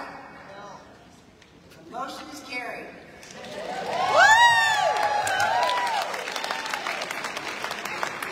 Madam President, I move to accept the welfare budget as presented and read in detail yesterday. There is a motion on the floor to accept the welfare budget as presented yesterday. Is there a second? Second. Is there any discussion? No. All in favor? Aye. Any opposed? Motion carries. Madam President, I move to accept the Girls State budget as presented and read in detail yesterday. There's a motion on the floor to accept the Girls State budget as presented and read yesterday. Is there a second? Second. Okay, is there any discussion? No. All in favor? Aye. Any opposed? Thank you, Madam President, but I'd also like to at this time bring up our treasurer, Brandy Seeger. I don't know if everybody was paying attention when the Legion came in, but Adjutant Bruce Comer made a comment about how the hotel has been trying to compensate. And so Brandy's going to tell you a couple little things the hotel has done for us. Thank you. Can everybody hear me? Yes. Okay, first off, I just want to apologize on behalf of the hotel. I know I don't need to, but I just want to apologize, and you guys have been very understanding for it. Friday, we did a hotel walkthrough. The hotel turned around and gave us options. They wanted to put us in a restaurant. I said, absolutely not. So with that, they came up with some concessions that the auxiliary has received. We all get complimentary parking. They gave us iced tea, lemonade, cookies in the store on Wednesday and Thursday. Hopefully you guys took advantage of that. They are guaranteeing us store sales of $25,000. So whatever we don't make, they will guarantee us that we make $25,000. Wow! And last year we made $21,000. Wow! They are providing all of the AV equipment for this event. Wow! So today and tomorrow and Sunday.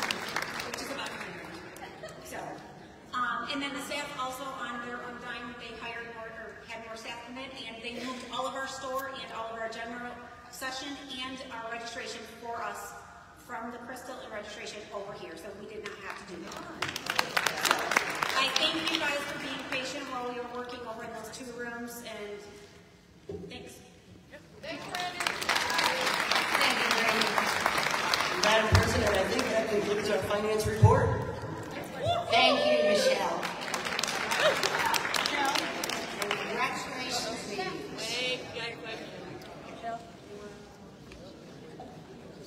Diane Russo, no. Diane Russo, Unit 219. It's not on.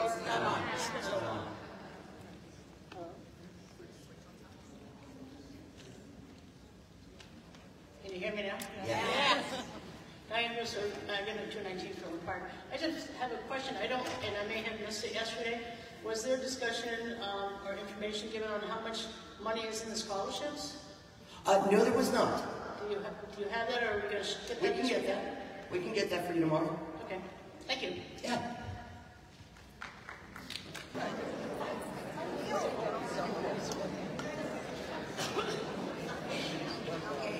We have some announcements.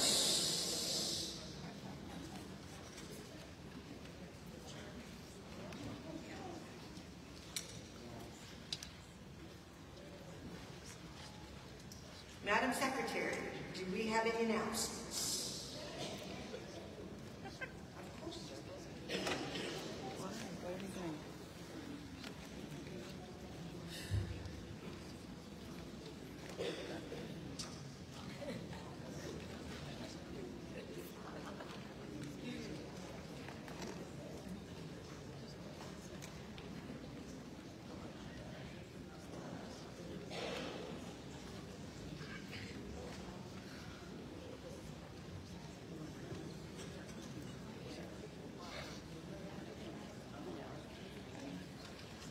Madam President, I am pleased to announce that the 4th District Caucus, they successfully elected a district president.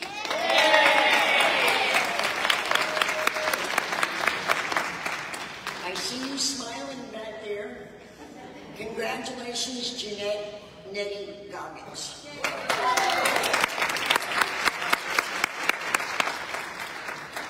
Just a reminder, the President and Commander's banquet is tonight at 6 p.m., cocktail hour, 7 p.m. dinner. I do not have a location. What? Brandon, do you have a location? That's still in the same number. Did it have it? I'm going to say, if you go down to where you were the street, auxiliary store was yesterday. If you just keep going down that way, it's in that vicinity.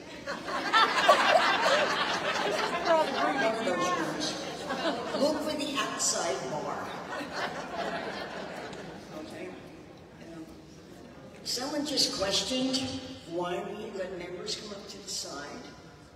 They weren't coming on stage. And then someone questioned our hands going through. You see where our flags are? So we're not breaking colors. Okay, does that make sense? Thank you. Madam President, that's all I got. All right. And we will convene tomorrow. Oh, excuse me, Madam President, I do forget what time.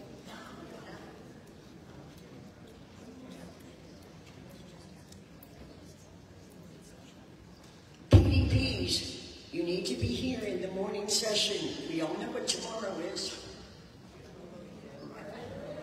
Mayor Day. And that's Saturday. And what do? PDPs. There you go. I do not have a time. That'll be up to Jane. Now I'm finished. I think. Just be here and you guys will be good. All right. Thank you.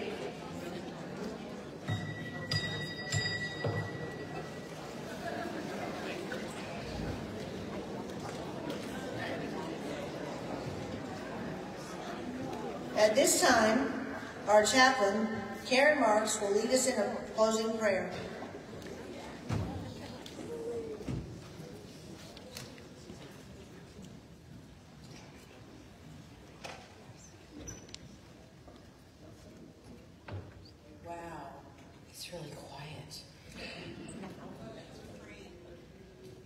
ready? Well, we're going to do it anyway. Everyone, please bow your heads. Dear God, thank you for your guidance today as we work in unison for our auxiliary. Please watch over us as we continue our day and enjoy this convention. We pray that lost things can be found. We are grateful for all who have worked so hard in putting this together. Until tomorrow, and all God's people said, Amen. Thank you. We will stand adjourned until 8:30 in the morning.